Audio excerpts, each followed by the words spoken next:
Good evening, everyone, and welcome to this regular session for December the 7th. And this is the meeting of the Bloomington Common Council. We will begin this evening by asking Madam Clerk to call the roll. Councilmember Smith, Here. Volan, Sims, Here. Scambalori, Here. Sandberg, Here. Rollo, Here. Flaherty, Here. Rosenbarger, Here. and Piedmont Smith. Here. Thank you. And to summarize this evening's agenda, we will have no approval of the minutes this evening. We will then move to reports for council members and the mayor and city offices. There will be two reports this evening, one on the accessible transportation and mobility principles, alongside ADA transition plan resolution, and then we will be hearing the annual report from the Bloomington Commission on Sustainability. And council committees will be next, followed by our first opportunity for public comment, and then we will move into appointments to boards and commissions, and I do know that we have at least one this evening. Legislation for second readings and resolutions begins with Resolution 22-29 to approve an update to the City of Bloomington's Americans with Disability Act Transition Plan.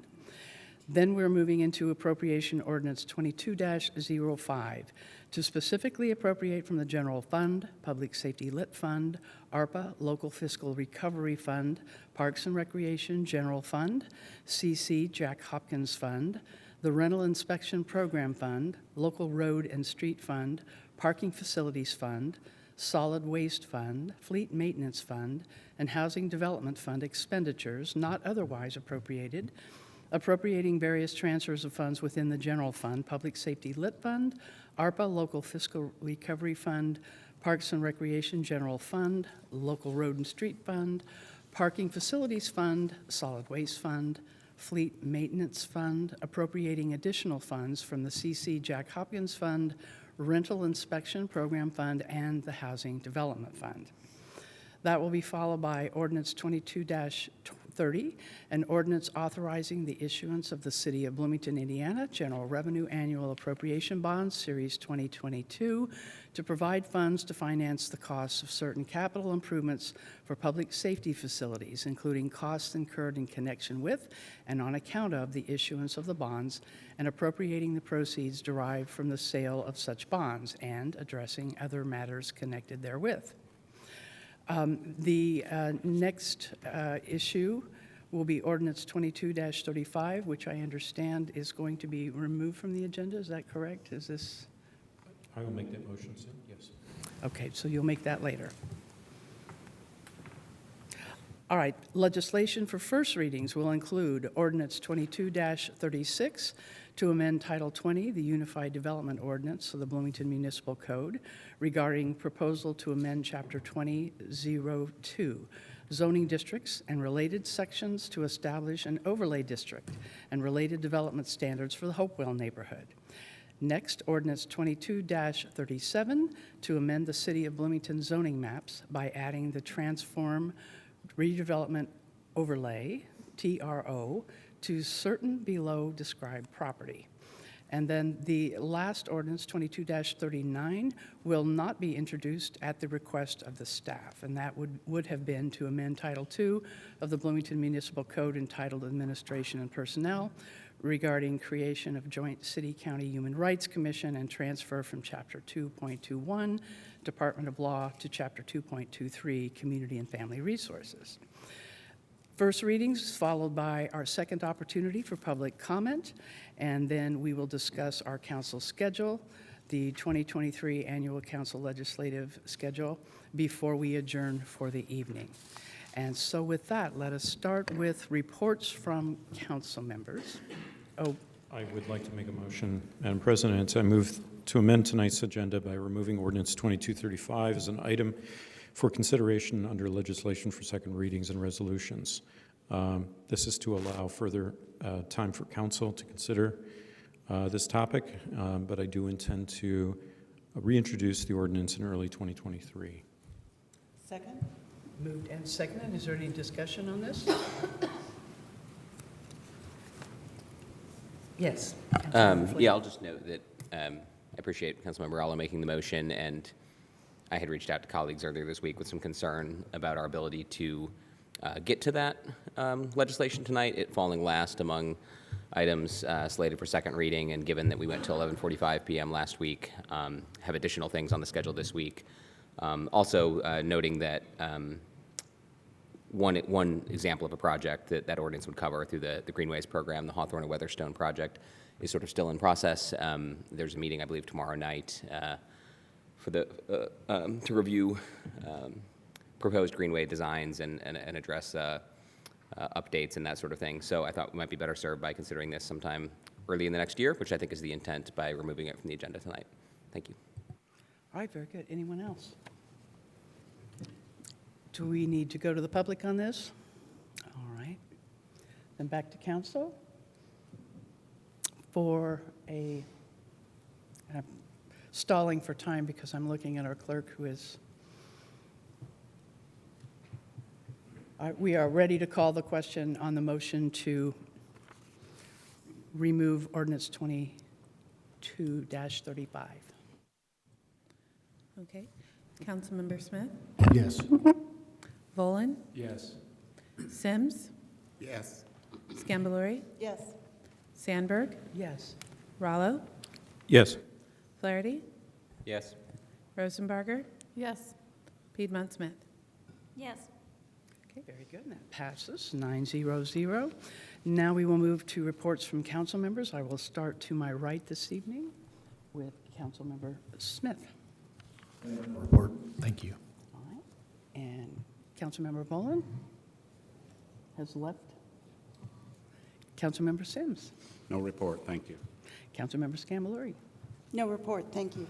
All right, and to my left, Councilmember Piedmont Smith. Yes, thank you. Just a reminder that my last constituent meeting of 2022 will be held this coming Saturday, December 10th, 11 to 12 via Zoom. It will be only via Zoom this time. Last time I was in the McCloskey room here at City Hall and nobody joined me, so I think that some people did join online. So I think that especially since the farmers market has ended for the year, a Zoom-only meeting was a sensible thing to do. So the link to that is on the City Council website. And if you click on either the calendar on the right, or you can click on my name and get to my webpage and get the link that way. So hope to see especially residents from District 5. Thank you. Thank you. Councilmember Rosenbarger. Hi, just a similar reminder, I have my final constituent meeting on Tuesday, December 13th. That is at 5:30 via Zoom, and it is also on the council calendar. Thanks.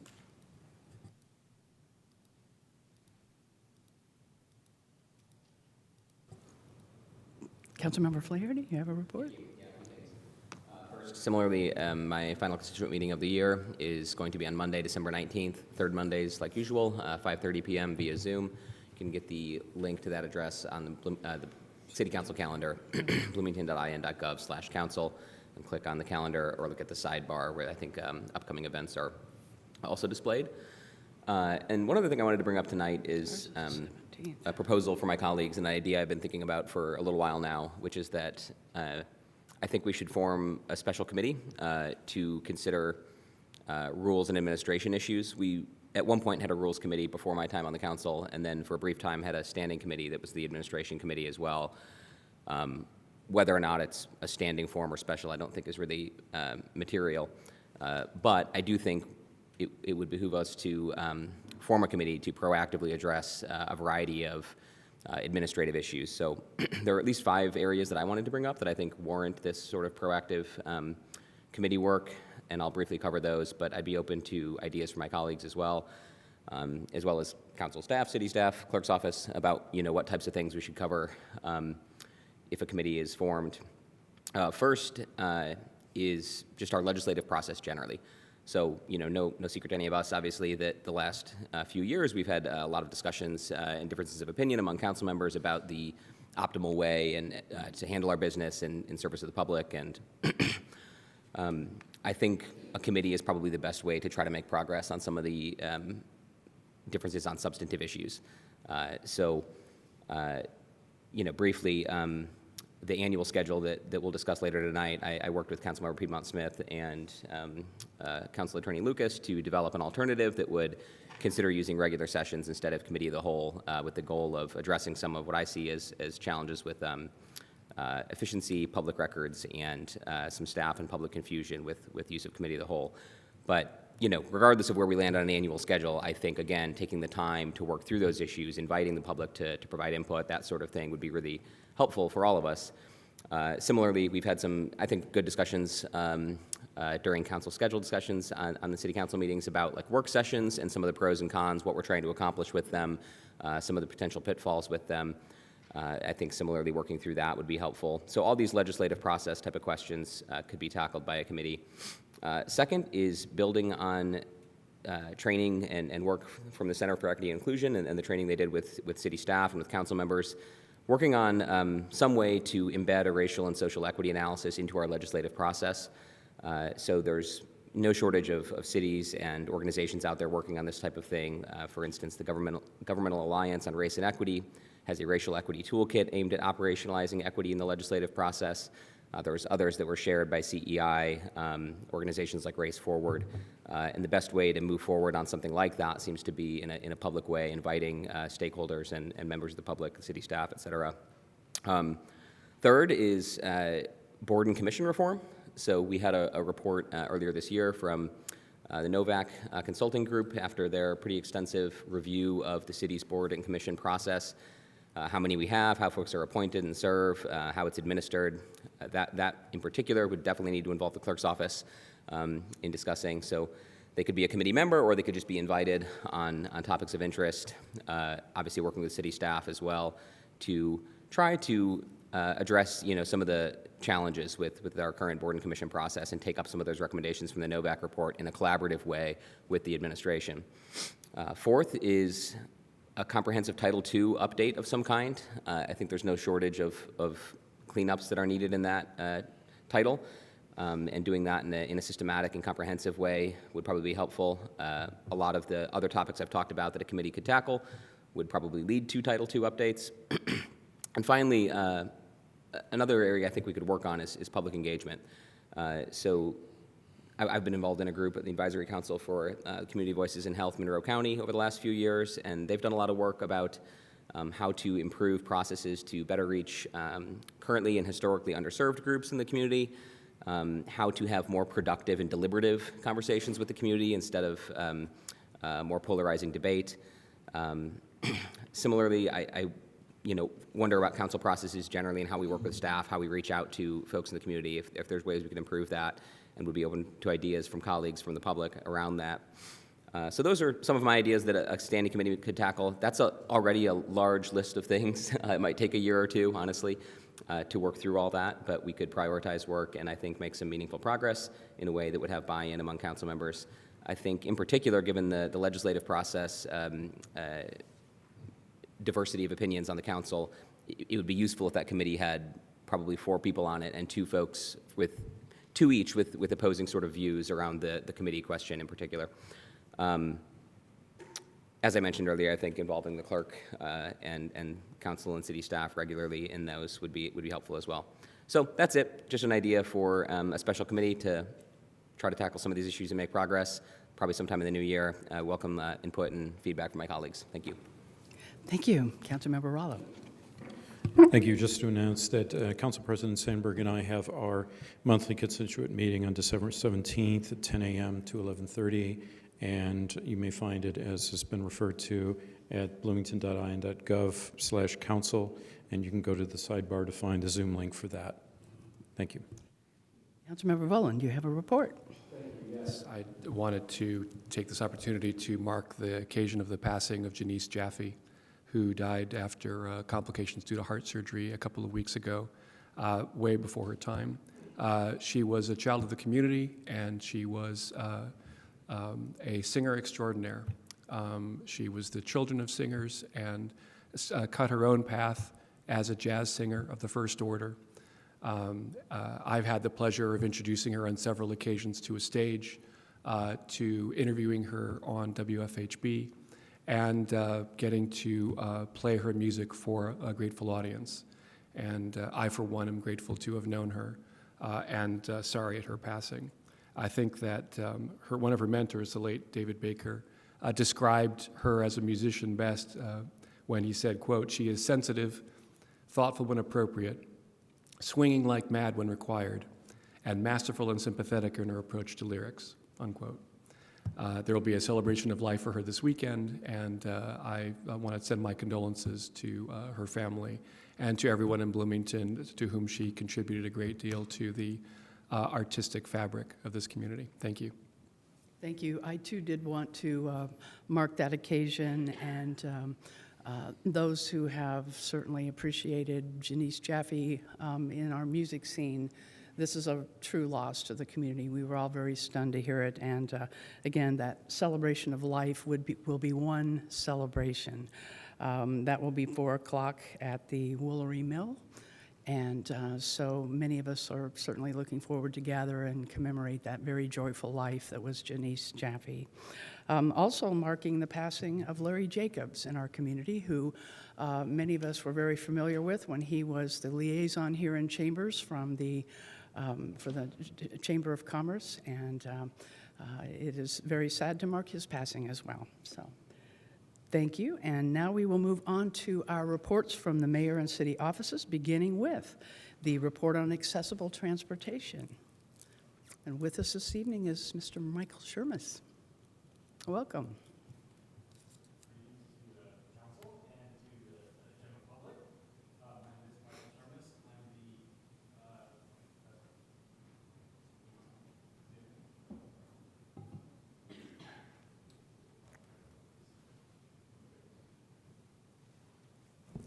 Is it good? Now? Yes, okay.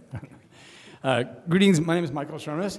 I'm the one of the special project coordinators in the council, in the Community and Family Resources Department. And tonight I'm in the role of the staff liaison for the Council for Community Accessibility. So we're going to start with the transition plan and then talk more about the principles. I'll have another presenter will come up and talk more about that.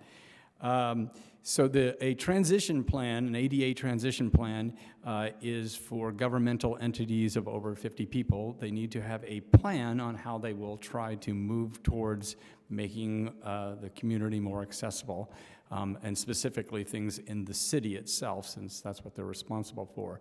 So.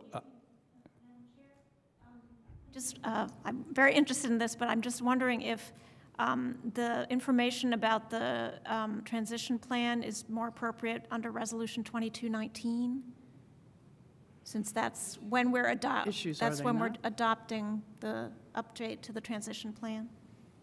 Well, I was going to do it in the context of doing the transition plan as the internal thing for the city, and the principles as the external part. And so we were going to start with the plan, and even though the principles are inside the plan, they explain them more. So it's not like we were voting on the plan until later, so that's why we were starting that way.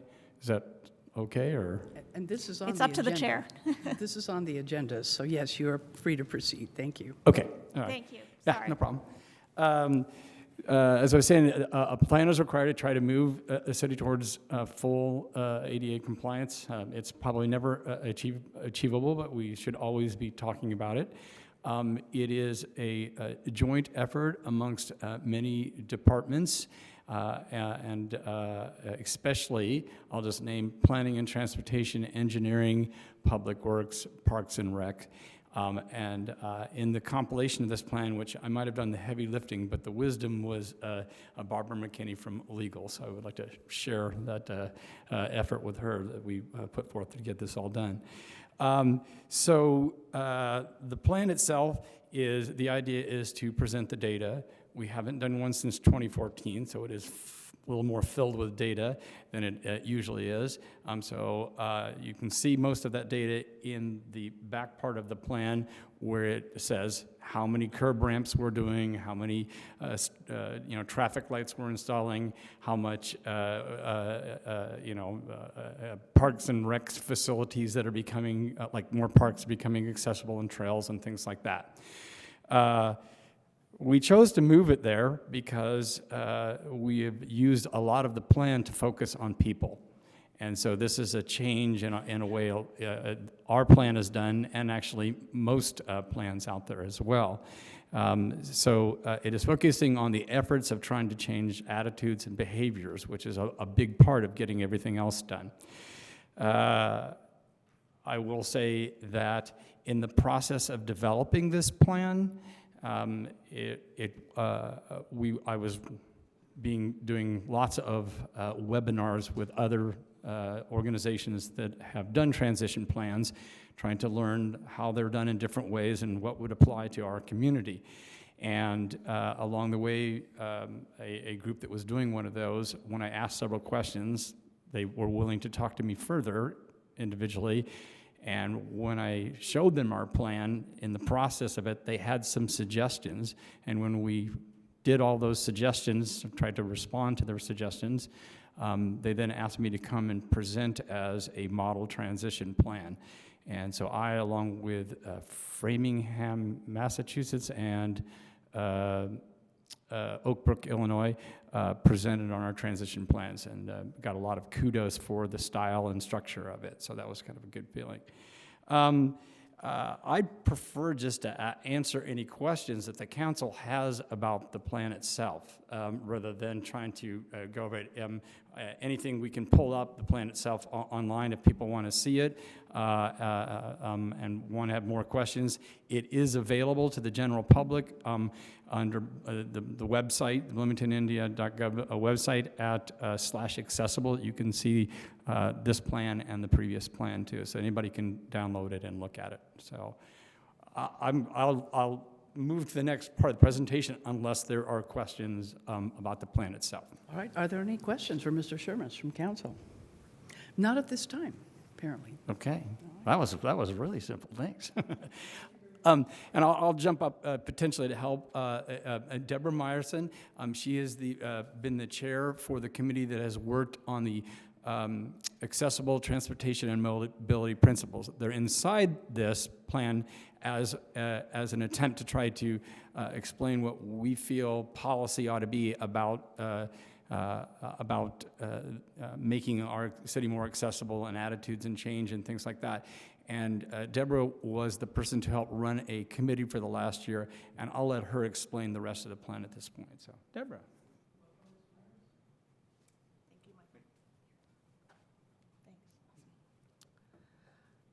Well, I appreciate that introduction, and thank you to the council members for having me here tonight, and thank you to the Mayor Hamilton for having this as part of the agenda as well. I'm really pleased to be here to talk tonight about the accessible transportation and mobility principles. The timing is excellent. I know that these are technically included in the transition plan, but really these principles are about above and beyond what a transition plan alone can do. And it's really something that is to advance widespread inclusion for decision making, and it really will be a significant innovation, frankly, nationally, in addition to what it can accomplish for Bloomington. Before I talk about the plan itself, or the principles itself, I'm going to talk a little bit about why I got involved with this. Some of you may know my son, Samuel Dove. He is often an active member on council meetings. But this is about advancing transportation equity. And there's a picture of him. He's now almost 20. This is a picture of him when he was 2. He has intellectual developmental disabilities, some mobility challenges as well. That reverse walker was how he learned to walk.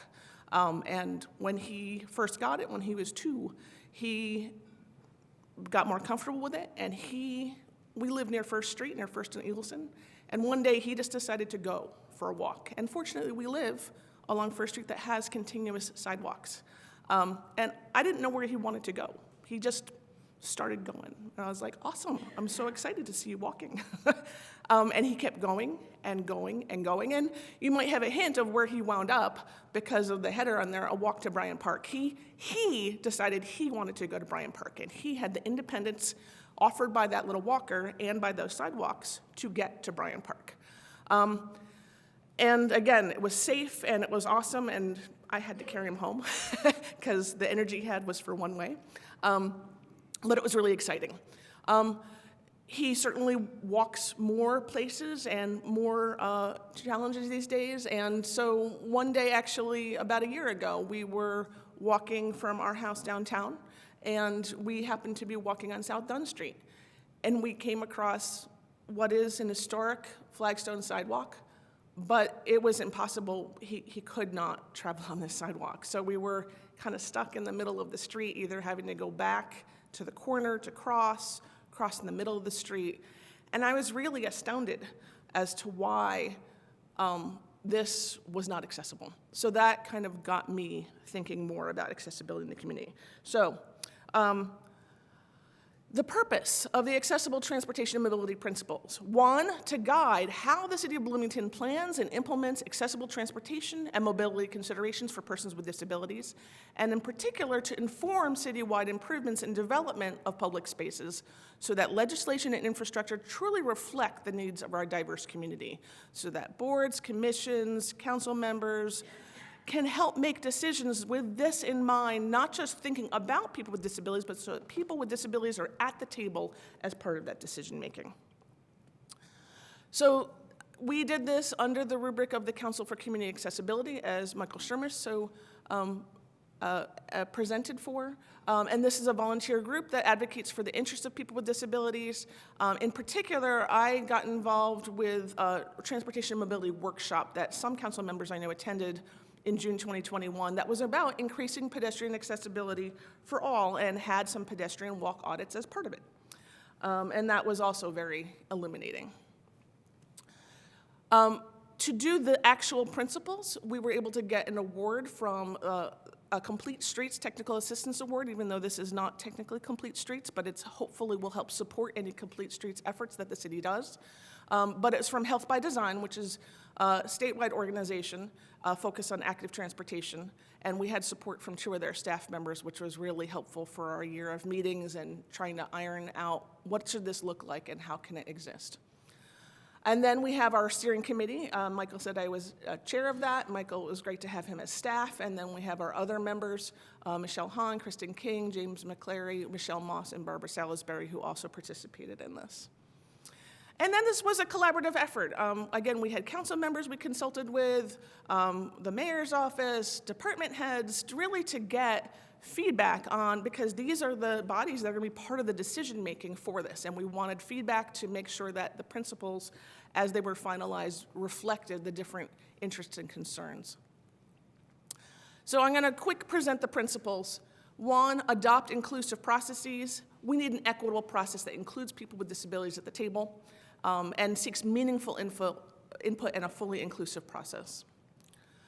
Seeking equitable outcomes, an equity-based transportation network, and connecting people with disabilities to places where they can live, work, and play. Again, think about that independence. My son is not going to drive a car, right? He needs someone to drive him places. He likes to take the bus. He likes to walk places.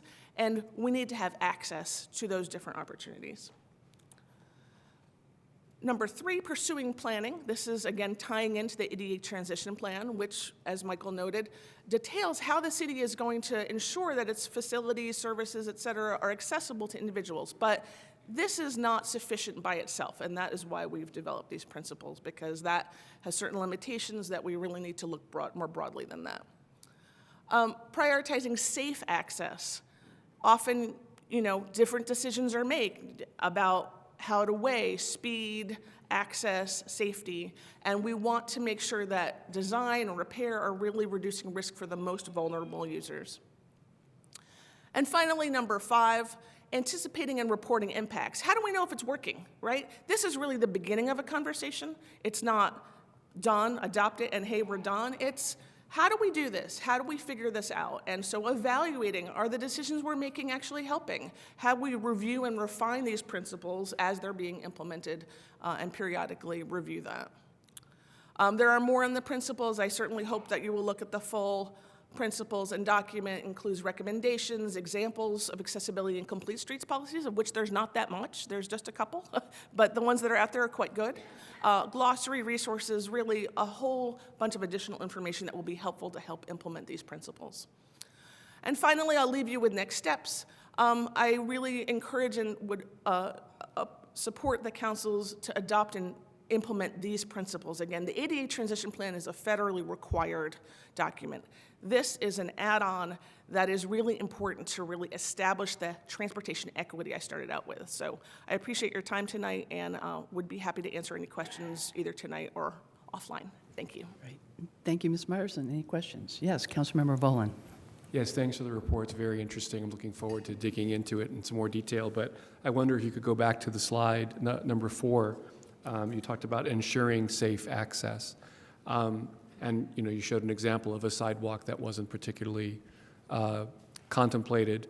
That's what, prioritize safe access. Can you talk a little bit about an example or two of how this is not being prioritized now? Sure. Well, that picture is one example. It's maybe not the most salient one. I'm actually going to go back to a different photograph that would show the example. This photograph, road construction ahead. That's in the middle of a sidewalk. So it's important that drivers know that road construction is ahead, but take a look next time you see a road construction sign. Where are they putting that, right? Sometimes it might be in the road, but that might get in driver's way. So instead, we'll put it in the middle of the sidewalk. And that was easily there for months. That was an ardent place. I would note that I'm presuming when you say that take a look the next time you see something, that's assuming that you're in a car.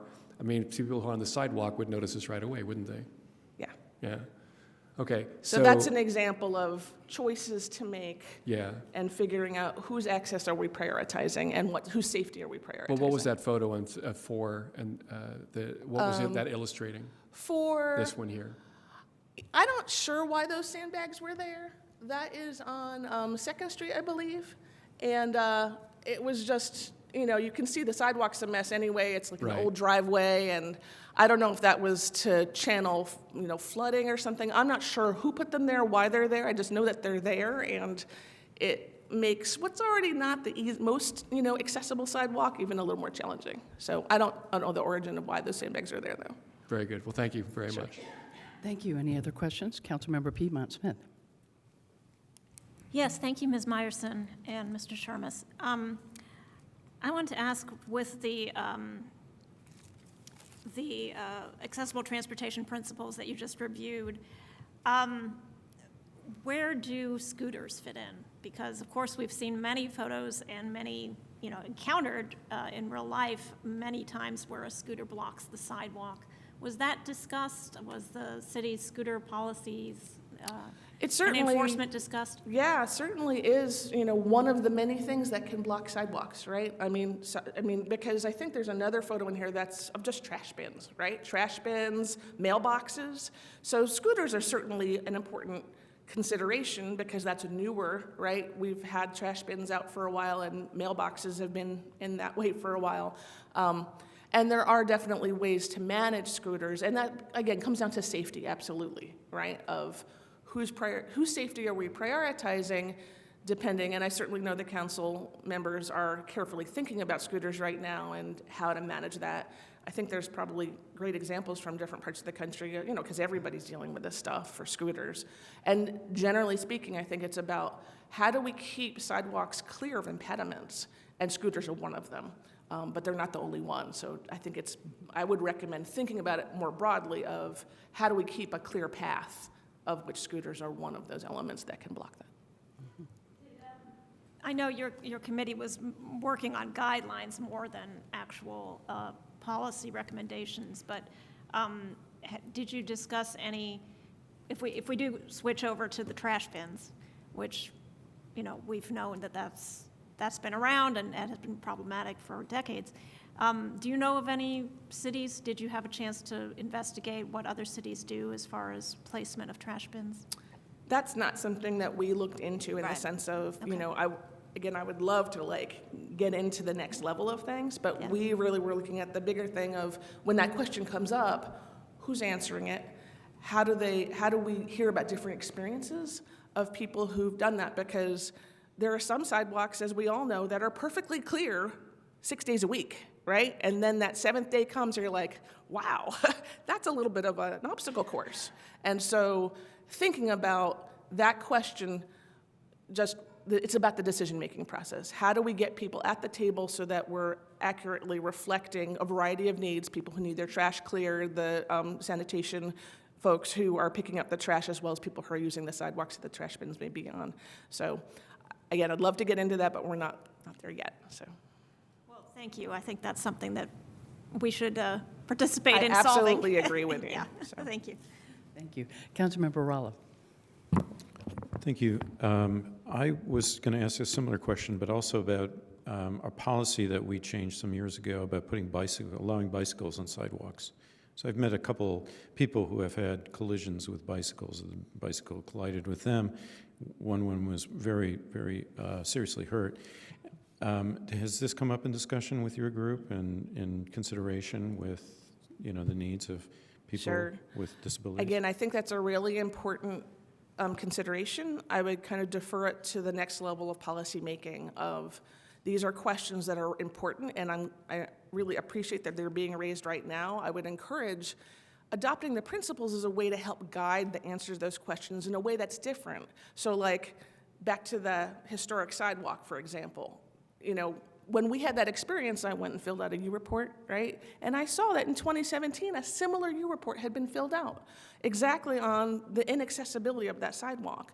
But at the time, the voices that were heard were more about it's historic. And again, I understand that point of view, but it seemed like from the notes that I saw, the primary point of view that was heard of why it should be kept as an historic sidewalk, not why it's a hazard for people who may not be fully able-bodied to traverse it. So it's having the conversations with everybody there so that when questions about bicycles or scooters, et cetera, come up, we're really hearing from the people who, again, those most vulnerable users who are most dependent on different modes of transportation that are made, especially not car-based. So. Councilmember Smith. Thank you so much for the report, Mr. Shermas and Ms. Meyerson. It was great. I'm so glad that it's here and it's out here. My question is related to, the transportation access. Is there, and I didn't read the report yet, so is there a list of priorities in it related to, perhaps sidewalks that desperately need repair? Is there other modes that the city and our body as council that we need to really be aware of so that we can be thinking that when this comes forward, we will be attuned to that? I'm going to defer to Mr. Shermas on that because that's really more with the ADA transition plan. Yeah, thank you. While this is what we have done in terms of numbers and what we want to do for numbers, it's not beyond that. I leave that to the expertise of my fellow staff in planning and transportation and engineering who are trying to determine that. They've made it really clear to myself and the council numerous times if there are high priority pathways or path of travel that people of disabilities use that are in disrepair in any way, please let them know as soon as possible so they can attempt to address those things. And over the years of having been at the city now for almost 8 to 9 years, it is much better than it ever used to be. Now when something gets asked about that kind of thing, it really does seem to get done a lot quicker than in the past. That's about the best I could do to answer that. I would defer more to people in engineering and planning and transportation beyond that. Thank you, Mr. Shermis. Yeah, and I will say, I'm just going to throw this out there right off. There is always concern when you implement new policy that is not perfectly spelled out. And you can make the argument, of course, this isn't perfectly spelled out. We're picking the high road and picking the bigger picture, and it is up to, of course, the council to determine how this gets done. There is often fear amongst staff when that gets done, what that means for them in terms of time and staffing. And that has been a concern that we've heard along the way working on the principles, and we have tried to address that along the way. And I know that theoretically, the staff is very much behind the principles, and how it gets implemented is another step, of course. And they're willing, but they're concerned. And so I just want you all to know that it is something that is in discussion on a regular basis. Just had a meeting last week about this all, and we're still talking about it. And we keep saying it's up to the council how this gets figured out, and in conversations further along with the staff in terms of how it gets implemented. So we'll continue to work with them and you about how to do that. Thank you. Councilmember Sims. Thank you, Mr. Shermis and Ms. Myerson, for the report. And like my colleague, I haven't read the report yet, so I'm looking forward to it. But one thing I didn't really hear a lot about tonight, as far as accessibility issues, are simply areas where we don't have sidewalks at all. So has that part of your focus with this committee and the work you've done? Yeah, I mean, we talk frequently with planning and transportation, trying to identify hot spots where it would really be nice to have new sidewalks. If you want an example of that, the North McDonald's on, as you're going out on Walnut out of town, there's an area along there that has no sidewalks that people with disabilities and other have said, why isn't there a good good sidewalk along here? And we've identified that to them, and the frequent response is, it's in the plan.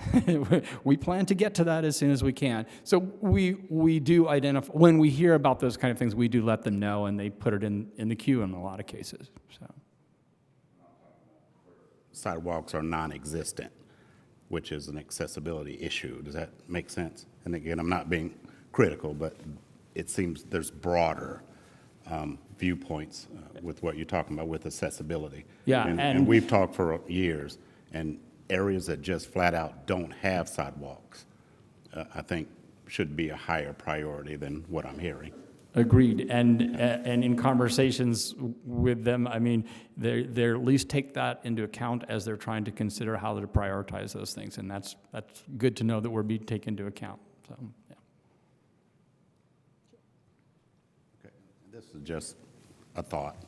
As part of your committee's work, talked about cost estimates of bringing everything that you want to do up to compliance.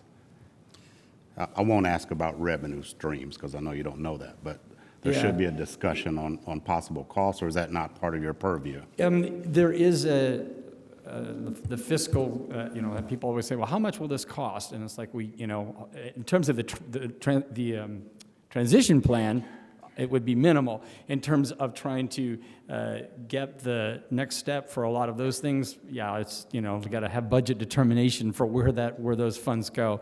And that is definitely above my pay grade. So it's definitely in the realm of the engineering, planning, transportation people. So we'll defer to them for that. Yeah. Thank you. Yeah, sure. All right, Councilmember Rosenbarger. Thank you, too, for the presentation. I am excited about this, and just wanted to ask some questions about Principle 1, adopt an inclusive process. I know this is like where you are in the process right now, but what do you think that looks like, I guess, over time? Just the first bullet, establish an equitable process. Do you think that might be, I think something useful would be like a series of questions for people like us to ask and to run through a lens or a filter in that way, the same way we do a little work with an equity filter or lens. Well, my wish list, which is, in terms of my vision, is I would love to see the principals as a whole put into a resolution so that there is legislative clout behind it, so that, again, when different boards, commissions, when legislation comes before council, there is an opportunity to feed in that perspective of how is this affecting people with disabilities on a regular basis.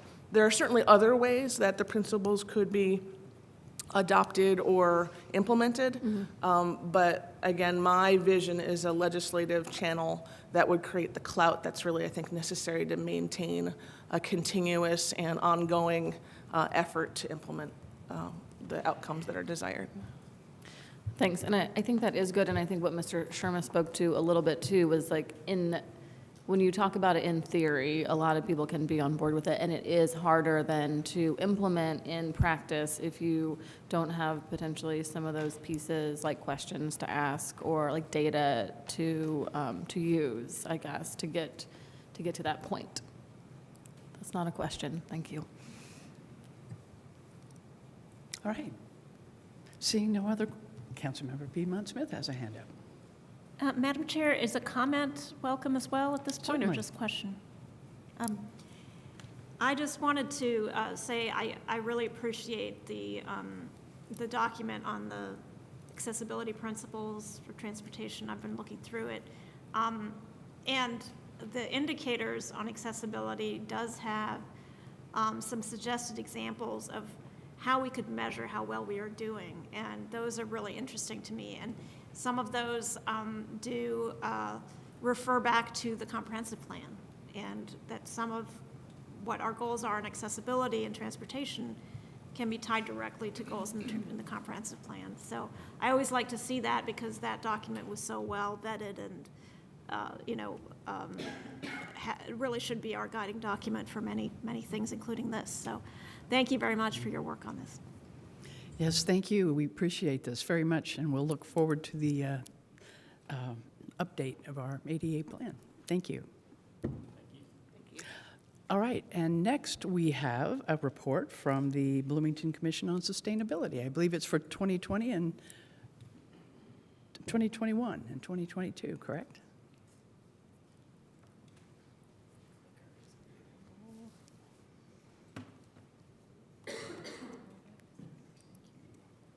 All right, is my mic still on? Indeed.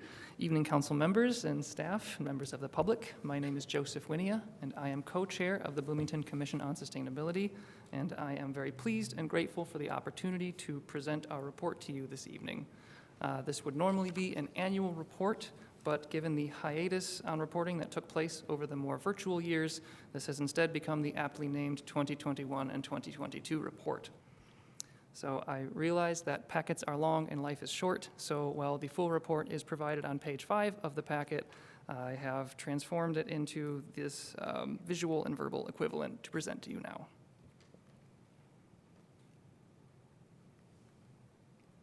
Or in a moment. Is my clicker active? Got it, thank you. All right, so I would like to start by recognizing those who are presently serving and who have served on the commission during the period of this report. While it may not be immediately obvious in the list presented, about half of the current members have served for both years, so we have had good continuity during this period, and we have also had good staggering as members transition in and out of the commission. So I would like to also note that I have been very grateful for the continuous participation of our staff liaison, Lauren Clemens, from the Department of ESD, who has helped shape the values of the commission and who has kept us up to date with activities of the department, especially with respect to the Climate Action Plan. So I am equally as grateful for our council-appointed ex officio, Councilmember Flaherty, who has routinely provided us updates with updates with council legislation, and graciously advised us on a number of technical and procedural matters, and also participated in our discussions and decisions on the commission. So looking back over the past 2 years, there have been 3 principal achievements. First, in early 2021, the Waste Reduction Working Group conducted a survey among multifamily housing units to determine the, to study barriers to recycling services, as well as determining management stances around on-site composting. So there were responses from 50 properties, and among the respondents, 65% indicated that cost was the inhibitor for recycling, and 10% indicated that on-site composting was permitted. So the second thing that was achieved was that the commission passed a Housing First resolution in February of 2021, and it urged the mayor, in collaboration with council, to conduct a feasibility study and subsequently develop a Housing First plan. It also called for work with stakeholders to identify and address barriers to achieving housing stability for all residents, and to identify and consider sources for and beneficiaries of the rising housing costs. So the third and last is that in March of this year, the Just Transition Working Group hosted a town hall meeting and invited consultants from Environmental Justice Solutions to speak and host breakout sessions after the presentation. There were a total of 12 in-person attendees, 41 virtual, and there were 17 online surveys that were completed after the event. And while those do remain the most notable achievements, I would also like to make mention that the Commission has, during this period, spoken to Council during the 2021 budget hearings, completed an internal Roberts Rules training, updated our bylaws to update and improve our procedures. We invited speakers from HAND and EJ Solutions, and had representatives attend the Earth Charter Indiana Climate Leadership Summit and SPIA's Sustainable Community Fair during that time. So after looking back to review our achievements, we looked forward to organize and set up a plan for our next steps. So because our report covered more than 1 year and was finalized mid-year this past September, we opted to orient our goals for the remainder of 2022 and to start a new full-year cycle for goals in 2023. So we also used this moment to consider our organizational structure and decided to focus our effort on 3 areas and to formalize them into working groups consisting of 2 or 3 members each. They are shown before you here, which are the waste reduction, heat management, and just transition working groups. At the subsequent meeting of each group, its members then discussed and defined their own goals and then reported them back to the Commission. There are 2 important notes to make about these goals, and the first is that because they were defined for the rest of 2022, and we are now in December, I can give you a brief update on their status. And the second is that what you see here on the screen is not actually the goals themselves. So in an effort to align the Commission's efforts with the city's goals, we've oriented our objectives around action items defined in the 2021 Climate Action Plan. So these are what are displayed on the slide in an albeit grossly summarized form, but it's because they represent both the goal and the alignment with the city's goals. So that said, here is a brief summary of the working group progresses since the release of this report.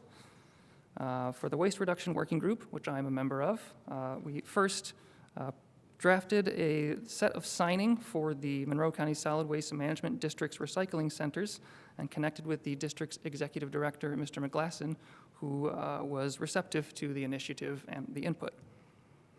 Second, so for the waste management goal to establish an at-home and community garden composting program, we completed an outline for a collaborative, self-managed neighborhood compost project concept.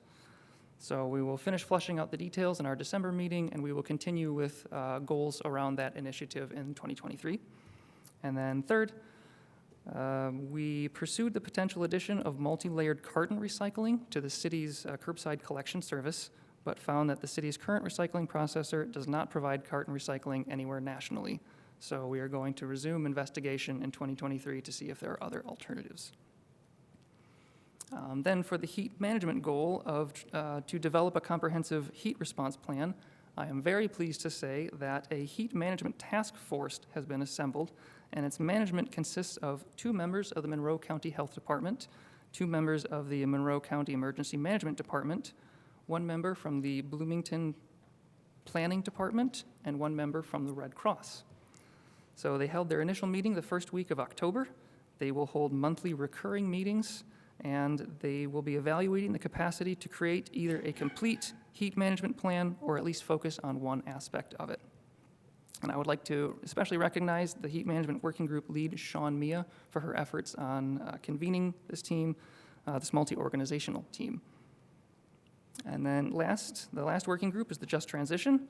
And the stated goal at the time of the drafting of this report was to conduct policy research and planning for a more focused public dialogue in the fall of 2022.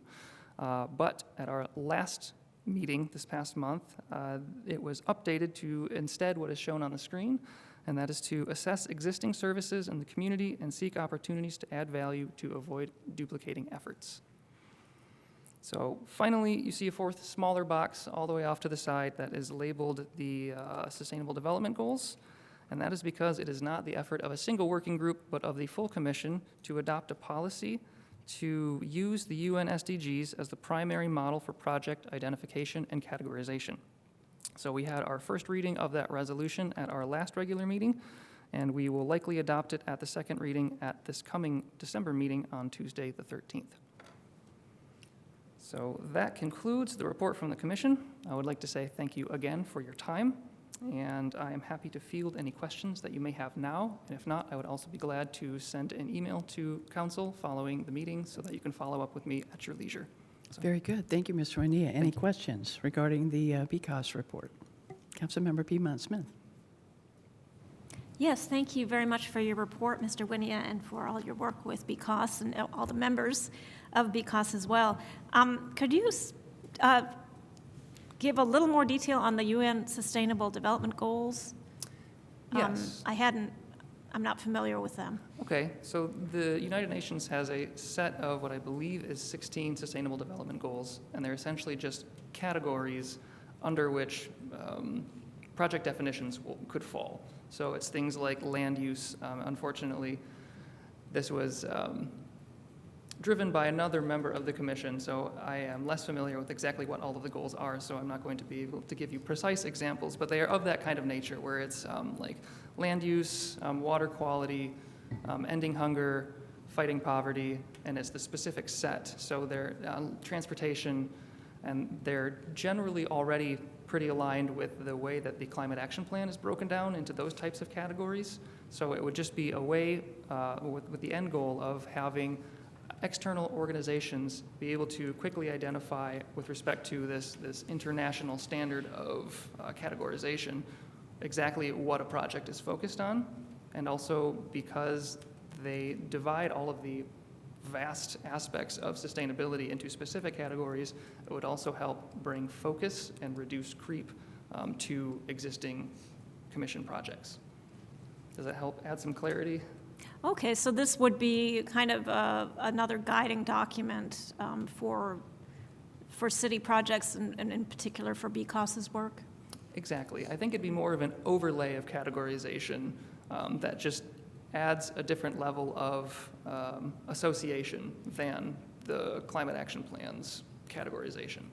So a broader spanning one and a more widely known one. Okay, thank you. You're welcome.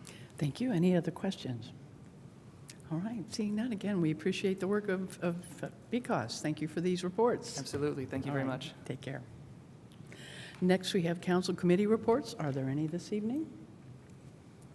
Councilmember Flaherty. Thank you.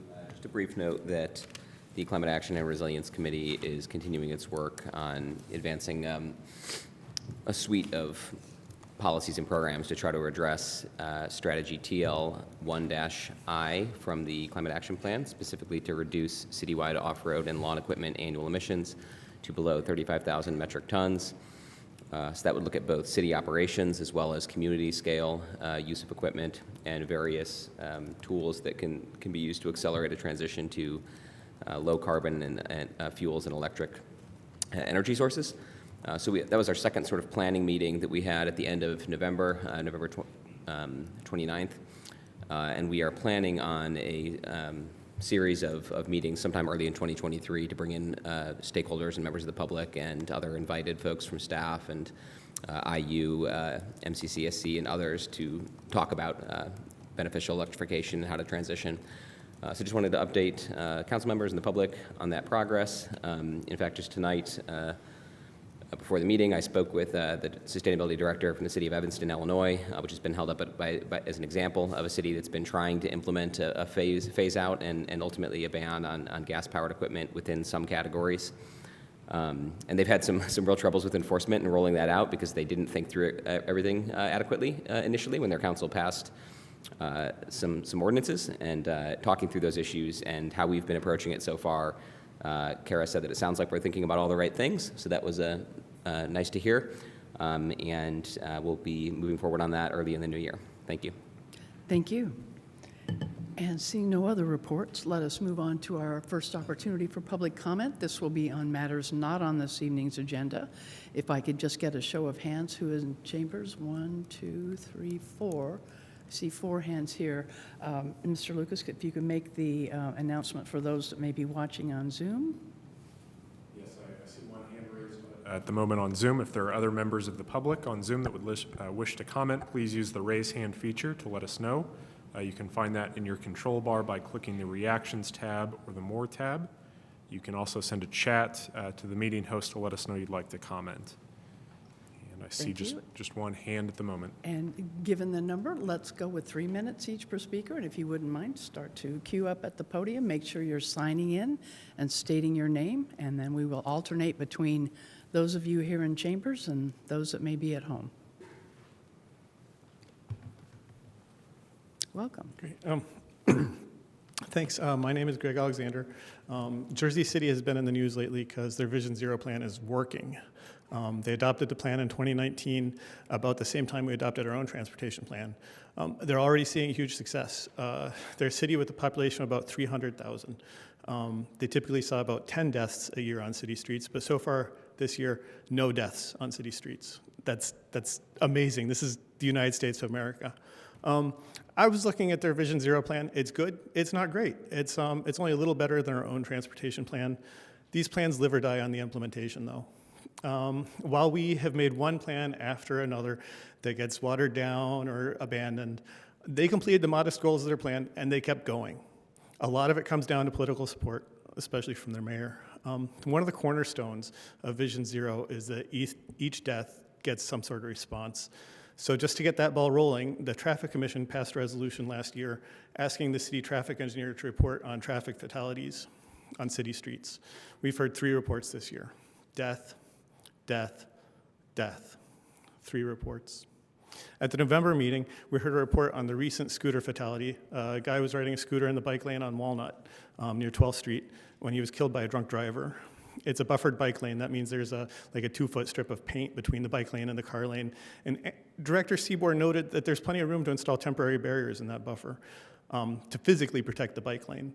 He pointed out you can never say for sure would it have prevented this crash, but on average, we know that the numbers are really stark. That kind of stuff works. And they can be deployed quickly and efficiently without too much money, without too much engineering oversight. They stopped the bloodshed right away. You know, Jersey City is installing temporary barriers to protect their bike lanes. As usual, the devil's in the details, and one detail that Director Seaborn hit on is that if we deploy a temporary fix today, it will have political ramifications. People will be saying they're ugly. Drivers will be damaging the barriers, possibly damaging their cars running into them. People will say the street never had a problem before, even though it's as part of our high injury network, even though it's had nearly annual fatalities. A political backlash could derail the corridor study that is just beginning. Because of politics, a quick fix today might make it impossible to do a good, high-quality fix tomorrow. These problems are enormously difficult to solve. But even so, our city staff has identified life-saving tools, but they're afraid to use them. They're afraid this body will play politics with safety. Thanks.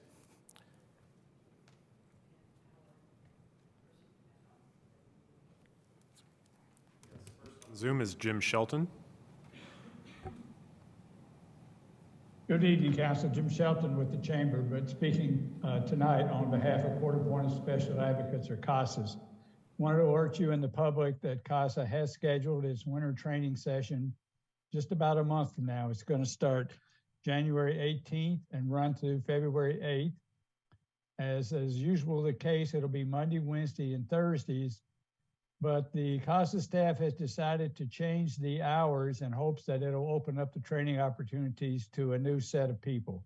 So the trainings are going to be in the mornings. They'll run from 9 a.m. to 12 a.m. on Monday, Wednesdays, and Thursdays. So I invite people to think about that. Sadly, the local CASA office, as well as the whole state, has seen a drop off in volunteers. We associate it just based on the calendar and time that is probably associated with COVID. But we've got 20-some people, 20-some children right now who do not have a volunteer that we can assign to their case. So I asked the public to think about that, to look into it. If you've never thought about it or don't know much about it before, you can go to monroecountycasa.org and click on the volunteer link. Get a bunch more detailed information. There's a frequently asked question page there that'll provide a lot of details. You can call 333-2272 and speak to a staff member. So please think about this. We need more people to volunteer to help these children to get to a permanent place that'll be safe for them to grow up. And that's what CASA helps do. Thank you. Next, welcome.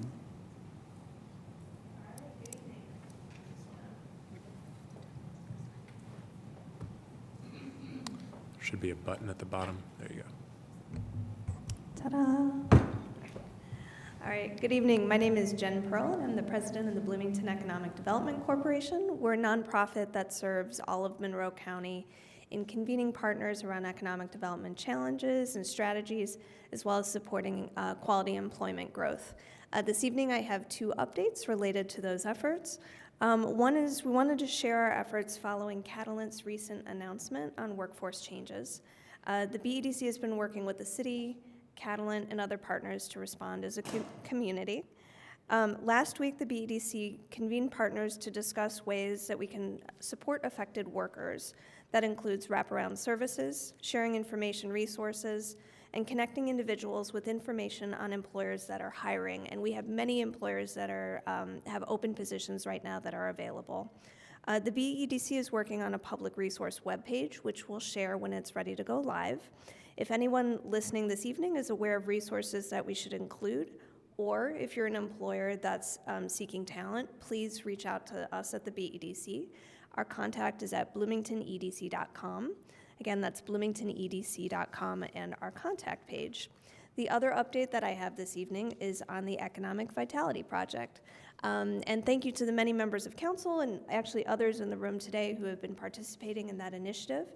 Again, that's a community-wide initiative to convene people across sectors, across Monroe County, to solve some of our biggest economic development challenges. Those issues that we've been focusing on include workforce, jobs, housing, infrastructure, and quality of life. To date, we've had over 140 community members participate in committees, focus groups, working groups, interviews. And then our community survey, which closed in early November, had over 640 responses with a lot of great input. So thank you to everyone who helped to promote those. An update for all of you on the current timeline. Our steering committee is taking everything and updating the vision statement, our recommendations and strategies, which will be finalized by partners in January and released at our annual meeting, and then broadly to the public in February. Our annual meeting is on February 15th. So please look forward to more on that. We're continuing to provide updates in the Herald Times and also at economicvitalityproject.com. And thank you so much for your time. Do we have another Zoom participant? Not at this time, no. All right, very good. Then people here in chambers, if you'll go ahead and take the podium. Oh, excuse me. Hi, my name is Nicole Franklin, and oh God, I don't even know how please excuse me, but okay, what's going on is I'm dealing with a situation in family court. My daughter-in-law passed away, and my son's kids, his kid's mother passed away earlier this year in February. And I have done everything to see my grandkids. And the judge, Catherine Stafford, have gave my grandkids to a 32-year-old with 6 kids of her own on welfare in Section 8. I'm a hard-working citizen of Monroe County, Indiana, and my husband is too, in the way I've been done in the court system down here. And even there was supposed to be court today so we could get the kids for Christmas. And she canceled it. She have done everything to make sure sure I didn't see my grandchildren. She is so biased against me. Her and her guardian ad litem had issue with my son about 2 years ago. So when his kid's mother passed away in February, they came down on him hard. He have never even, well, he did see his kids one time. The kid's mother was a resident of Monroe County, Indiana. She struggled with drugs, so she left to go to Houston, Texas to live with her sister, and that's where she passed away at. And soon as I'm the one who got the phone call from my 12-year-old grandson and said his mother was on the floor and wouldn't get up. And I notified my son. I put him on a plane, and he was in Houston, Texas within 4 hours. And they picked him up from the airport, the third party who has the children. And when they picked him up, she let him spend the night with his kids at a hotel. And then she called the next day and said she wanted to take the kids out to dinner. And she took the kids and never gave them back. And this judge have never, I put in all types of emergency hearings. I begged her to recuse herself off the case. She have ignored all my cries. I have wrote every organization out there, every bar, wherever you're supposed to make your complaints at. And this is my last hope so I can see my grandkids while I look at this judge on Facebook making cookies with her granddaughter the other day. And the damage she have done, I've never even hugged my grandbaby since their mother has been dead. And the father didn't even get to go to the funeral. How can you be so cold-hearted and not see through that stuff? So that is my concern. I just want this judge to get off of this case and let another judge, some other eyes in on it. She has put in and said she was not going to give me the children because I am threatening. I have mental issues, and she made all types of medical evaluations about me and my character. And she's in the guardian ad litem. When the judge asked her, what did you find on Miss Franklin? She said, Miss Franklin wrote a check in 1987. And the third party has priors right now of assaults, 4 DUIs, and all that just go unheard. And I don't get to see my grandchildren. They was only gone for 18 months. I've been in their life all their life. And we don't get to talk to them. And she says, and when she did the order, she put in there for me not to have no visitation and no phone calls. Ms. Franklin, I feel your pain. I truly do. I appreciate you being here this evening. Does your husband wish to make a statement about this?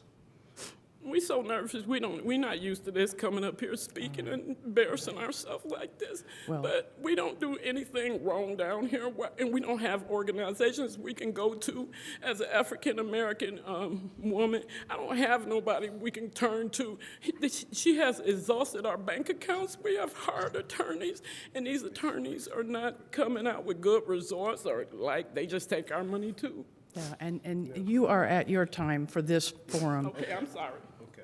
I just want to say that before the mother had passed, the grandfather had passed, which was her father, you know.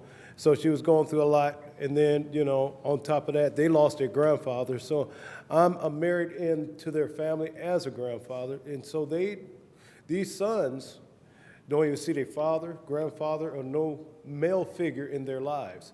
They're around one lady and a bunch of daughters. They're not getting raised as a male from a father figure.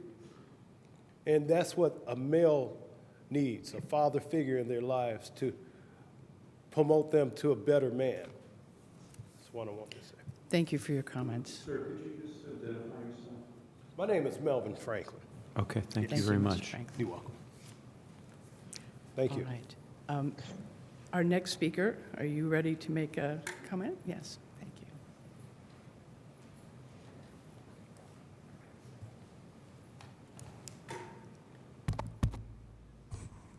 Is this one on? Yes. Yes. Good evening, everyone. I'm Leslie Davis. I am very recently the new chair of the Council for Community Accessibility, and I'm delighted to be in this role. I wanted to just say a few things somewhat related to what my colleagues Michael Shermis and Deb Meyerson had to say earlier about the ADA transition plan and about the transportation plan. items. Would it be more appropriate for you to make your comment at that point? Or is this about something not on the agenda? Michael, what do you think? Want to go ahead? I'll go ahead. Okay. And a brief. Just if you were to speak under the item and it's related to it, you'll have more time, I think, than the 3 minutes you're limited to here. So that's the other consideration you might want to make before you speak now. And we should reset the clock. Okay.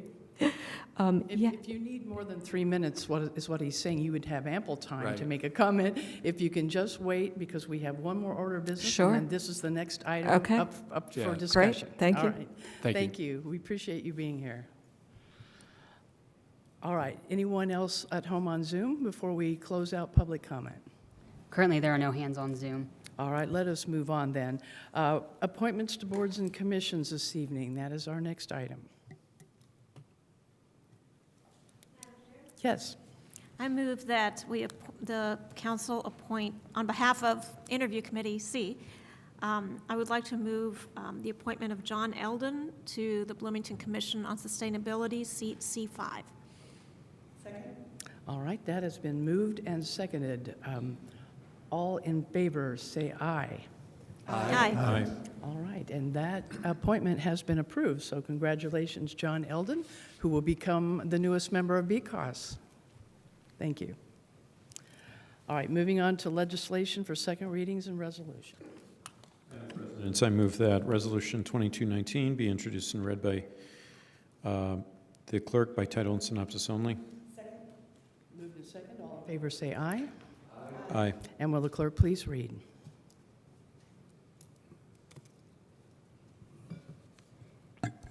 Sorry, yes. Resolution 2219, to approve an update to the City of Bloomington's Americans with Disability Act Transition Plan.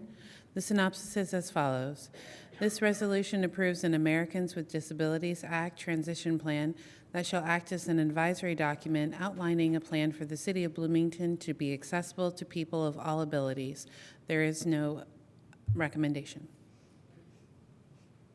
I move that Resolution 2219 be adopted. All right, moved and seconded, and now we are ready.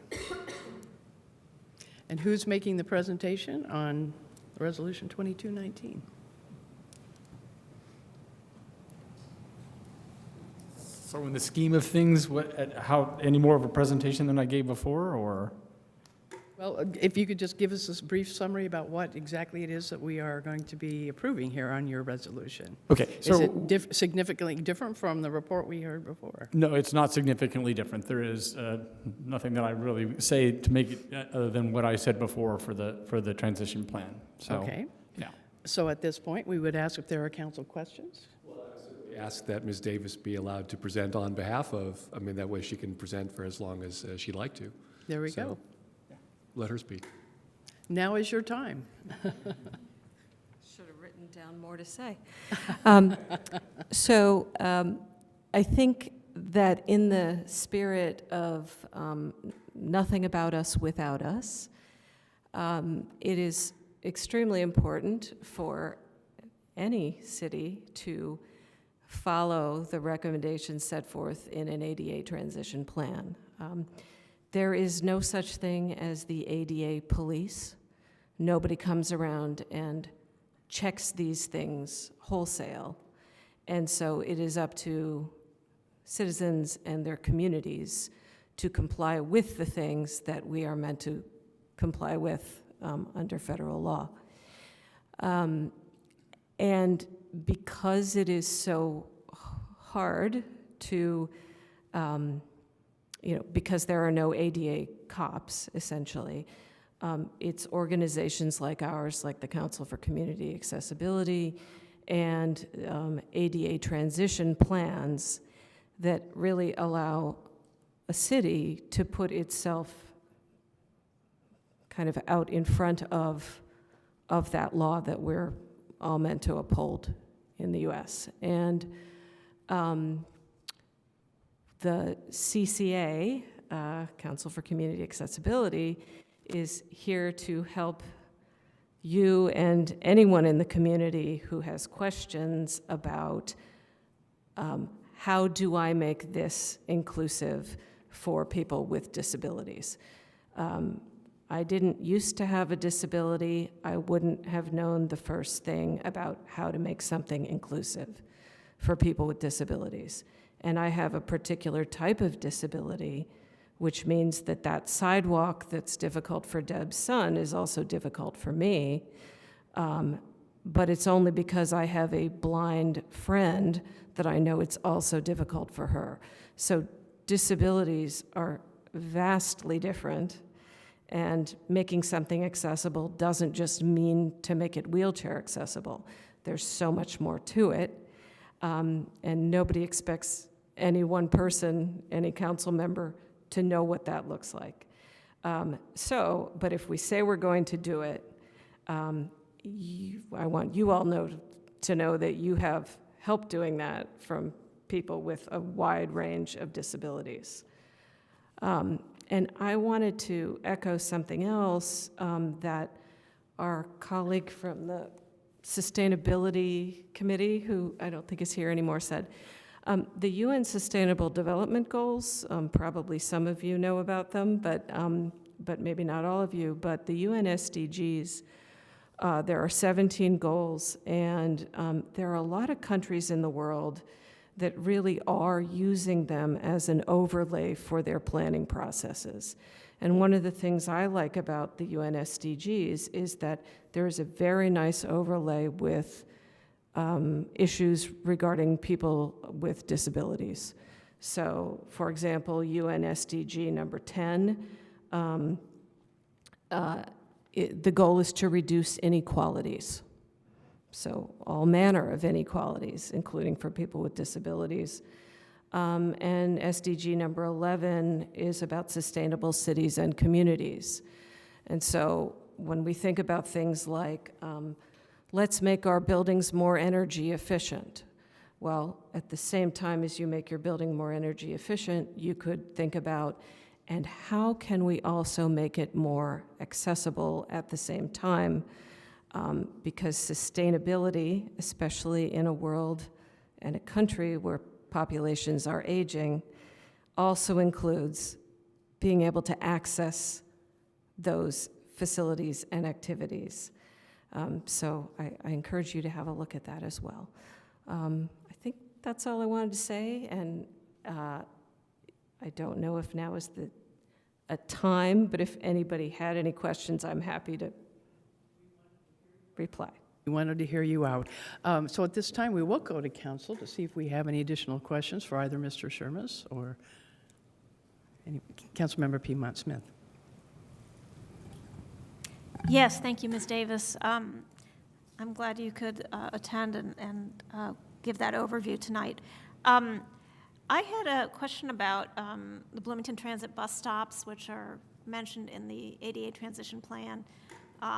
It was pretty disturbing to me to see that I think it was 14% are still very inaccessible, or whatever the adjective was, basically not feasible for people with disabilities to use, or with some types of disabilities. And I know that some funding has gone towards, some of the Recover Forward funds have gone towards improving some bus stops. But what is the communication between the CAC and Bloomington Transit, and is there some hope of getting further improvements to those bus stops? We have a great relationship with Bloomington Transit. They have had at least one and sometimes two regular attendees to the Council for Community Accessibility. In the last 2 or 3 years, we've been doing a lot of things together. They asked if I would be able to garner a few people with disabilities to go out and help them finalize their survey to determine the accessibility of the bus stops. So Leslie was one of those people. There was people who were blind. There were a variety of different people that came out, and we went around and helped them and their surveyors understand those kind of issues. and definitely had a role in the prioritization of the ones that did get addressed. And like always, it's a budget issue. So the worst ones definitely got, and even some of the ones that weren't worst but were problematic accessibility-wise were addressed. And we continue to work with them on other fronts, of course, because they provide transportation for people with disabilities, and we have regular conversations about that as well. So we work pretty closely with them. So. We'll work on that budget. Councilmember Scambolari. And continuing on the notion of budget, one of the points you reference in here speaks about these plans as a step on the way to securing federal funding. Could you speak in a little more detail about federal funding we've received, our plans for specific kind of federal funding that we're going to be seeking? I don't know if Andrew Seibor is on Zoom or not, but if he is, he would be the best person to be able to answer that. I really wouldn't, because that section about where the funding's coming from and what they do, he's the one who'd really be able to address that. So I can make sure that if he's not there, at least he can come back to you with more information on that. Okay, later. That'd be interesting. But it sounds like that you work in, he is dependent on these reports coming from you to do that. Okay, yeah, thanks. we have been working really closely throughout the time on a lot of those issues, yes. Great, okay. I'll follow up with him directly. Thank you, though. Yeah. This is a question for both of you, I think. I note that one of the whereas clauses in the resolution talks about whereas the City of Bloomington works with state and federal agencies that require an up-to-date ADA transition plan approved by the city's legislative body as a condition of receiving federal funding, including NDOT, Federal Highway Administration, and Housing and Urban Development. I mean, I'm the chair of the MPO right now, and one of the things that I haven't yet seen while being on the Metropolitan Planning Organization Policy Committee is direct and regular interaction with the Council for Community Accessibility, with the, I mean, I don't know to what extent you speak with the staff members who manage the MPO, but have you given any thought to taking part in MPO meetings? We do talk with them on occasion when something's relevant in their world, that they come to us and say, we want more information, we'd like to talk to you about that kind of thing. This would be something that is kind of exactly what the principles in my mind are about. So I think that it would be easier when these principles are in place to go to much of the staff and say, we need to be more involved and more closely involved. And that would definitely be one of the areas where it would be appropriate. Is that a good enough answer? Or? That is good for now, thank you. Okay. Appreciate it. Thank you. Anyone else? Questions? Councilmember Piedmont Smith. Yes, I wanted to ask about document accessibility that's mentioned in the transition plan. And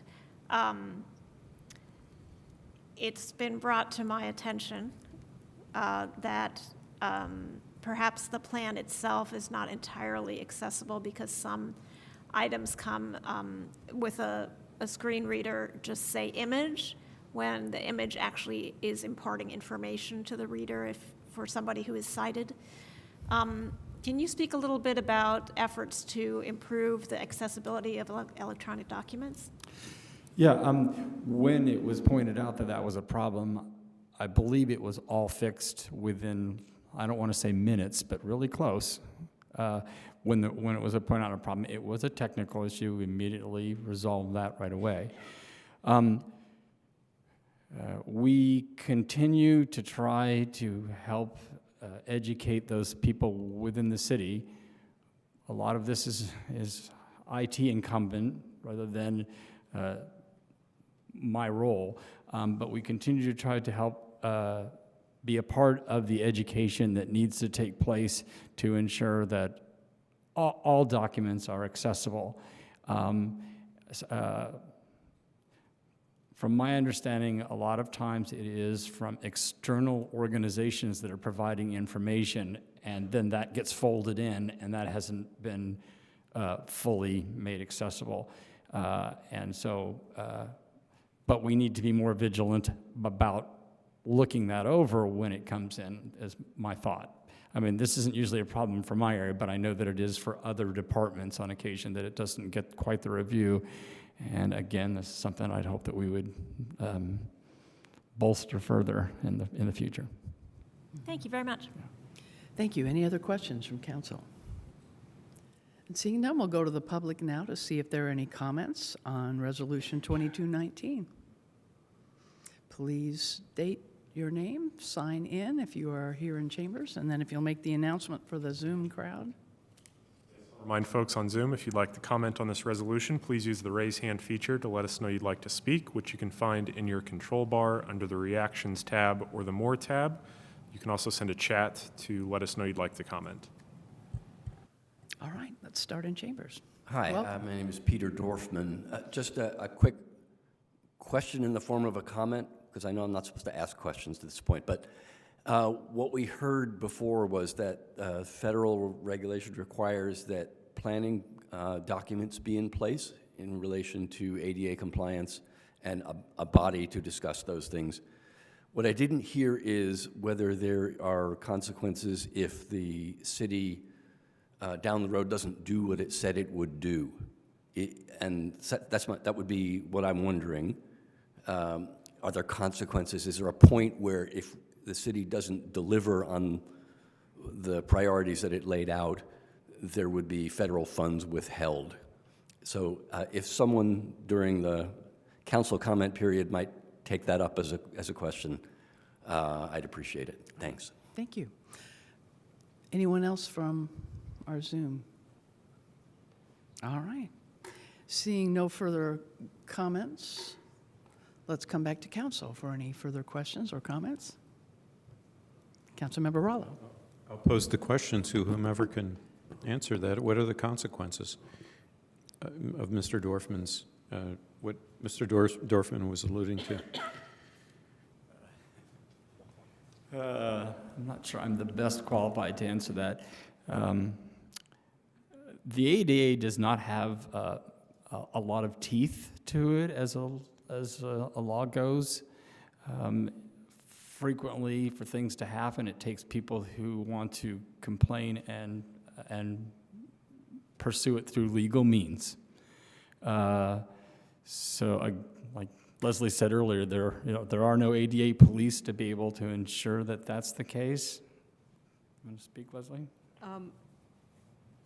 Also, with a quick consultation with your colleague in the city, what can happen, the way that people, the way that individuals wind up getting ADA enforcement is that they go to depending on the area of the ADA.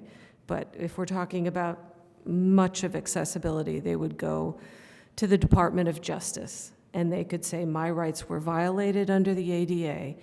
And if the Department of Justice came and did an investigation, they would say, oh, look, and here the city of Bloomington adopted this transition plan and said it would do these things. Or it might also say, oh, look, here the city of Bloomington hasn't updated or fulfilled its transition plan in umpteen years, and that's also a problem. So that's how it would come up, probably because an individual brings suit against the city. All right, thank you for that. Any additional questions from council or comments before we ask for a roll call? Councilmember Volin. I often think about the first political awakening I had that led me to run for office, and it was more than 20 years ago when I remember having an office and a home on the square and hearing what turned out to be accessibility services for blind pedestrians, the cuckoos that were signaling when pedestrians could cross. And they had been set to loudly. And I complained about them loudly to people who I knew, including the mayor at the time, who said, you know, I can chuckle about the jokes you make about this, but you really should get involved with the Council for Community Accessibility. It was the first time that I was even aware that it existed. And I say this now just because I realized that, I had really no experience with people with physical disabilities who might have needed those signals, even though they could have been set more sensitively. I myself wasn't sensitive to the conditions that led to the passage of the Americans with Disabilities Act 30-some years ago. So, the fact that it got me involved with City Council is, frankly, something I should be a little chagrined about.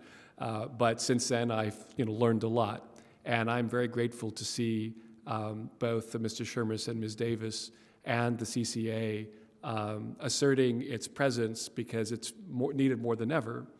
And I want to make a case here, a very strong case, that if there's one organization in the city that is missing their input, it would be the Metropolitan Planning Organization. The key reason being that because we are a metropolitan area, any federal highway dollars that come to this city or to this area must be approved by the MPO Policy Committee. It in some ways transcends even the state. And so INDOT has been in conflict with the MPO before because the MPO wouldn't agree to put something into their transportation improvement plan. I think if there is an active and abiding presence of the CCA and the department, I don't think it's not necessary for Mr. Shermis's department to be reticent in the advocacy for disabilities, that especially at the MPO, that they should be a regular presence. And I certainly want to advise them on, how that can be implemented. But, with regarding any major road in Bloomington that is under the authority of INDOT, it is also in the purview of the MPO, and the CCA and Mr. Shermis and company should be active parts of that discussion. But whether it comes to, finally, I just want to say that I've been to countries older than ours in recent years and found myself remarking on the various ways in which they address physical accessibility to public space. In some countries I visited, it was so bad that I found myself remarking out loud to nobody in particular that there was clearly no equivalent of the Americans with Disabilities Act in this country, what with trees planted in the middle of 3-foot wide sidewalks, or cars parked everywhere, including on the sidewalk, on yellow curbs, if there were even yellow curbs anywhere. And overall, just a lack of sensitivity for anyone, for example, in a chair with wheels. Or pedestrians with difficulties, navigating when there's no curb cuts, or the curbs themselves are twice as high as we'd be accustomed to. So, I am increasingly grateful that I'm aware of the ADA, that I'm aware that I know people who need those services, and eventually I'm going to need them too, and none of that's an excuse. That we all need to be taking disabilities into account from the get-go in the way that we think about all legislation. So with that, again, I just want to reiterate the idea that the MPO, I think, is the next frontier for anyone concerned about physical accessibility, transportation accessibility, and I'd love to have that conversation with them sometime, but I'm going to enthusiastically support this resolution. Thank you. Thank you. Anyone else? Councilmember Rollo. Thank you. Thanks a lot for the presentation and the report. It's really interesting, and I really appreciate the table of compliance and deficiencies within the report for city facilities. I wanted to make a comment on, sidewalk accessibility, and clearly we make decisions that involve trade-offs, and I think an unfortunate one was, in my mind, were the scooters, because they could not only utilize the sidewalks, but they park on them and they block them, and we have hundreds and hundreds of examples of how that happened over the years. And so we spend millions of dollars on sidewalks, and then yet with a single action, we make them inaccessible for many, many people. So another example, I think, of competing interests that I think is unfortunate, I'm a bicyclist, but removing stop signs on 7th Street from Morton, essentially to Indiana, prevents pedestrians from crossing. So and I guess it's meant to expedite bike travel, as though bikes should be unencumbered and not able to stop, even though I stop at stop signs. And then also bicycles on sidewalks, I think, was a mistake as well, because I know of several people who, there were people without disabilities, but they still were involved in collisions. So I think that we really, hopefully this report, your report, has brought to the attention of the council that we have to be really careful that we don't do the worst turn in terms of these sorts of decisions that impact people who are in vulnerable communities, and we don't put millions of dollars of infrastructure potentially to waste with actions like that. So I'll be reviewing the report, and I look forward to talking to you about implementing it. Thank you. To thank you very much, Mr. Shermis. I know that during our work session, you've gotten some kudos from some of your peer communities where you have been meeting and sharing this transition plan. It is a good thing to have it updated and to have us reminded. We appreciate photographs of the problem areas. I know Councilmember Rallo has already talked about the scooters that all of us, I'm sure all of us up here on this council, have gotten hundreds of photographs of wrongfully parked scooters, and we're becoming much more aware of individuals with accessibility issues that really are encumbered by these things. And then the other examples that were brought up tonight that certainly bear us to be more mindful of. And that goes for all the ranges of disabilities, whether you are sight impaired or hearing impaired or have a physical challenge. That is very critical for all of us to be reminded of. So thank you for the update very much. And Ms. Davis, we appreciate you as well. Thank you. Yes, Councilmember Flaherty. I want to add a couple things. And one is that when it comes to, well, thank you very much for the presentation. I appreciate the plan. I appreciate all the work that's gone into it. And having joined in 2021 with the walk audits and all the rest, it's really great work. I'm excited to keep following up on it. We have a lot of accessibility challenges. What I wanted to say, a couple of things. One is when we think about accessibility challenges like on our sidewalks, like a few that were just mentioned, I think we should keep a systems level view and not focus on individual offending units. We might need to focus on scooters for a moment to address that problem, but as ubiquitous, if not more so, again, our trash cans, as a number of us have been bringing up for months now. So let's make sure we're holistic in looking at it and keeping the main thing, which is accessibility, not scooters. And then same thing with marginalized roadway users. In particular, people who walk and bike and use scooters and are killed on our streets by people driving 3,000, 4,000, 6,000 pound vehicles. Mr. Alexander gave comment earlier tonight about a scooter user who was lawfully in a bike lane and killed tragically because we don't have adequate protected infrastructure for that type of marginalized roadway user.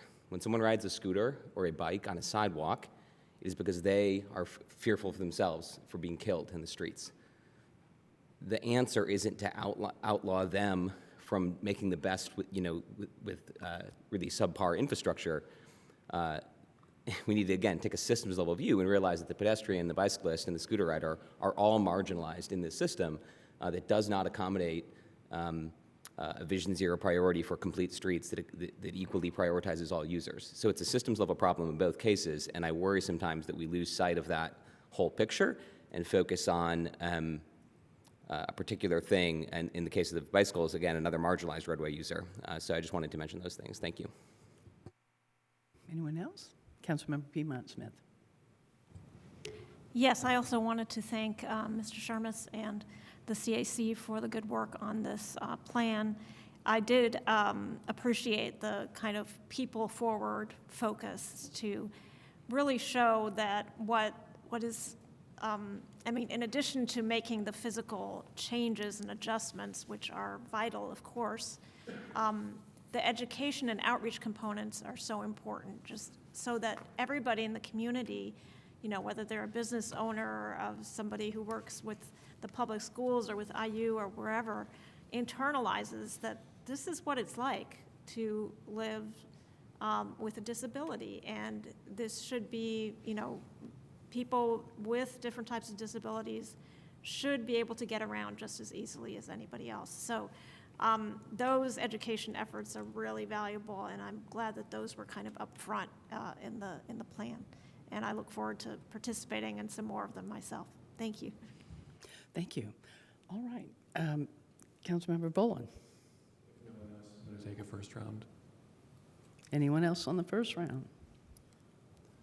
It's all yours. Thank you. I just wanted to add to Councilmember Flaherty's comment. I recently had a reason to look into the question of, well, to what extent do bicyclists cause deaths in the same way that cars create deaths? And so I looked into U.S. statistics. In 2020, more than 44,000 people died in transport accidents.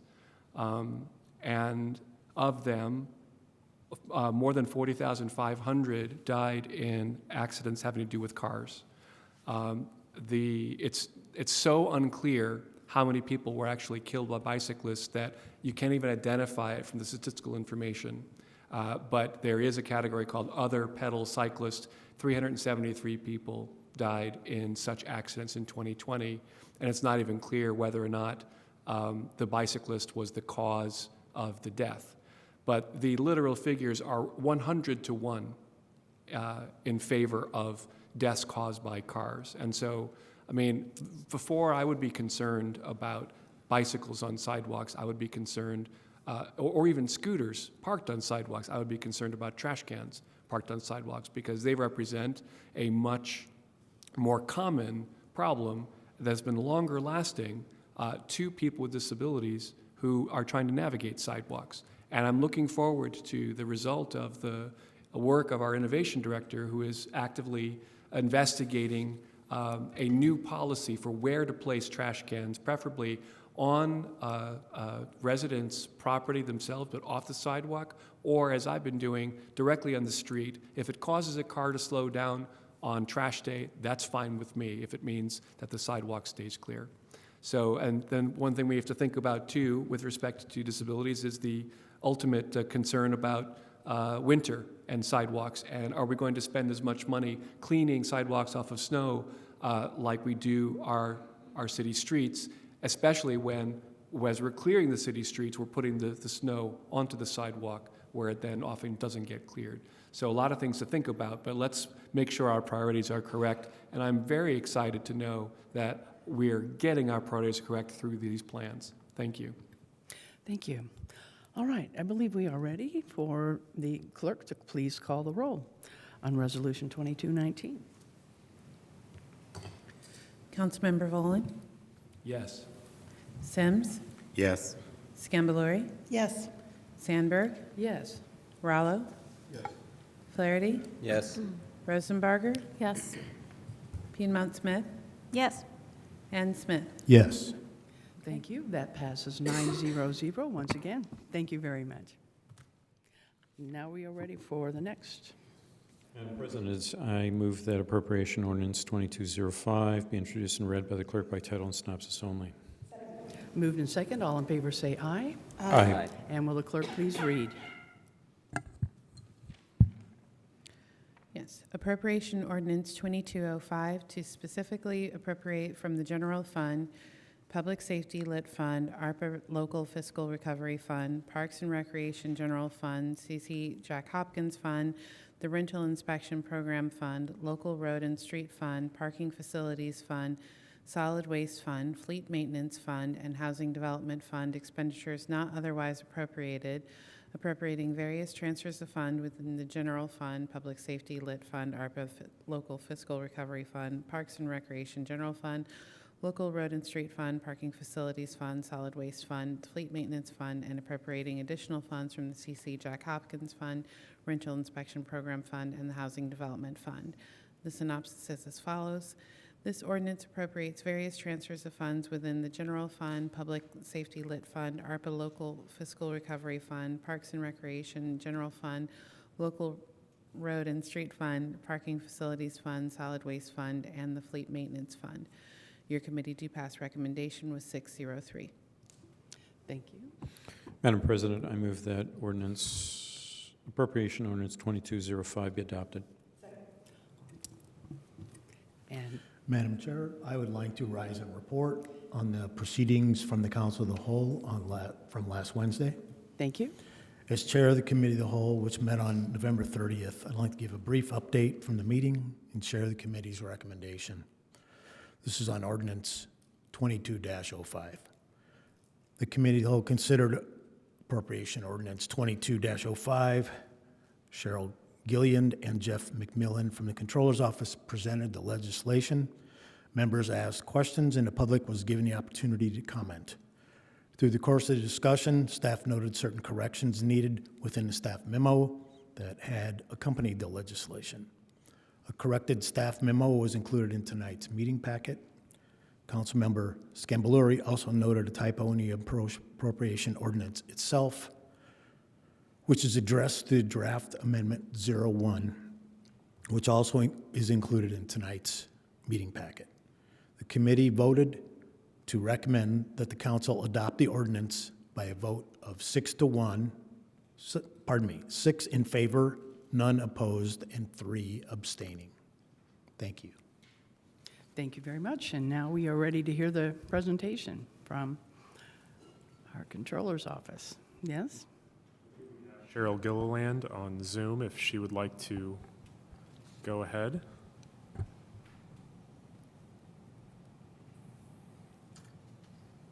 Good evening. This is Cheryl Gilliland, Director of Auditing within the Controller's Office. I want to make sure you can hear me clearly.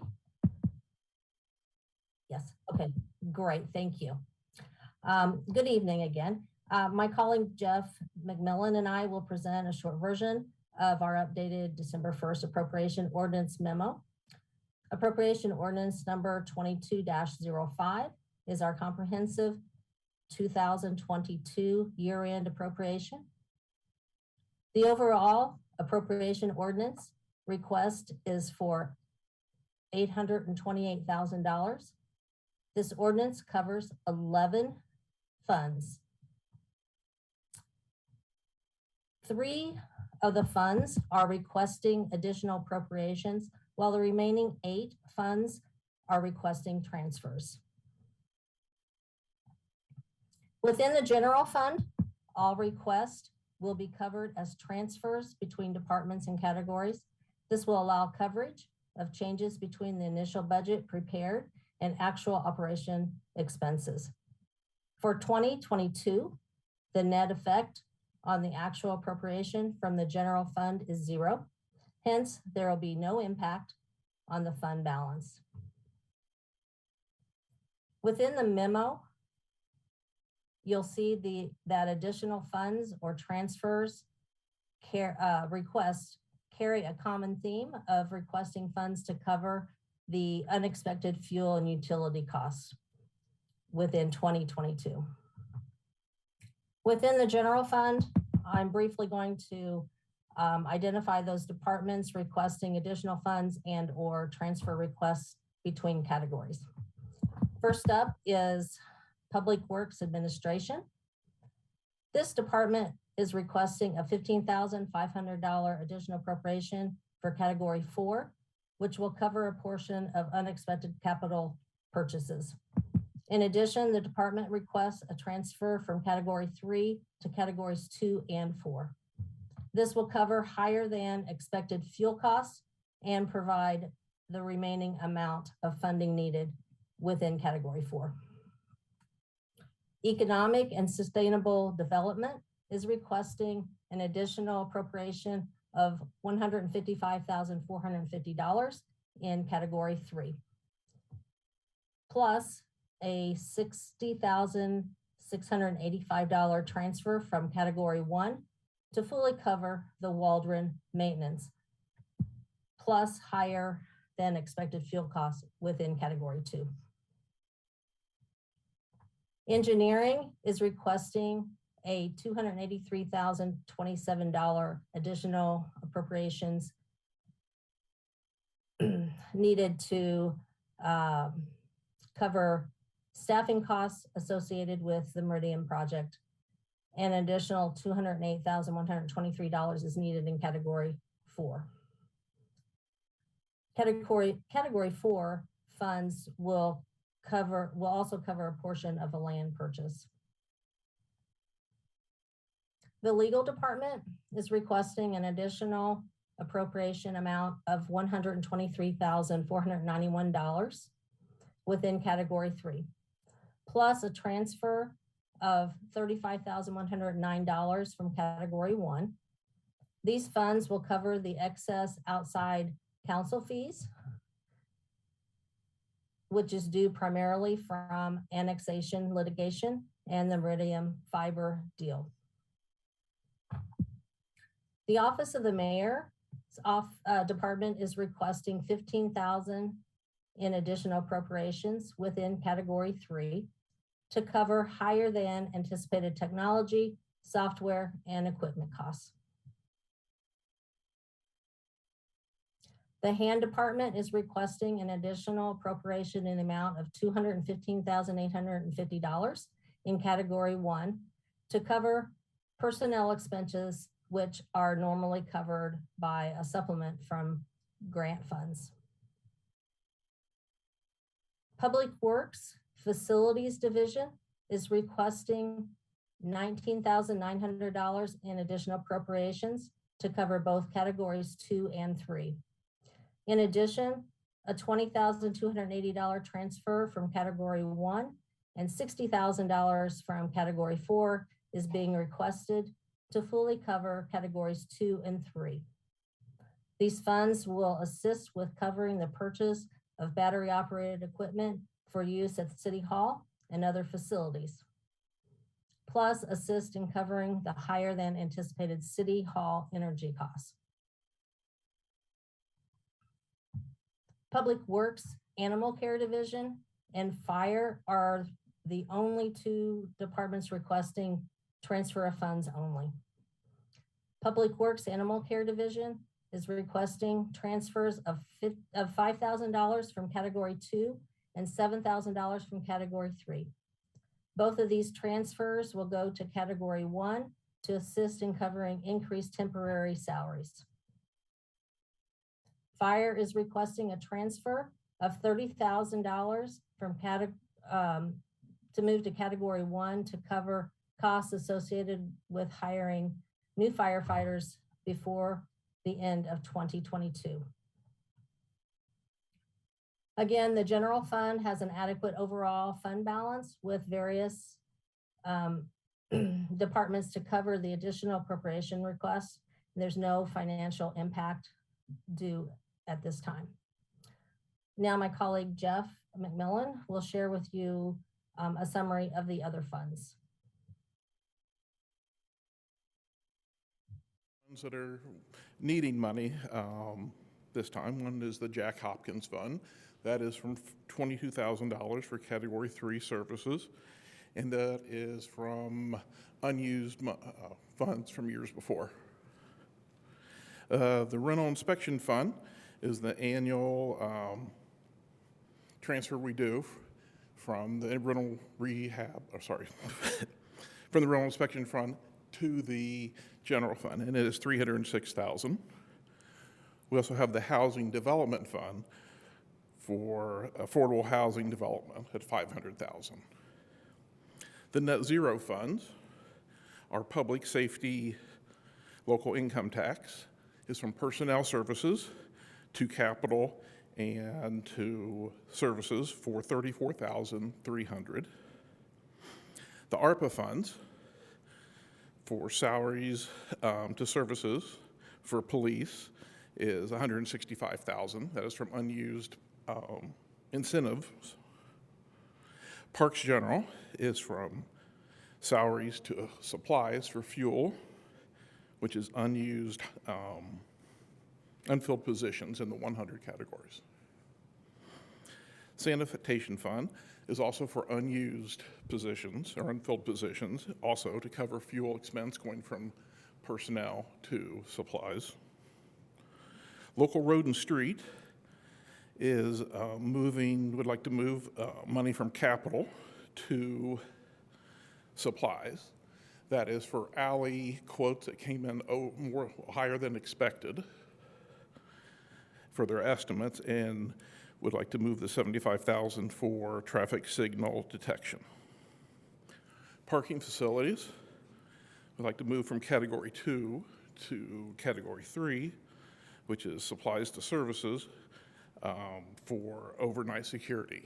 And they're reducing down their supplies and signage. Fleet maintenance is moving $108,000 from services to supplies, and also from capital to supplies for fuel. And that is $228,290. The third item is local road and streets would like to move within their 400 category for an amount greater than $100,000. That is also because the alley quotes came in higher, and they would like to get a skid loader or skid steer to be able to do sidewalk and alley maintenance. And Cheryl and I can take any questions, and thank you. All right, very good, thank you. Questions for either Ms. Gilliland or Mr. McMillan? Councilmember Bowen. Yes, thank you for the presentation. I've got a couple of questions. First of all, when did the rental inspection program fund get set up? That was recent, wasn't it? We do it annually. Well, no, but I mean, the state made new rules, you said in the memo in 2012. Put it in, and then we've done it. It's relatively recent, isn't it? Yeah, it's within the last 4 or 5 years. Well, so my question, I guess, is why are we still taking expenses out of the general fund and then reimbursing it? Why don't we take the expenses out of the rental inspection program fund for the rental inspection program? Is it just habit?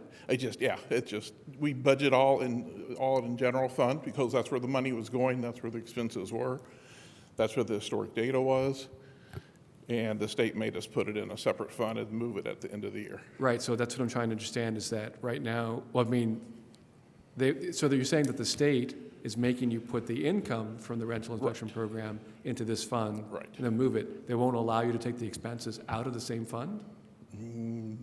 I'd have to defer to legal for that, so yeah, I'm I'd be interested in a breakdown of what the expenses are, you know. Anyway, but it feels like it would be cleaner if everything associated with the rental inspection program was coming and going out of the same fund. The other question I have is engineering is requesting $208,000 for a land purchase.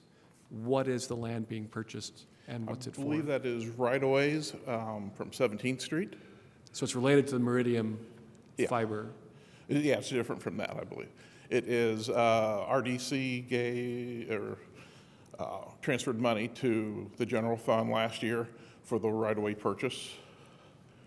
So, I mean, because engineering has two requests. One of them is $75,000 for personnel and then $208,000 for the land. Are those related both to the Meridian or are they just happen to be in the engineering department? As far as I know, they're independent. Because this says it's to cover a portion of a land purchase and not a variety of different small land purchases. Yeah. So I was wondering what that land was. Yeah. Cheryl, do you have any more detail on that? No, I was not provided with the details. I believe, yes, no, I don't have anything. I really don't. Okay, thank you. All right, thank you. Questions? Councilmember Scambolari. Or a potential response to that question. Oh. My understanding is that some of that land acquisition was related to the new multi-use path on West 17th. So it's not necessarily directly related to Meridian, Correct. It's just a separate purchase. Okay, Correct. Thank you. Any additional questions from council? And seeing none, I do believe at this time we have an amendment we may want to consider before we go to public comment. Councilmember Scambolari. Thank you, Madam President. If I may, I'd like to move Amendment 1 to Appropriation Ordinance 2205. Thank you. And may I proceed? Yes, please. Yes, this essentially just corrects a mistake in how a department's name is listed. And it reads as follows. Appropriation Ordinance 2205 shall be amended by deleting any references to economic and sustainability development and replacing such with economic and sustainable development. And that's all. All right, so that amendment is on the table. Any discussion about that? All right. Do we need to go to the public for that? Offer the chance for folks on Zoom, if you'd like to comment on the amendment to correct the name of the department, please use the raise hand feature to let us know you'd like to speak. I would like to go back to the legal appropriation and request a further breakout so that in the interest of transparency, sorry? Amendment 1, which is kind of a housekeeping I'm issue, sorry. so hold on. We will get to the public on the appropriation as a whole in just a minute. All right, so if there's no public comment on this Amendment 1, back to council. Any comment? All right, let's ask the clerk if she would please call the roll on Amendment 1. Councilmember Sims, Yes. Scambalori, Yes. Sandberg, Yes. Rallo, Yes. Flaherty, Yes. Rosenbarger, Yes. Piedmont Smith, Yes. Smith, Yes. Volin. Okay. That's all. Councilmember Rowland not here? No. Okay, Sorry, I didn't see it. 800 on that amendment. Thank you, Ms. Gamblary. Now we are back to the appropriation ordinance as it is. Any further council comments? All right, now we will go to the public on the ordinance as amended. Okay, take two.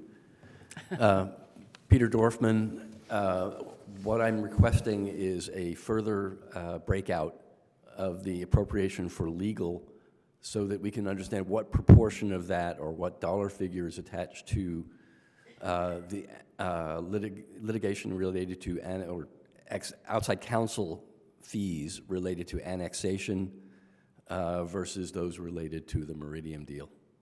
Thank you. That. And I will again remind folks on Zoom that if you'd like to comment on the appropriation ordinance as a whole, you can use the raise hand feature to let us know you'd like to speak, which you can find in your control bar under the Reactions tab or the More tab. You can also send a chat to the meeting host to let us know you'd like to comment. And I believe tonight's meeting also serves as the required public hearing on this item, so just wanted to make a note of that as well. No hands flying up? I see no immediate takers on Zoom, no. All right, very good. We are back to the council for any questions or final comments. Councilmember Rollo. Question about appropriations related to annexation versus Meridian.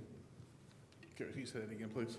Any appropriations related to legal, Mm-hmm. specific to annexation and/or Meridian?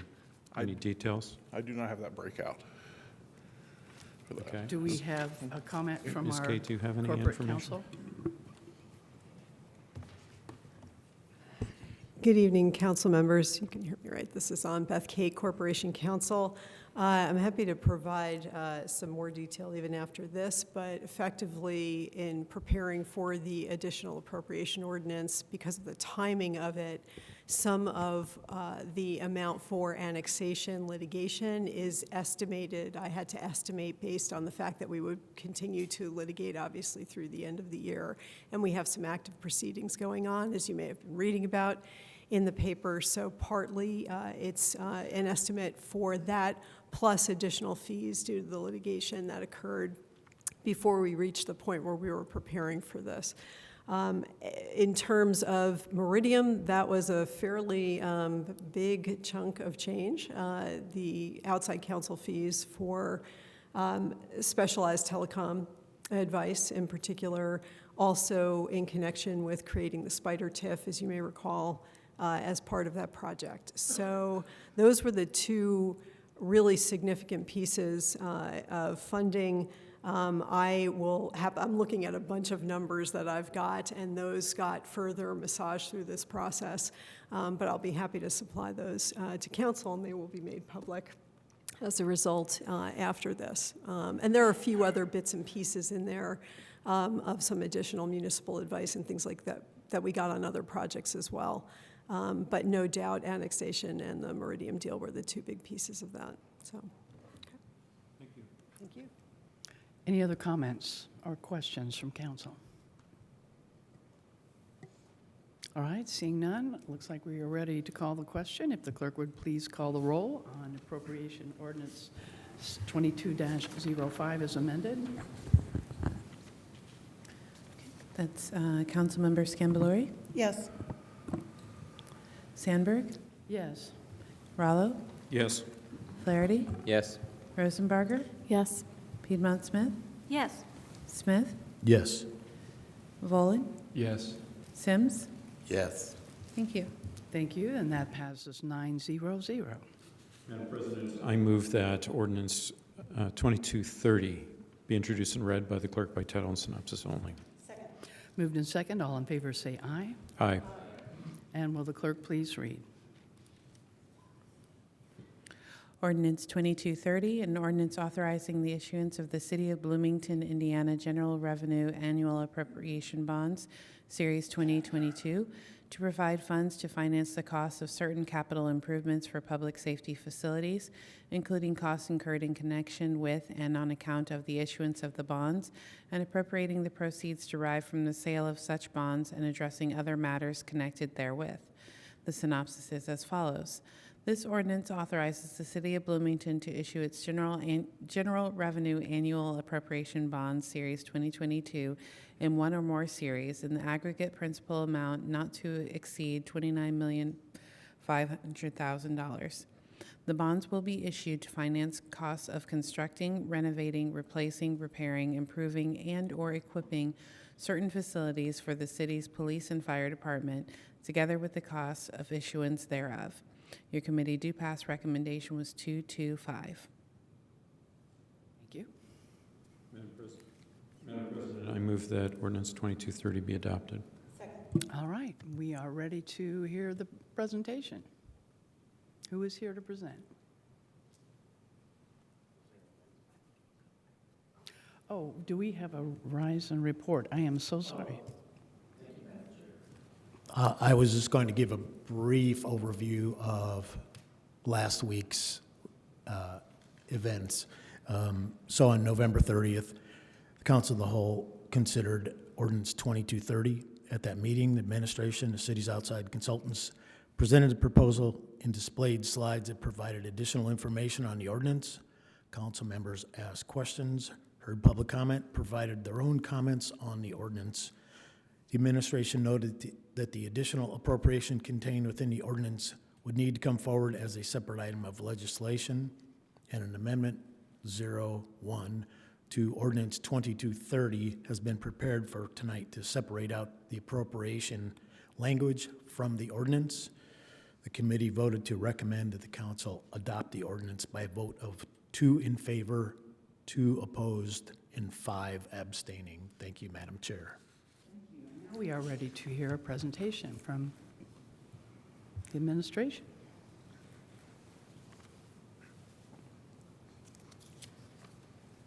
Thank you very much. Mayor John Hamilton here. Appreciate it. I'll be brief tonight, bringing to you this plan for new and unprecedented investments in Bloomington's public safety facilities, implementing the transformational economic development local income tax that you all passed last spring.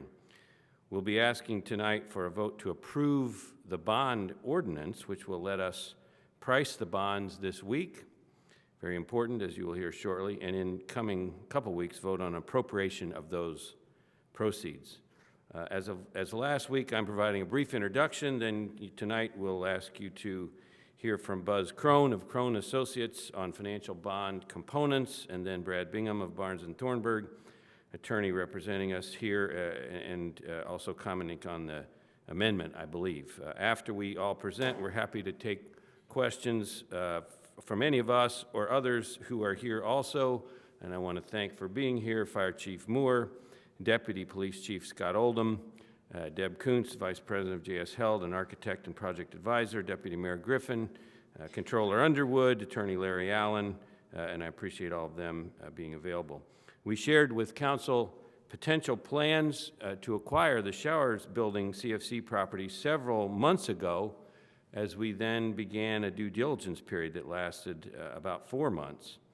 We provided an extensive memo 2 weeks ago on November 23rd, sharing the results of that due diligence work, and gave a detailed presentation just summarized to Council last Wednesday, the 30th, and we have provided additional written information last Friday, including responding to some specific questions, sharing more background information. We strongly encourage you to support the bond ordinance this evening to allow us efficiently to put the ED Lit proceeds annual funding to work. And we look forward to continued discussions about its specific deployment. We know we need substantial investments in 3 fire facilities and space for fire administration. Our downtown fire station number 1 has been closed since June 2021, operating out of a temporary facility on 4th Street.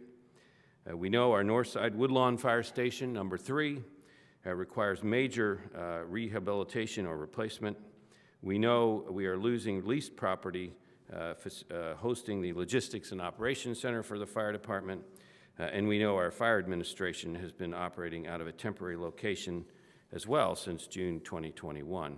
We are also aware that the current police headquarters on 3rd Street, damaged as well in the 2021 flood, is not optimal in quality or size for the needs of the Bloomington Police Department going forward. As you know, our administration and our partners reviewed numerous options, including potentially a new downtown fire station, a new Northside fire station, a new standalone public safety center, or an expansion and or rehabilitation of our existing police station, as well as the recommendations that we have made to you.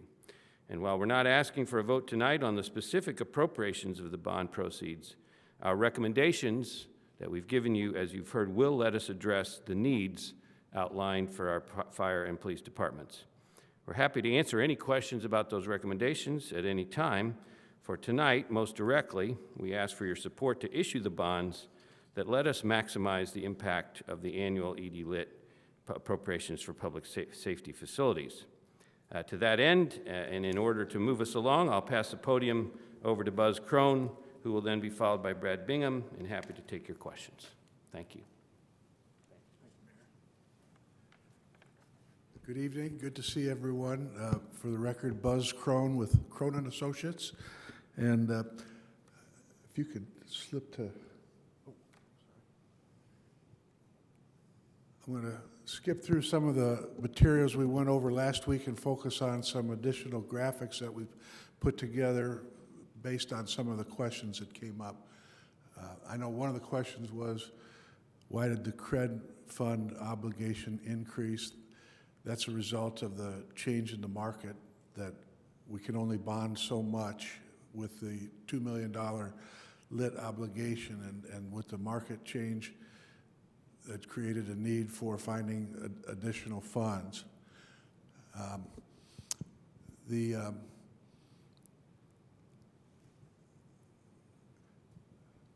This graphic was put together by our underwriting team, and what it does, it shows the Federal Open Market Committee, which is a subcommittee of the Federal Reserve Board.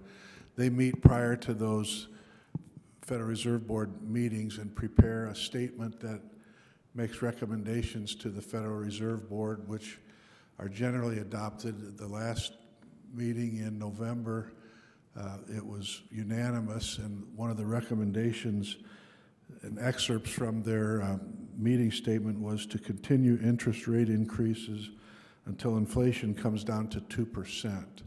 So we do anticipate that there's going to be increasing interest rate pressure from the Federal Reserve Board. What this chart shows is that 5 of the last 7 meetings of the Reserve Board resulted in increases in the municipal bond index. This happens to be the 10-year MMD, or municipal market data. I've got some other charts, though, that I'd like to supplement this.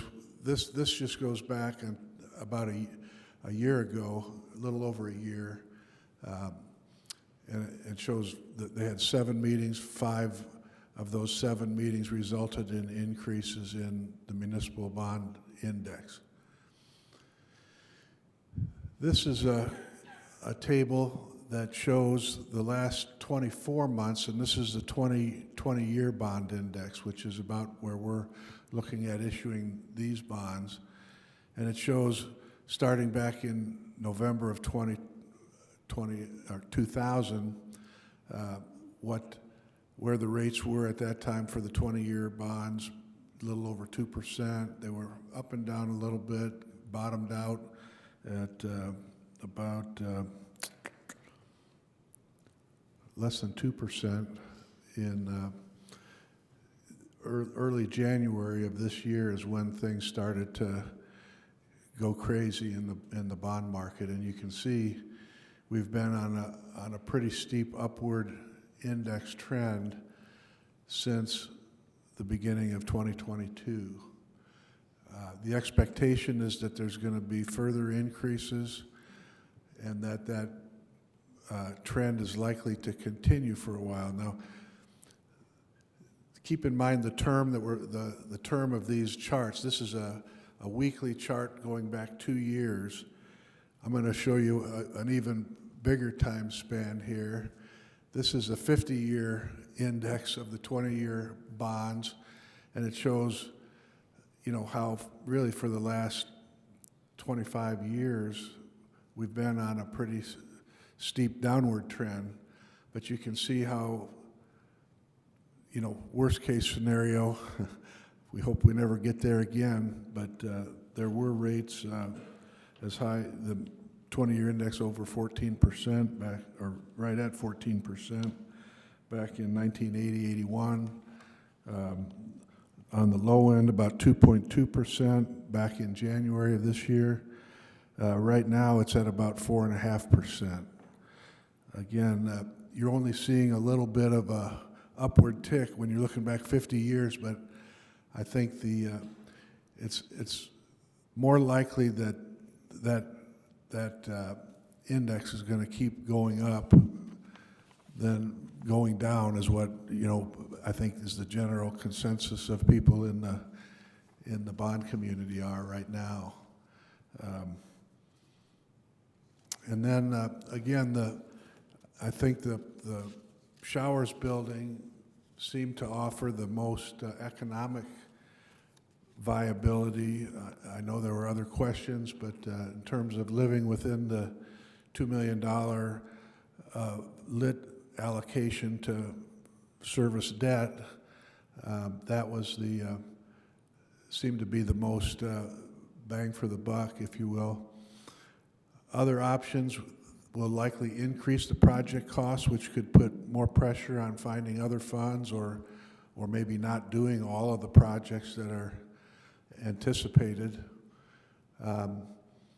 Again, we'd like to issue the bonds as soon as possible before the next Federal Reserve meeting, under the assumption that it's likely to go up. And I think we talked last time about every 25 basis points of increased interest costs reduces our bonding capacity by over $500,000, about $540,000. So that's sort of the rationale behind wanting to move forward before we even appropriate the funds on the specific projects, because we're afraid that available bond funding is just going to get smaller. So again, we think that the index is likely to keep going up, and we believe that the sooner we can lock in interest rates, that we'll have more bonding capacity and less pressure on the CREED or other funds that you might see fit to apply to the project. With that, I guess, Brad, you've got some information to share, and then I'll be available for questions.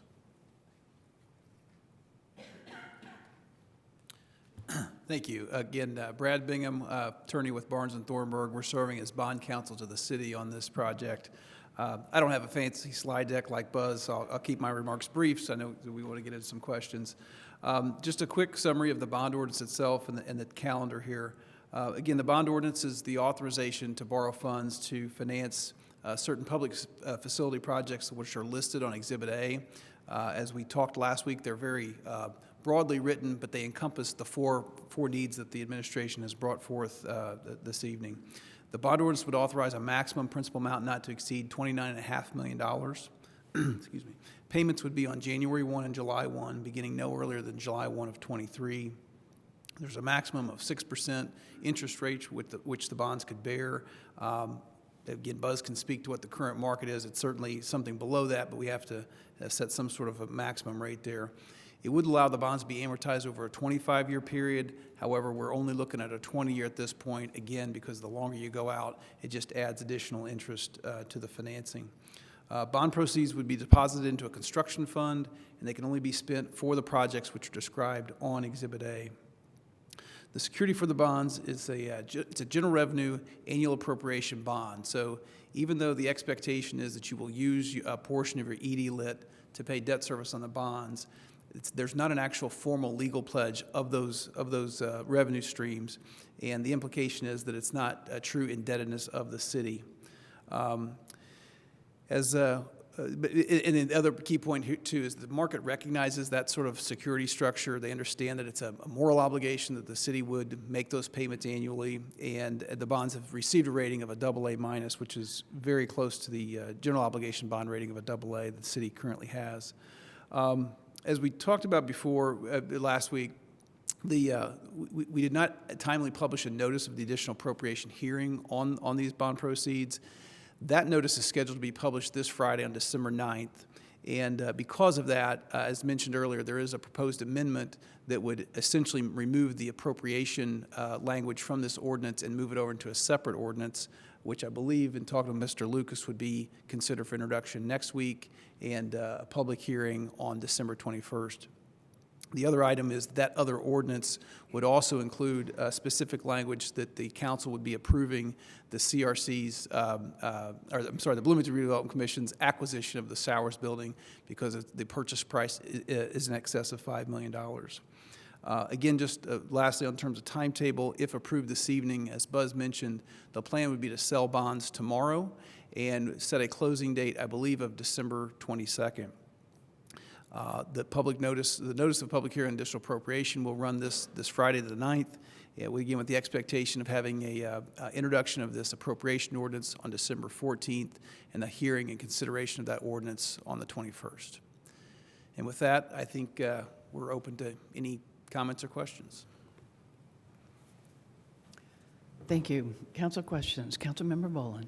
Yes, thanks for the presentations. I'm trying to wrap my head around the finer points here and the mention of the separate ordinance, which it's not been on my radar, complicates my question a little bit. But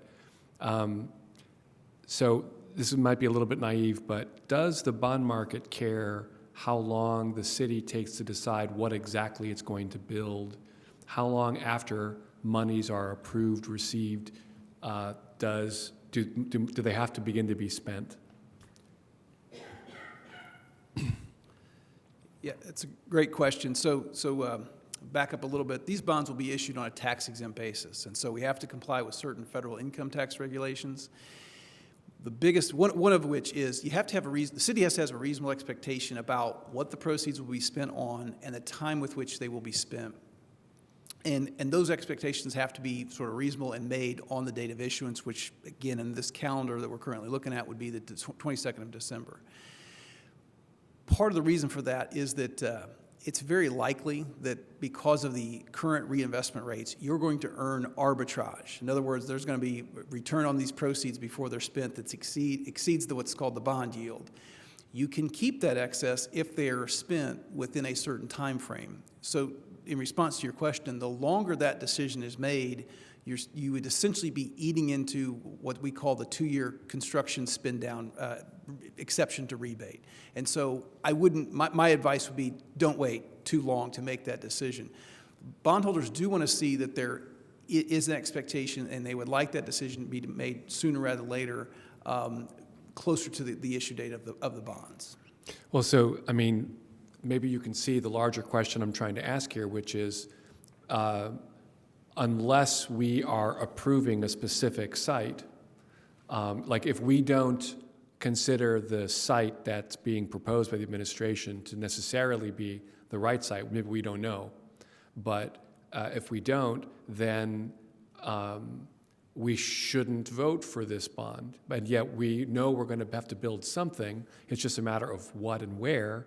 So why wouldn't we vote for the money even though we're not yet sure exactly what's going to get built? Do you see my dilemma? I do. And again, I think part of it comes back to what Buzz mentioned, which is, you know, no one has a crystal ball. The more that rates tick up, on the assumption that the council's only earmarking essentially $2 million per year of ED lit for debt service, that borrowing capacity is going down. And so the scope of projects that can be done diminishes as well. I think the administration would likely say they've looked at these other alternatives, all of which have a greater cost. So even if the certain components aren't decided upon or agreed upon, these other, to do other components would cost more. And so there still would be an expectation to spend the proceeds on essentially a costlier project at this point. Okay, so, but just so I'm clear on my original question, maybe I should ask Mr. Lucas. So is this what is being proposed with the division of the question, to divide off the specific site to be purchased? Is that what it, I mean, what is being divided exactly? No, I don't think that was the intent behind removing the additional appropriation language, although I take your concern. That was due to the notice issue, that the notice for that additional appropriation wasn't published in time, and so it's now coming forward as a separate item, which would also approve of the Redevelopment Commission's purchase agreement for the Showers property. I would ask the administration, you know, if the council supports the issuance of the bonds but doesn't support the purchase of the Showers building, what happens? That would be my question then. I mean, if the council approves the bonds, recognizing that there is a need for public safety infrastructure investment, but we don't necessarily agree with this particular recommendation, despite how you know, favorable it seems to the administration, what is your response? I think we got that question in interim questions since last week, and I can answer it by saying we do believe your support of issuing the bonds is very important so that we can get those resources dedicated. If you disagree with the proposed purchase of the Showers building, but we have the bond proceeds, Plan B, as we said in the answer, would be we know we need to do very substantial fire investments, over $10 million, which we would proceed with. If we were not to purchase the Showers, I think our approach would be looking at the best options for the police department, would be to do substantial rehab where they are, as we've outlined, which is significantly less money than the purchase of the Showers. Would, of course, not accomplish a number of the objectives, but if that were where we would end up, I think we would do those fire projects, that different police rehab of the existing building, and then use any other proceeds for essentially public safety capital over the next 3 or 4 years that are in the capital plan and the public safety 10-year plan. I appreciate that answer very much. Thank you. Thank you. Councilmember Rollo, did you have a question? I'll defer my question for the moment. Okay, Councilmember Smith. Mr. Volin pretty much asked my question, and the mayor just answered it. So, thank you. Councilmember Volin and Mayor Hamilton. Didn't quite answer it for me, but Councilmember Piedmont Smith. Yes, thank you. So I have some questions about the cost comparisons in the packet addendum that we received earlier this week, comparing the purchase and renovation of the Showers CFC building versus expansion of the Bloomington Police Department station that exists now. There are a few fees that I don't understand. So there's a line item that says fees, parentheses, AE, owner's rep, et cetera. And it's significantly less for showers than for the BPD expansion. Could you explain that? Thank you for the question. I'm going to refer to Deb Kuntz, who's been a consultant and advisor in assembling the comparisons, and she can answer that for you. Thank you. So at this early stage in the process, that is typically a function of the size of the project. So it is a percentage of the size of the project. So the larger the project, the larger that percentage is. So on public project, well, on commercial projects, you are required to have a licensed architect or engineer stamp your drawings so that they are per code. And so those are fees that are necessary in order to make the project function. So that is a requirement of that. But that is why they're smaller on, depending on the size of the project. It will adjust based on the size. But the size of the project is actually much larger at Showers CFC than the size of the addition to the new BPD station. I mean, the addition to the existing BPD station. So the option that is the addition includes the addition and the renovation. And so that, I will double check it to make sure that the math is correct, but typically that, you have to look at the total construction value, and that is a percentage of the total construction value. Not the purchase price. It doesn't have anything to do with the purchase of the property. It is a percentage of the construction. And then what does owner's rep mean? So that might be somebody like me that helps as an external advisor. So that also is proportional to the size of the project? It is 100%. All of that is proportional. Okay. Mm-hmm. If I may, a related question. There's also a line item that says owner's contingency, Mm-hmm. where the BPD expansion is also significantly more expensive than Showers. Could you please explain that?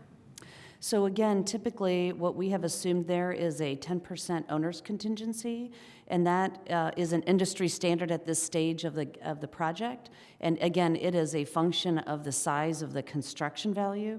It has no bearing on property purchase at all. It is totally a function of the construction value, or the estimated What does it pay construction for? value. The construction contingency. So construction contingency is so we are very early in the process, right? And when you're very early in the process, not every detail is figured out yet. So the owner's construction contingency is to accommodate if there are fluctuations, if there's something that we find in the project as we get into the design of it. It is also used during construction. So sometimes in construction, we might tear down a wall and find that there is a plumbing pipe that was not expected to be where it is. And so we call those unforeseen conditions, and that construction contingency is used to cover those unforeseen conditions. It's a very typical standard approach for all construction projects. Every construction project that you begin at this stage always will have a construction contingency. Okay. Thank you. If it was called construction contingency, I would have understood it better. Ah, But it's yes. called owner's contingency, so I didn't know what that meant. Yes. Owner's contingency and construction contingency ultimately are the same thing. It's just semantics. So I called it owner's contingency because ultimately it's the owner's decision, right? It'll be your decision how those monies are spent. So it's not the contractor's decision. All right, thank you. You're welcome. Thank you. Anyone else? Any questions from council? Councilmember Fullen? Yeah, let me pull it up here. So I'm not sure whether Ms. Kunz can help us with this or not, but one of the things that I was interested in was the response of members of the police union, and one of the strong sentiments they had in their reaction to this over the past week is the parking, which I love parking, but the ingress and egress and let me pull up the note here. But I guess what I want to know is, was there any thought, what is the administration's take on the concerns of people who'd be using this particular area for ingress and egress? I've looked, I looked at the map, the Beeline Trail. There are no major thoroughfares. There's barely, 8th Street is barely a street, and Rogers, to get to Rogers, you're going basically through another parking lot. What were the thoughts about physical access to police cars on this site? Sure. Well, let me offer a couple comments, and then I'll maybe allow Deputy Chief Oldham to come up and share thoughts as well. So we did analysis that we provided to you last week of the two sites, showing how you come in and out of the parking lot, both at the existing police department as well as what's being proposed at Showers.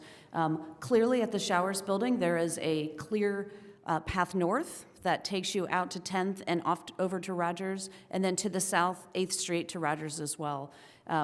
There is, I think, part of the perceived challenge there is that it feels tighter than the current police station, right? The current police station also has two ways out, one going, one way, and then one going opposite direction. Both have a pedestrian path, although I did acknowledge to the chief when we talked last week is that the pedestrian pathway that currently goes through in the police department area definitely probably doesn't have as much pedestrian traffic, right, as the Beeline does. So definitely admit that and recognize that there. And I think even last week we heard the chief say that our police officers are used to having lots of people around because there's parks, right? There's other things that are happening there. In terms of how the maybe rank and file feel about where that access, I'm going to let Deputy Chief speak to that. But I think in terms of one of the examples that was cited and the question that was asked of us is, well, what happens if there is a blockage at the north? And what happens if there's a blockage at the south, and if you're at the Showers building, right? So I'm thinking about the Showers building and said, well, what would happen in that scenario? How would we get our cars out of there, right? So one, if a majority of the cars would be likely in the trades garage, and we shared those numbers with you, they have access directly onto 10th Street. So we know that they are going to have that immediate access onto 10th Street, even if that street that's east of the trades garage is actually blocked. Additionally, as the chief and I talked through it, in an emergency, right, there actually is a sidewalk that goes to the Beeline Trail, and very likely, it is large enough for a car, very likely the path would be, is that police car would go up on the sidewalk and they would go out the Beeline Trail. That is most likely the scenario, and the chief and I both agreed that is the most likely scenario if the north path and the south path are both blocked. So there is an alternate path in an emergency situation. So those are some thoughts and as we looked at both sites. And now, Deputy Chief, do you want to add something? Hi, I'm Scott Oldham, the Deputy Chief of Police. I'm not sugarcoating it. It'll be a concern, but we work with an incredible staff who do a tremendous job every day. The officers are very cognizant of what they're doing. There are challenges everywhere. No matter what decision you reach, we will have a challenge where we're at. We'll have a challenge at Showers. We would have a challenge in a new building. It's just things we would have to adapt to over time. But just to be clear, 3rd Street, where the station currently is a primary arterial. Surely, do you consider the station to be on 3rd Street or on Lincoln and Washington?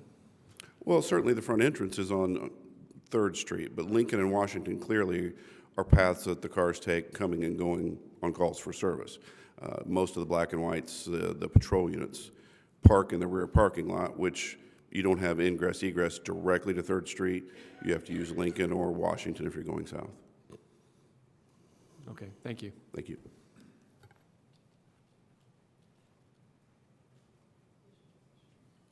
My mic is not on. Councilmember Smith. Okay, thank you. I think this is a question for Ms. Coons. Can I ask two questions? One is in the slides, we got cost comparison that shows 23.5 was the renovation, 25 was the BFD and BPD expand at the police department, and the other one is the new building for BFD and Bloomington Police Department at 31. So this was through my mind last time we were talking about this too, is that the overall cost of the renovation, the figure in the documents is 34 million is probably the top. At least that's what it says.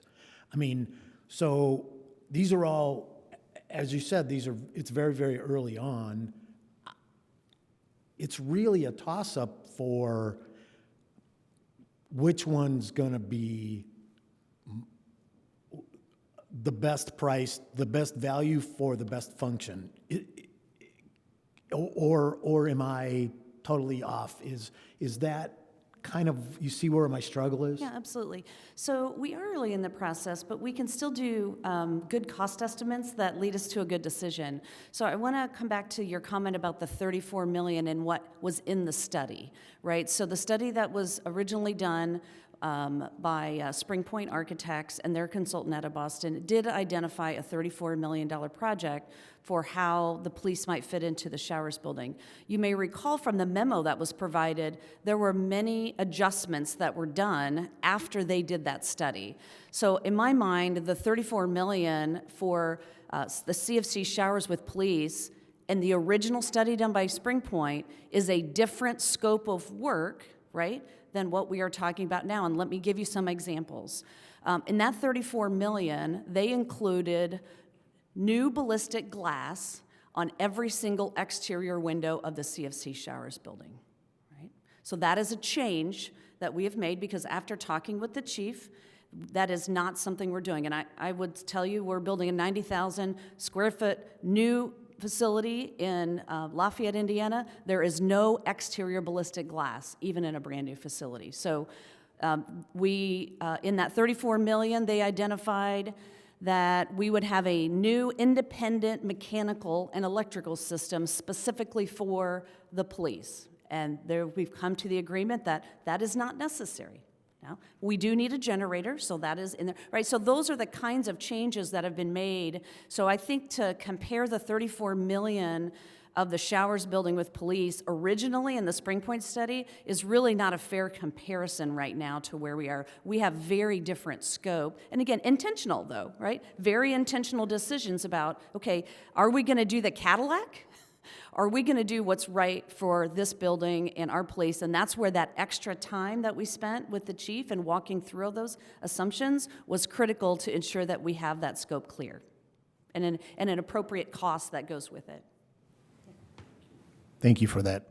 Let me just add, if I followed your question as well, one other component of it, Councilmember Smith, noting that there's a $2 million difference approximately between the Showers project and the expansion at the existing police department, which is not a huge difference, and I recognize that. It is more expensive. I think from our perspective, and again, we're not asking you to make this final decision tonight, but knowing that you want to talk about it, the big differences between those two approaches, besides the $2 million, are several. Number one, expanding the current location for the police department would not achieve the co-location benefits that we think are very important in co-locating our fire and our police together and with City Hall and the ability to work in an integrated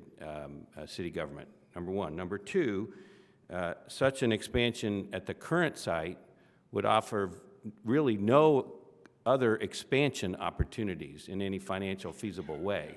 So we would be locked into a facility that our belief is may not be big enough within 10 or 15 years. So that's another big negative. Another concern would be rehabbing the current police department would be extremely disruptive to the police department.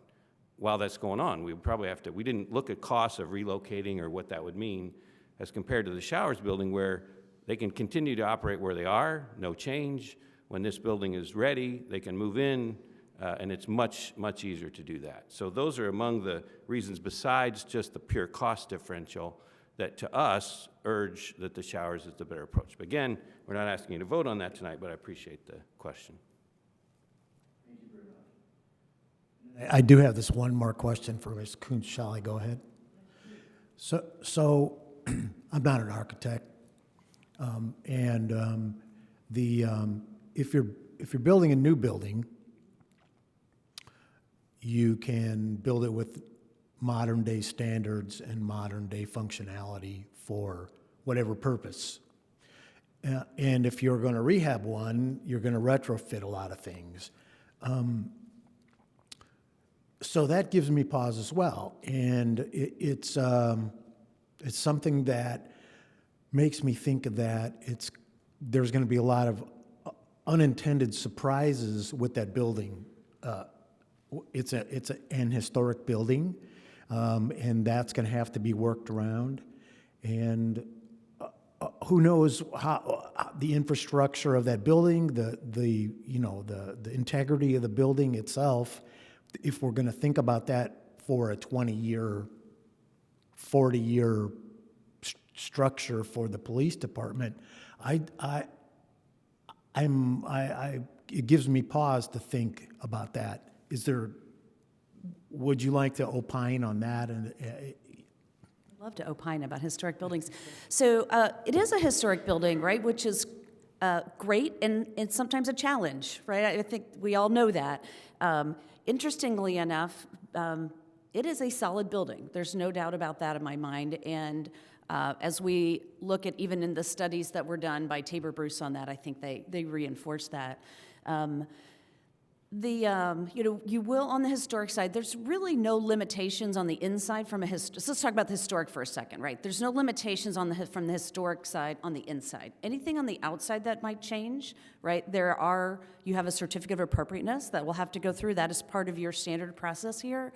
From what I can see, we have very little, if any, changes to the outside of the building. We are going to have some signage that we need to deal with. We're going to have a generator, so we are going to have to fence it, right? Because there's requirements around that.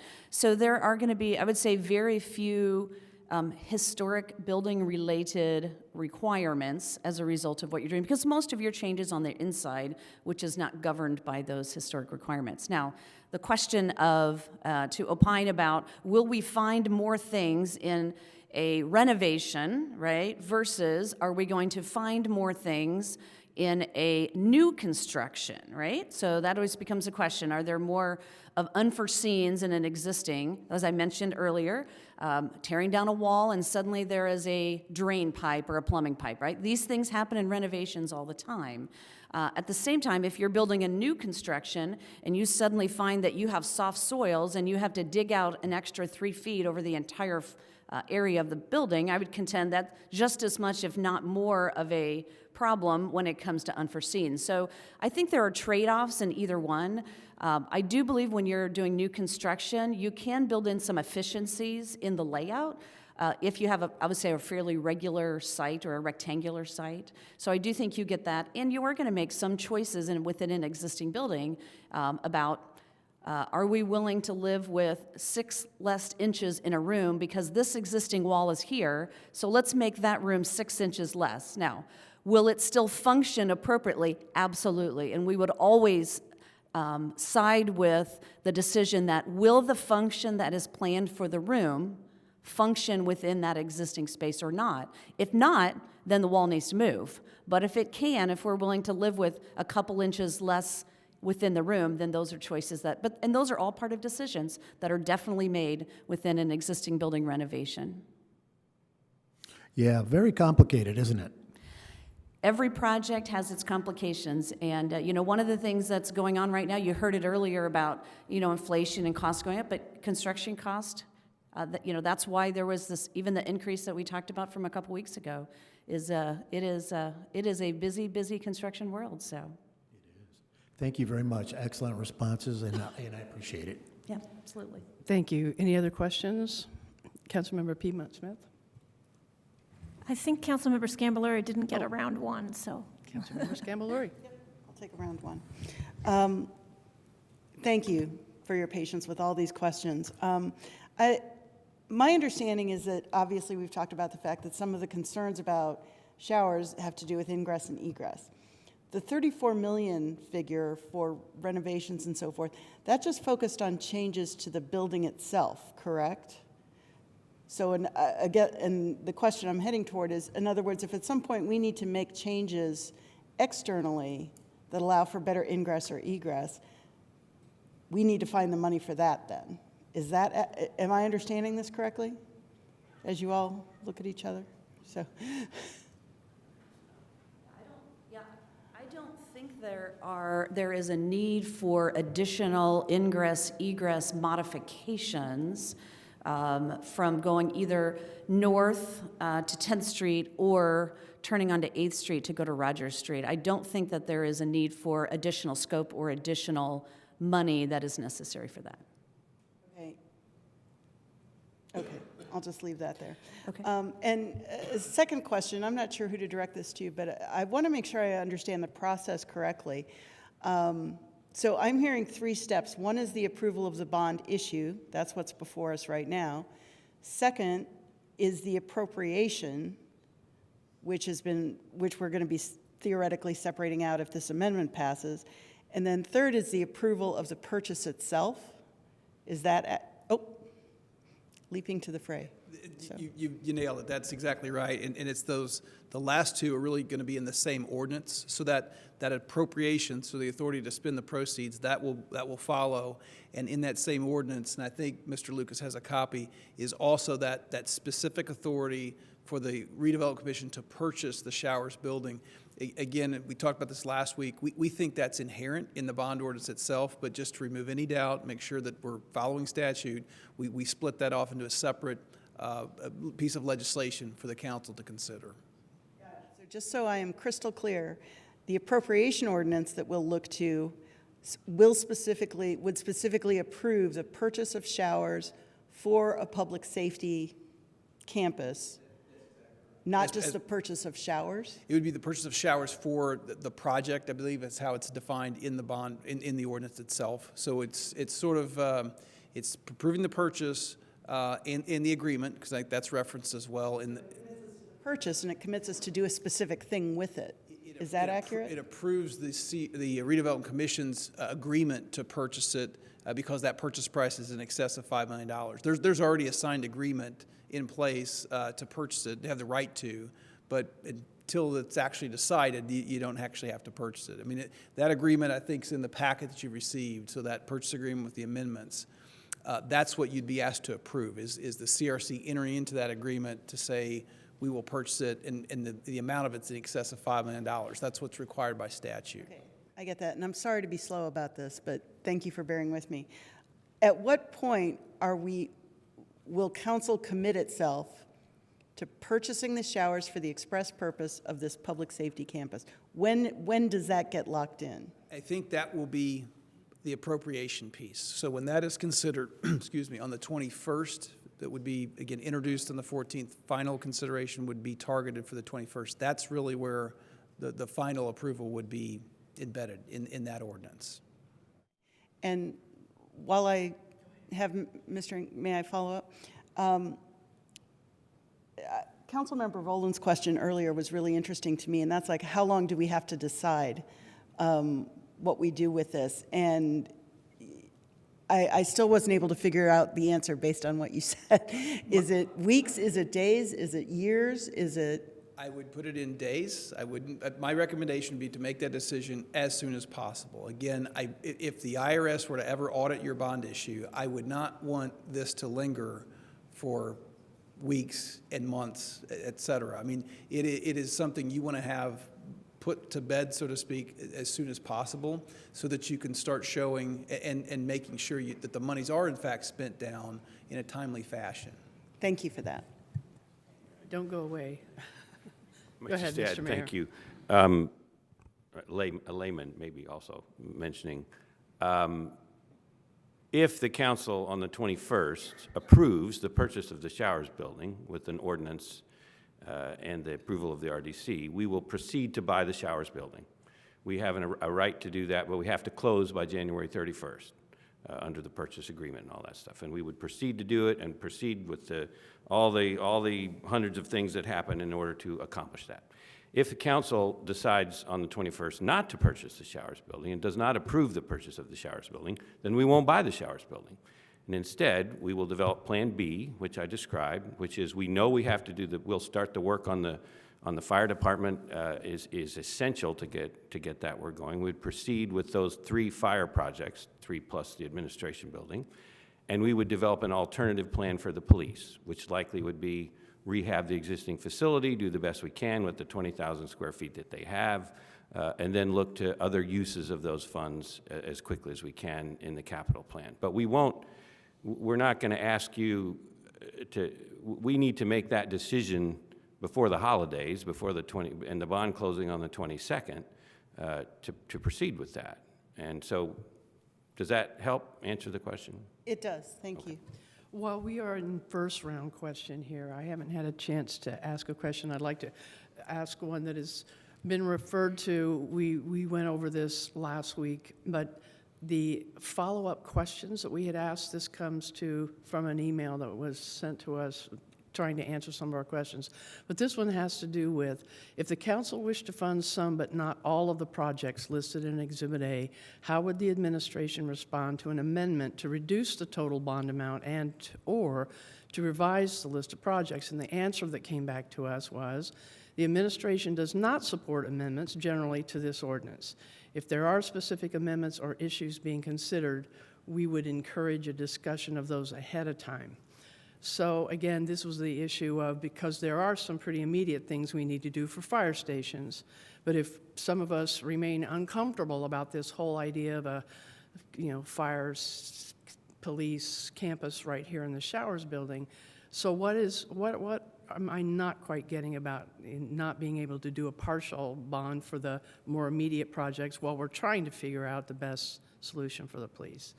I mean, the answer was not real clear to me, other than saying the administration does not support amending this bond. Maybe you can help us understand what the amendment you're thinking about, or somebody is thinking about, is. Well, I guess they were thinking about breaking it out, like not doing the entire bond issuance, but just enough for the immediate fire projects that have been identified. So if there were an amendment to say we only want to fund the fire projects, we don't want to fund the police department changes at this point. That was the question that was posed last week, and the answer that came back, I was just kind of muddy on what does it mean by, we don't support that, but why? We would not support a splitting that says we're going to do the police departments later. We're going to look at police changes later, partly for efficiency of the bond proceeds, but partly because we believe that would mean we would lose the Showers, which we think we've recommended the right way to go. If this body were to think, we know we want to fund the police, the fire $10.5 million project, so let's cut the bond size down to $10.5 million. And then let's do a later bond issue for some other police, if that's what the theory would be. We don't think we have the money to do a better police project, so we would be postponing important improvements in the police department, which we think are important, and we don't know of a better option. We've been looking at it for months, but if there's a suggestion of a better option, we're happy to hear it. But just to put off, if there's a suggestion that there's a better police approach, we'd love to hear the suggestion or talk about it. We believe this is the right approach. We believe our public safety facilities need upgrading, so we would not support the dividing of the police and the fire in that way, if that answers your question. Thank you. All right, first round questions, people who have not yet asked a question. I believe that would be you, Councilmember Rollo, and then we'll move on to a second round unless. Yeah. Okay, just so for clarity, this is, I think the dilemma for me is sort of bifurcation between Showers or renovating the present police station. I don't know if I've seen full evidence that there aren't other possibilities. Could you address that, Mayor Hamilton? I mean, for instance, we own other properties in the city, but I assume that, as you say, with the list in your exhibit of the various facilities that are needed and what is remaining for the showers purchase or the renovation is just too little in terms of a de novo, a new facility. So say we were to take property in the Trades District, which has the accessibility that a lot of us are kind of interested in, and I think maybe the police would be. But to build a new building suited for the police there is cost prohibitive? Have we? We looked at. I know Sorry. you've looked at it, but I haven't seen it. So this is my dilemma: is You not haven't? knowing. Yeah. Okay. We looked at a number of options, including a brand-new public safety headquarters, right, with police headquarters, police station, and fire administration. We assumed zero land cost for that, and still, we just don't have the money to do it. It's substantially more expensive to build such a facility. We even just compared a 35,000 square foot, I think, is what we looked at, which doesn't really leave expansion space. So it's just costs a lot more to build a brand new public safety headquarters that we don't have the money for. And we did that analysis, and Ms. Kuntz would be happy to go through that more if you want. No, that's quite all right. I just want to make sure that our options are limited, and they seem to be limited by cost, I understand. Could I ask another follow-up question, if I might, regarding the interest rates? So, I mean, part of the urgency of this, of course, is to make sure that we don't add extra costs because of interest rate, the prime rate rising. But my understanding is that Jerome Powell said that any further increases would be moderate. Your graphs show that the committee recommendation was actually, it seems, to lower. Am I incorrect in your exhibit? The graphs, you have to kind of keep in context the time span. The one that showed the last 7 months of the Fed meetings and showed 5 increases in 7 meetings. 2 of them did drop a little bit. Those look more extreme because they're a shorter period than when you add the 24-month, 20-year bond index. Do we want to throw those back? Well, let's just go to that one graph that shows the trend over the last, I don't know, it was a shorter time frame. Yeah, it wasn't the last. I think the 20-year index over 2 years is a really good one. I believe that's slide 8, I believe. Well, keep going, that one. This is the one that shows the last year, maybe 13 months of the, and yes, those. So the green dot there indicates that they're recommending lowering the 10-year, right? The green dot shows about where, and this is a 10-year MMD also, so it's not the same as we're doing a 20-year bond, but the shorter term indicators, it did come down after the last one. It was only a 25 basis point increase. I think it went from 375 to 4 on the Fed lending rate. If we go to the next slide, it shows what the week by week, there's 2 years of, I think there's 104 data points on that chart. But you can see from January to October where that 20-year index is, and it's on a pretty steep upward trend.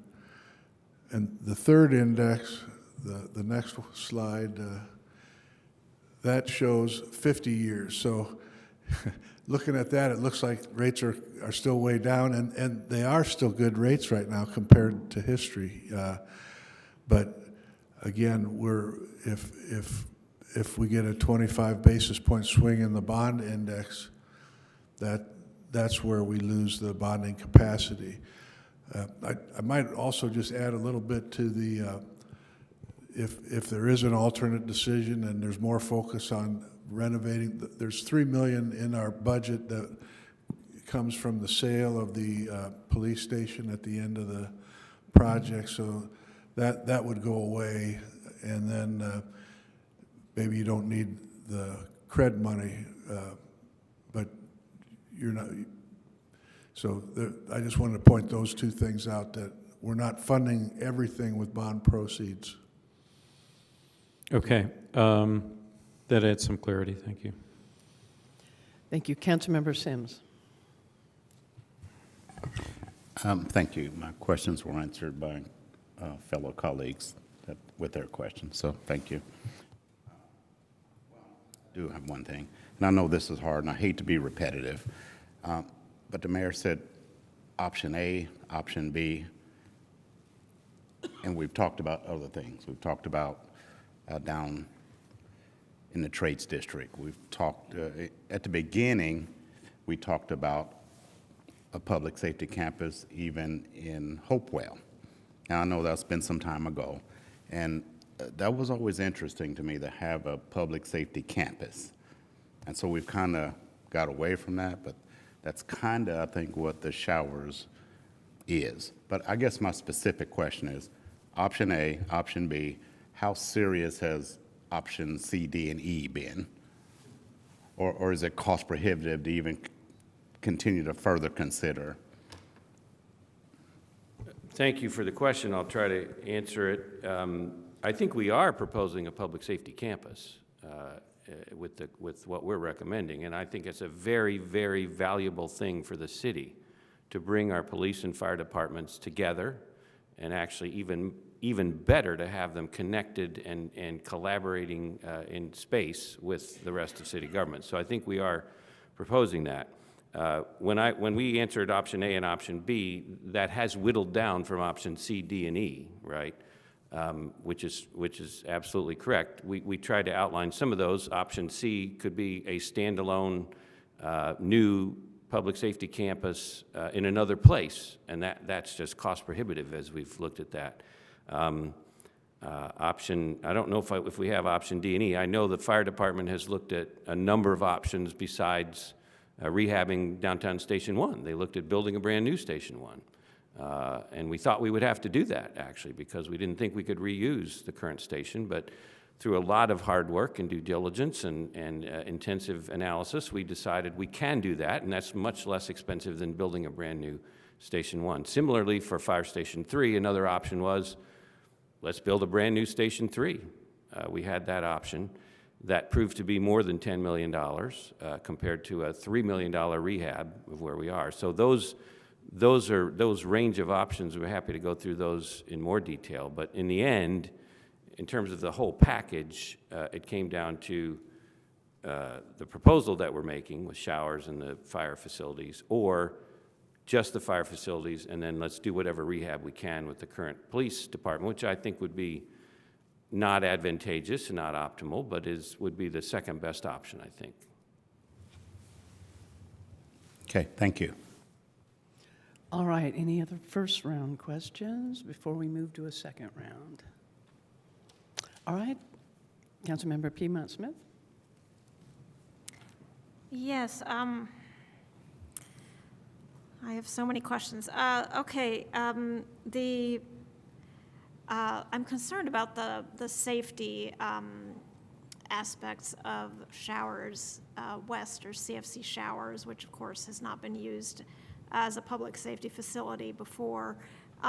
In the Castle Booth report, they mentioned several things that would be required for this to be used as a police station: fencing around the parking lot, secured parking, ballistic glazing on the exterior windows, sound control in the interior, special ventilation for certain parts in the interior, ballistic wall protection in the interior. Are those recommendations all factored into the budget?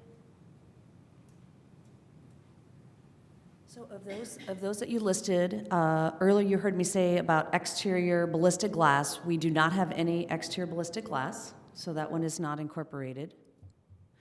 The special considerations for ventilation is specifically geared toward the evidence and processing areas. So yes, that is definitely all incorporated. I think everything else you had on that list is incorporated. The secure area where there's lines on the drawings actually that call it out as secure area that has that special ballistics walls. We have that in there as well. Mm-hmm. And the fencing around The the parking fencing. area? That is probably not in the cost estimate right now. That could be one of those things that you choose to use your owner's contingency or construction contingency for. The chief did mention that last week before he left, that it may be something that he wants us to look at, is to adding the fencing. From a secure parking perspective, being in the trades garage, if you have pulled into the trades garage from the south side, you go into, I think they actually call it the basement area, but there's about 50 spots down there, parking spots, that don't have any windows. It's highly secure. So I think that trying to identify that and clarify that as the area, an identified, zoned off area for police is definitely of interest to the chief. But the public could still enter the garage. And Yes, access but that there is a way that we can section off just that area, and so that the public cannot get into that section. And Castle Bose, and I don't know if I'm pronouncing that correctly, but they are experts in public safety facilities.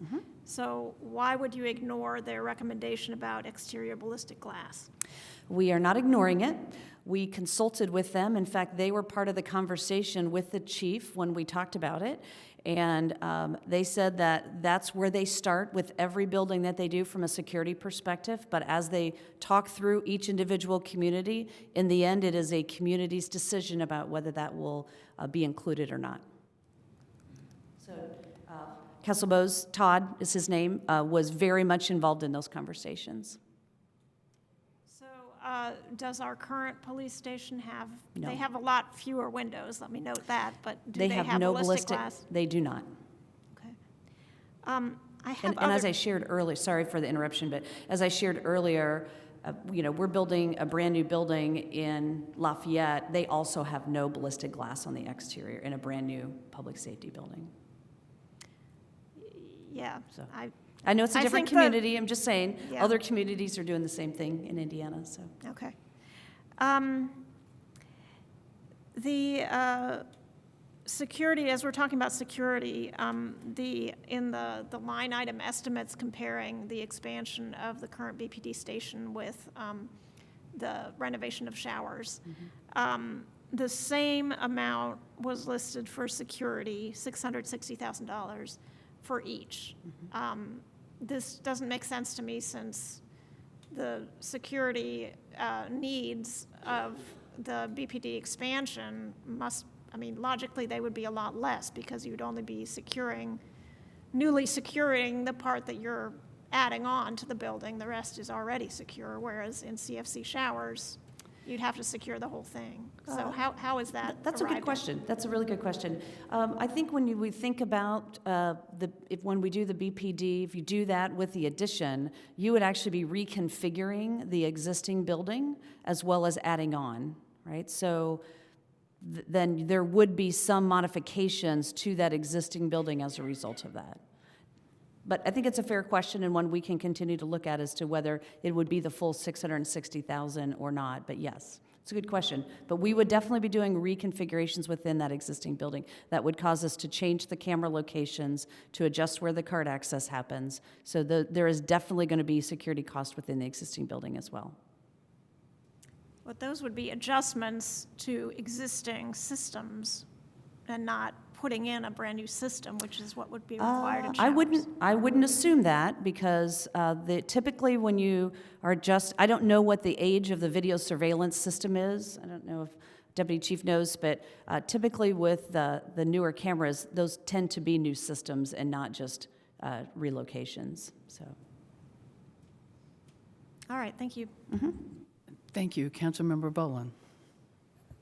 Thank you. Yes. I think I've made sort of my current stance fairly clear in that I'm, generally speaking, for this bond, agnostic about the Showers building, and against the use of CREED dollars, which is, I think, a small portion in the end of the total project that's being contemplated.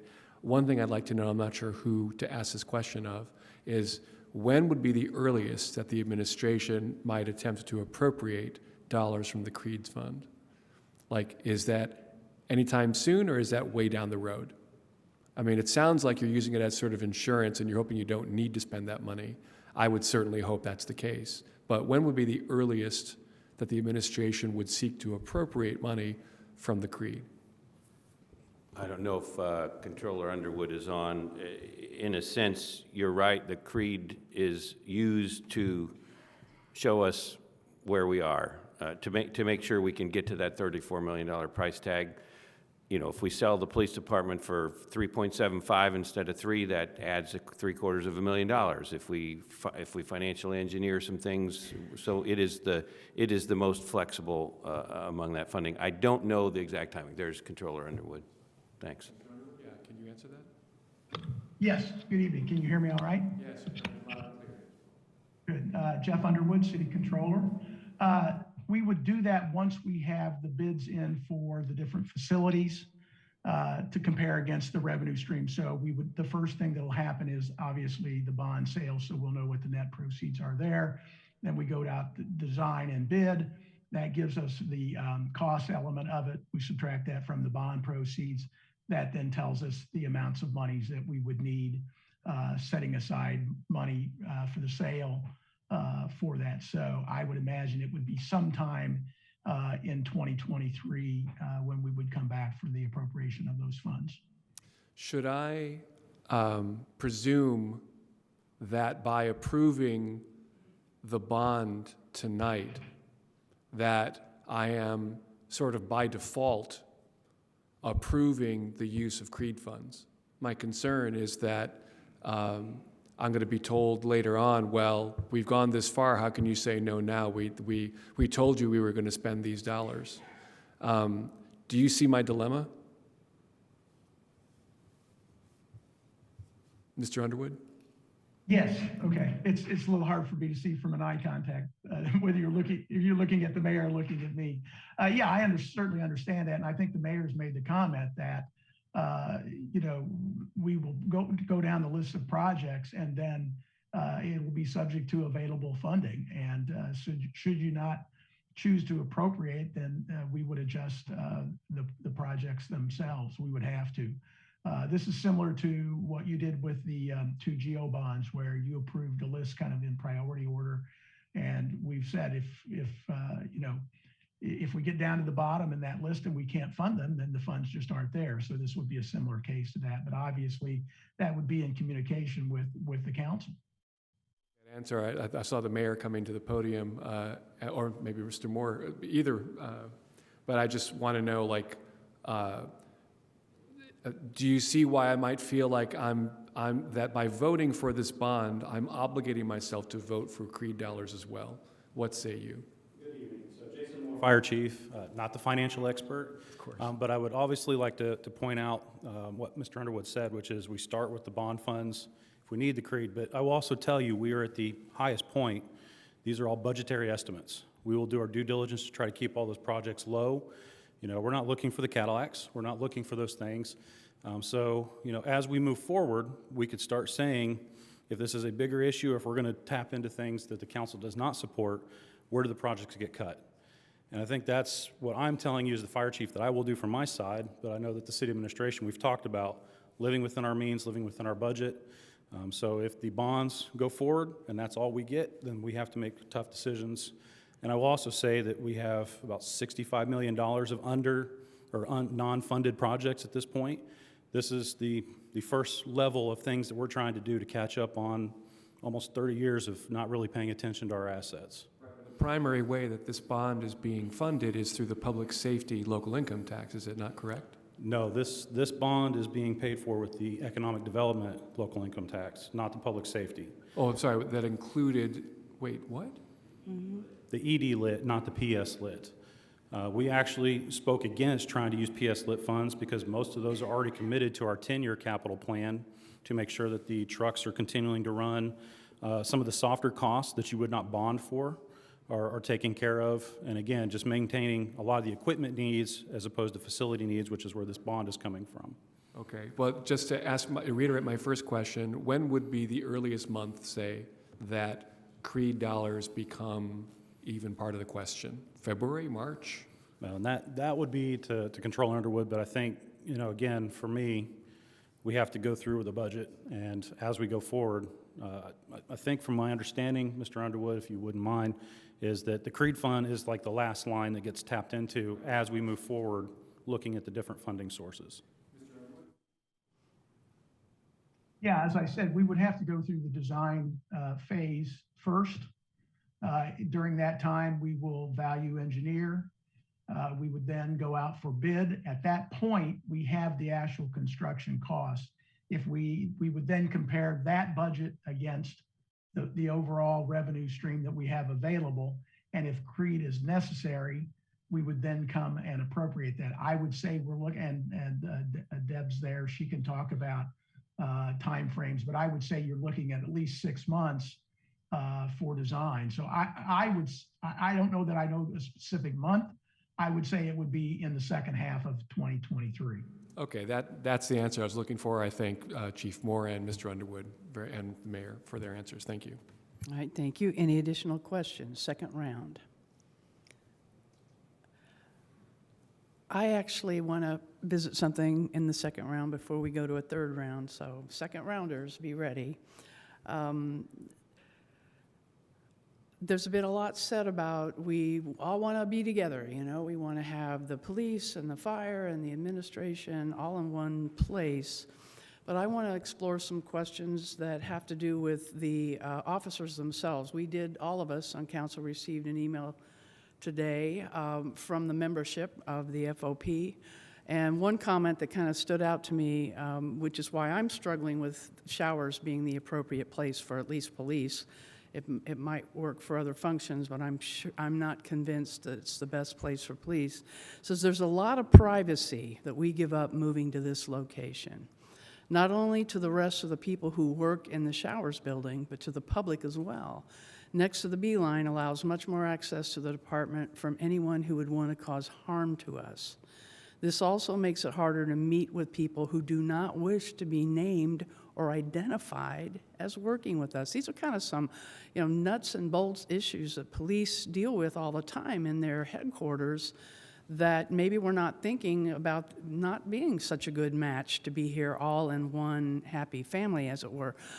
So I guess maybe my question is to Chief Oldham, Deputy Chief Oldham, is about any safety concerns about police departments actually maybe being a magnet for behavior that we don't want associated here with City Hall or any other operation.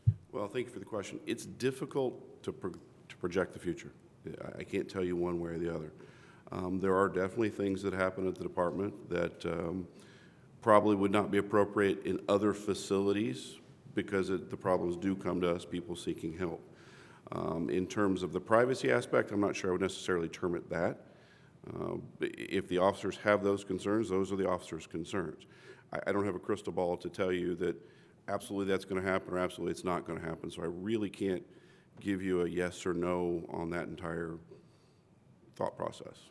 Well, thank you for that. And again, they made it pretty clear in this email that some concerns that they have. Yes. Well, I just want to comment. I haven't seen the email. I look forward to it. We absolutely look forward to working with our officers and through the Fraternal Order of Police, and happy to do that. I do want to just make a point. It's something I say every time I swear in a new group of police officers, which is the more our police officers know about our community, the better, and the more our community knows about our police department, the better. I do think the future of public safety is going to be, should be, and I believe will be, a greater and greater integration and openness of what public safety work is.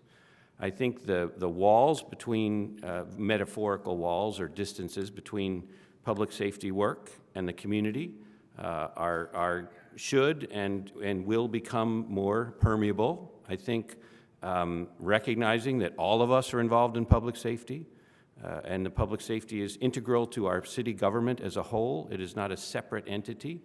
I think there have been traditions in some ways like that, but I think the future is going to continue to weave closely with all of city government how we work and approach public safety. Of course, there need to be protocols and protections with some of the services of the police department, but I think this will actually advance us in the good direction of more progressive, more effective, more integrated, more community-based policing.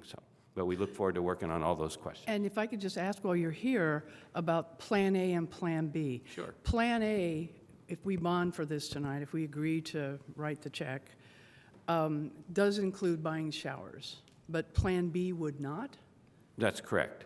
Plan B is what we would do if the council declined to support the purchase of showers in 2 weeks. Both of those assume the bonds are sold.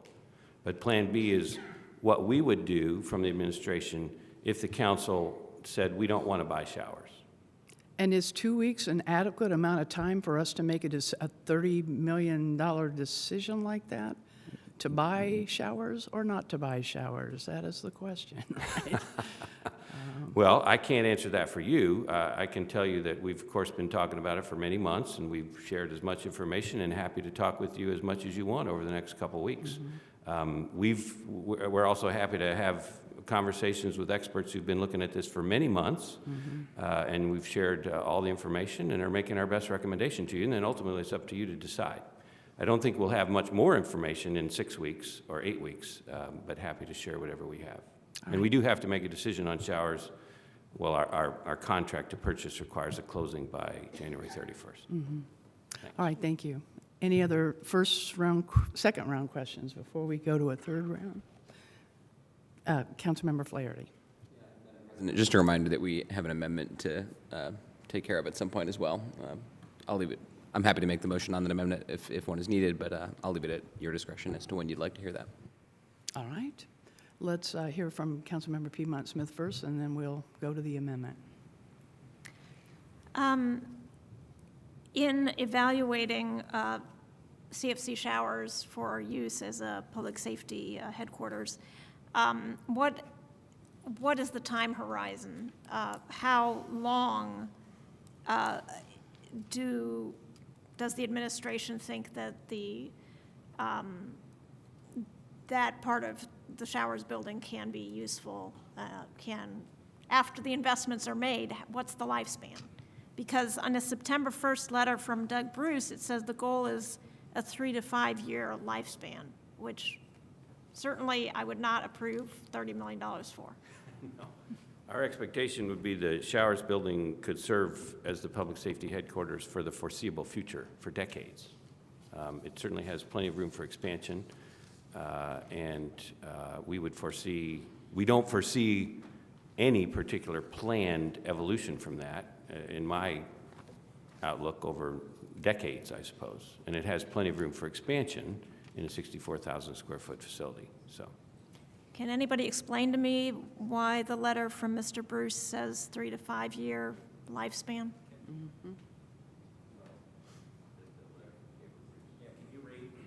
sorry.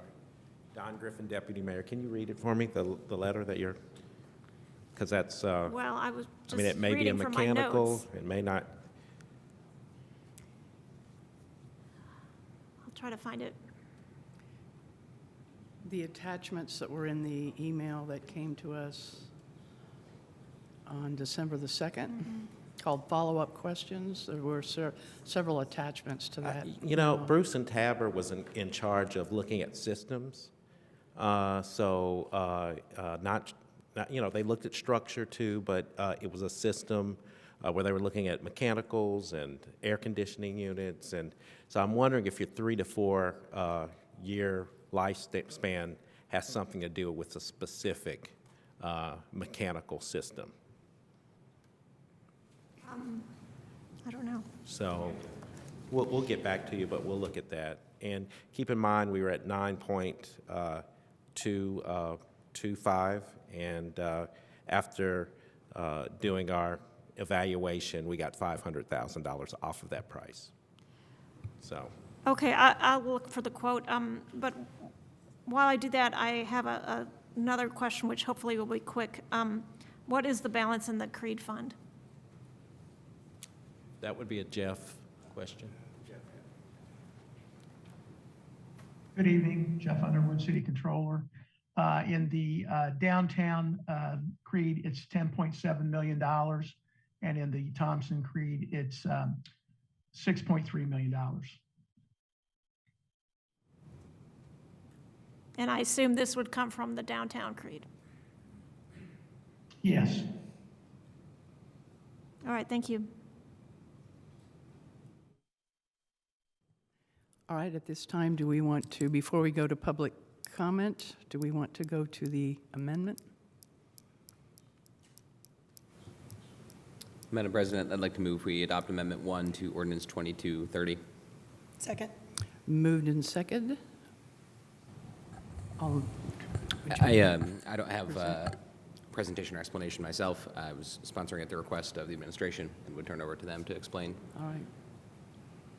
Someone from the administration to explain Amendment 1. We've talked about it a little bit already, but please go ahead. Sorry. Yes, so the, again, as mentioned earlier, the amendment, what it does is removes all the additional appropriation language that was originally embedded in the bond ordinance. It kind of removes that and puts it into a separate, well, it will be in a separate ordinance to come later, to come next week for introduction. Because again, the notice of public hearing was not timely given, it really can't be appropriated at this point because you can't hold a true public hearing because you don't have at least 10 days notice. So that's the purpose behind this amendment, is to remove that additional appropriation language to be considered as part of a separate piece of legislation. All right, any questions about that? Everybody understand what that's about? All right, with that amendment on the table, are there any public comment that we need to go to? I will invite members of the public, if they'd like to comment on this Amendment 1, to remove the additional appropriation language, to let us know that you'd like to speak by using the raise hand function in Zoom under your control bar by clicking the Reactions tab or the More tab, or sending a chat to the meeting host. And I'm not seeing any hands going up. All right. So we're back to council for any comment on this, or we will ask the clerk to please call the roll on Amendment 1 for 2230. Councilmember Sandberg, Yes. Rallo, Yes. Flaherty, Yes. Rosenbarger, Yes. Piedmont Smith, Yes. Smith, Yes. Volin, Yes. Sims, Yes. and Scambalori. Yes. Thank you. And that passes 900. So now we are back to the matter at hand. Are there any additional questions before we move on to public comment? Councilmember Piedmont Smith. Sorry to harp on this, but I did find the letter from Doug Bruce, dated September 1st. It says, so the evaluation was based on life safety, mechanical, and structural surveys we performed. These reviews were to consider the lifespan of the existing facility. No destructive testing was performed. Based on these reviews, it is our opinion that the existing building is in sound shape and should meet the desirable goal of a 3 to 5 year lifespan. We'll get back to you on that. That's not true. I mean, So it doesn't refer to the lifespan of no, it must. the building once it's been renovated. Yeah, we'll get back to you on it. Okay. All right. So, yeah, that they wouldn't say it's a great building and then turn around and say it's only going to be around for 3 to 5 years. So, It was puzzling. We'll get back to Bruce and Tabor. Okay. Okay. All right, anyone else? All right, let us go to the public then for comments on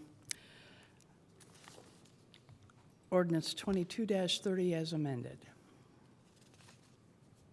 I will repeat the instructions for those on Zoom. If you'd like to offer comment on this ordinance, please use the raise hand feature to let us know you'd like to speak. You can find that in your control bar by clicking the Reactions tab or the More tab. You can also send a chat to let us know you'd like to comment, and we will recognize you that way. All right, while we're waiting for any hands to go up, let's go ahead and start in chambers. And good evening. Dave Askins with the B Square Bulletin. I have 3 questions. Question 1, one of the reasons for the year-end appropriation ordinance, as I understand it, was the additional energy costs for this building, the City Hall building. So that made me wonder if there's a future energy cost per square foot analysis for anticipated new construction versus a rehabbing of the current police station versus the showers building purchase and rehab. And the reason I ask about energy costs is that generally we've been hearing about construction costs, but ongoing future costs seems like ought to be analyzed as well. And energy is just one of those future costs. So you have a historic brick building. Any building is going to have some annual maintenance, but the showers building has some unique maintenance costs as far as I understand it. So tuck pointing the brick is a routine cost. I'm not sure how often that happens, but it's on a regular basis. So I guess we could call question number 1 generally, what about energy and other annual costs for the various scenarios?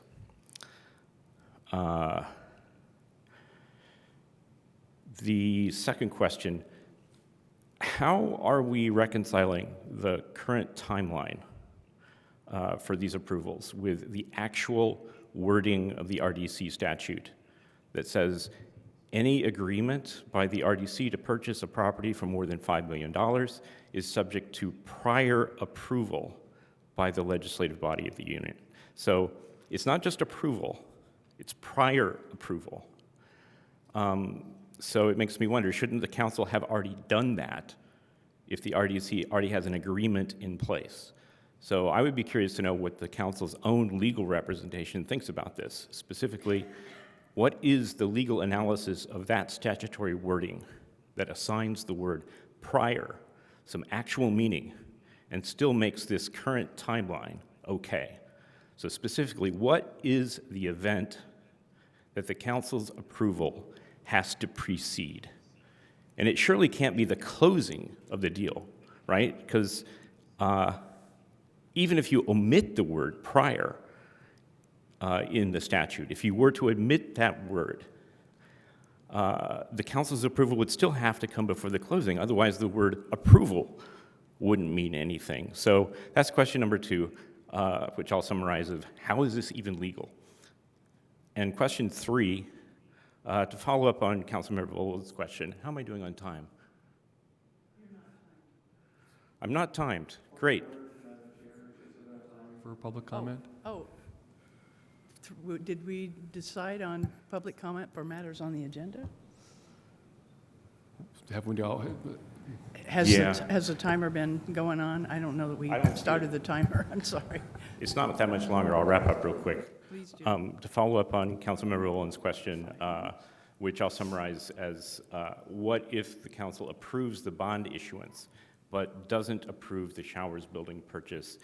Now, Mayor Hamilton said that the current police station would probably get rehabbed and expanded, and he didn't say it out loud, but I think it's logical to assume that the $3 million in revenue from the sale of the police station would not be any longer in the mix on that scenario. So fair enough. And the other thing that I think would be reasonable to assume would be that a consequence under that scenario is that there's no reason at all to even look at all at CREED funding for any of this on that particular scenario. So I'm just looking to get confirmation that if the showers building isn't purchased, but the bonds are issued, that still no CREED money gets tapped for this. Thanks. All right, thank you. And my apologies. I think for this public comment, 5 minutes? Is that the usual? All right, we'll set the timer this time. My apologies for not paying attention. Do we have anyone at home on Zoom first before we come back? Not that I see, no. Okay, then we will come to... Peter Dorfman, sorry to keep popping up. I don't have the same intimacy with the details of either the financial arrangements or the showers proposal that you have. I didn't go to last week's committee of the whole meeting, but Just to share what I know. What I know is that the police and fire organizations in the city need substantial renovations. Okay, I don't literally know that, but I accept that. And my inclination, public safety concerns being what they are these days, if the professionals in this room want something, I'm inclined to give it to them. I also know that bond issues, the proceeds from bond issues are not free money. They burden taxpayers. It's a bigger problem for some people than it is for other people, but I think we ought to keep that focal during this discussion. I know that at least some members of this council have strong reservations about the showers option, which I'm going to stop referring to it because we're not debating the merits of the showers building tonight. So I'll just keep on referring to it as the more expensive option. So I think there's actually a pretty fair possibility that this council is going to reject that option. I have reservations about the showers building option. I live on West 8th Street. I use the intersection down by the Second Baptist Church. I can tell you that making a left from 8th Street onto North Rogers can be tricky. And the idea of adding the additional traffic of police cars, some of which are going to be leaving in a hurry, I find frightening. I'm just echoing something that Councilmember Rosenbarger said last week. I may be a little more scared than she is about this. I also know that the police union opposes this option. So if there's a fair likelihood that the more expensive option that's under discussion tonight is going to be rejected, it just strikes me that the alternative leaves you with extra funding. The mayor described that as additional public safety capital funding. To me, it sounds like a slush fund, but I'm a cynic.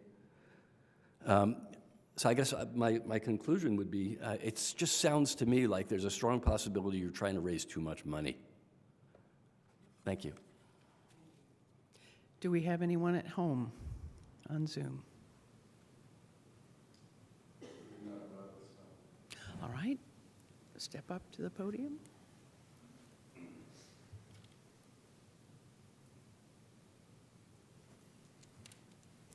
Good evening, council members. Paul Post, FLP 88. Most of what I was going to talk about has been talked about, so thank you for that. I've really enjoyed the conversation tonight. A couple things that I wanted to point out, just listening to several people speak tonight. Building a fence around that parking area would be a great addition. We currently don't have a fenced-in area at the current facility on 3rd Street. That conversation then brings us to the escape routes that were brought up onto the Beeline. If you build a fence, you have to build a gate. So we have to factor that in as well. Is it, how do we get a car out if we do fence that area in? Our understanding of if we use the basement of the garage for secure parking, how do we secure that? Is it secure from someone walking in on foot? Is it secure from someone driving a vehicle into it? What does that actually mean? We need to clarify that. If we're going to exit through the garage, is it a gate that someone can walk around? Is it, the big bollards that would actually physically block a vehicle? What does that look like? And then how does that build into the cost as well? The other number thing that we were looking at, which thank you, Councilmember Piedmont Smith, for sharing this amendment or addendum with us this afternoon. Looking at the two comparisons, and I don't remember which page this is, the Plan B section, renovating at BPD, seems to have a $2 million line for a parking level. Our understanding of that plan is that parking level would be replacing the 15 spaces that are on the west side of the current building. So if we're only losing 15 spaces and we're replacing it with some type of parking level, we're looking at like $130-some thousand per parking space. That seems really high. So we're wondering if there's some type of kind of inflated number in that plan with the Plan B. Is there a way we can look at those numbers to where some of those aren't that high that are in terms of how we actually build that building. If you're going to build that parking, you're going to lose those spaces there. Obviously, that would have to be secure parking. You can't have a public vehicle parked underneath a police station. We could then move those spaces maybe to Lincoln Street. We currently have some fleet vehicles that park on Lincoln, but those could be parked somewhere else. Things to consider. Other than that, I just want to say thank you again for listening to us and letting us bring our concerns to you. Thank you. Thank you. Anyone else on Zoom or in chambers? All right, very good. We are back to council for any questions before we move to final comment. Councilmember Boland. I don't know why it is that everything always comes down to parking, but here we are. So I'm a little confused about, what Mr. Post just said about the spaces on the west side of the current building, 15 spaces, and then we're talking about an entire level in the Trades District garage, but there's also the lot that I'm presuming would be, part of the purchase of the building is that whole lot to the west. It seems like there's plenty of parking just in that lot, and I'm kind of surprised that we would even need to think about the parking in the garage, except as a place to securely store certain vehicles. And even then, Chief Oldham, sort of questioned how ingress and egress would work for those cars and exactly from whom is it secure, from pedestrians or vehicles. So I guess I'm asking, how much parking does the police department think it needs? And isn't there already enough in the lot that we don't need to worry about any other parking? I mean, there's got to be 60, 70 spaces to the west of the building. I'm at a loss here. Parking, my favorite subject. You and I should talk. So I'm pulling up the slides to make sure I'm...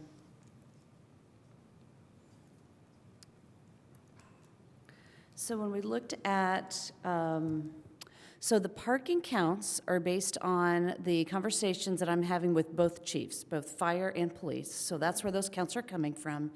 And those counts are based on what is needed to support the, not who they have hired right now, but the positions that are funded, right? So I think that's been a question in the past is, what are we designing this for?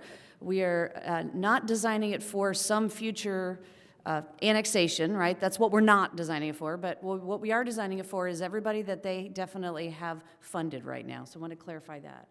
So there are, there's about 45 spaces on the shower surface parking, right? And that includes the ADA spaces that are part of that.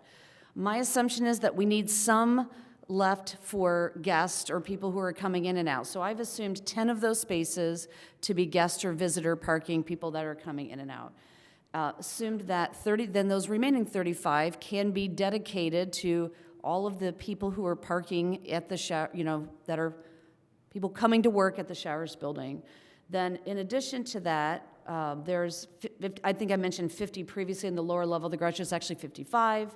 And so when we think about the plan for 30 people at fire, plus we have, when we looked at with the chief for police, we looked at what's the maximum that he thinks he's going to need on the shift change as well, right? So it's not just you come to work and you're here all day, it's we have shift changes that going on. So he identified ideally about 100 spots is what that would be needed. So that's where my numbers are coming from, are directly from the chiefs. So right now what they have at their current site is they use 50 of the spaces that are behind their current building, and they use 10 spaces that are on the street.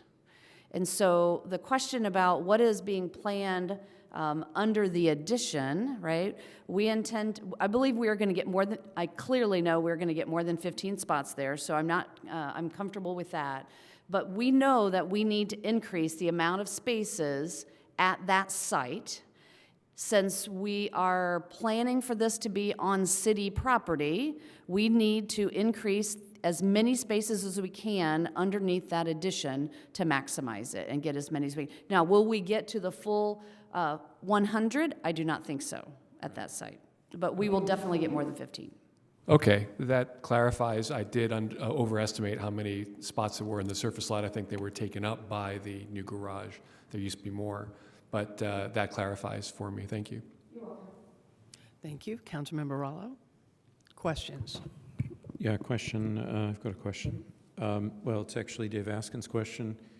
Clarification about the RDC purchase agreement and requiring council prior approval before a real estate purchase over $5 million. Could we clarify the procedure?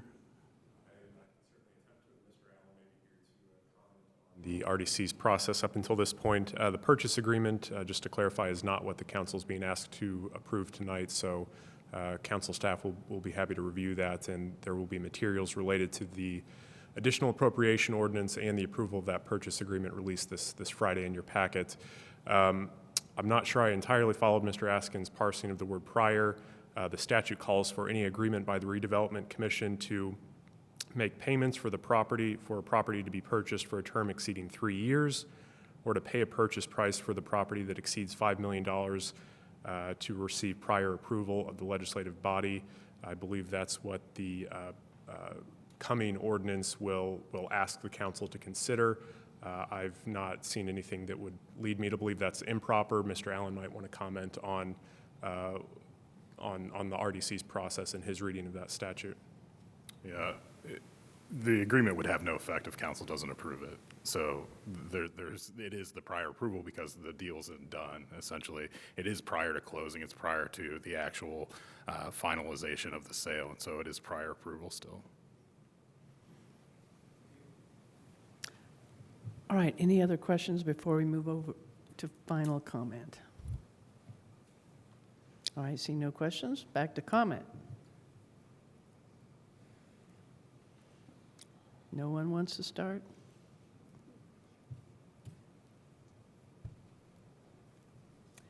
Councilmember Smith and then Councilmember Bowen.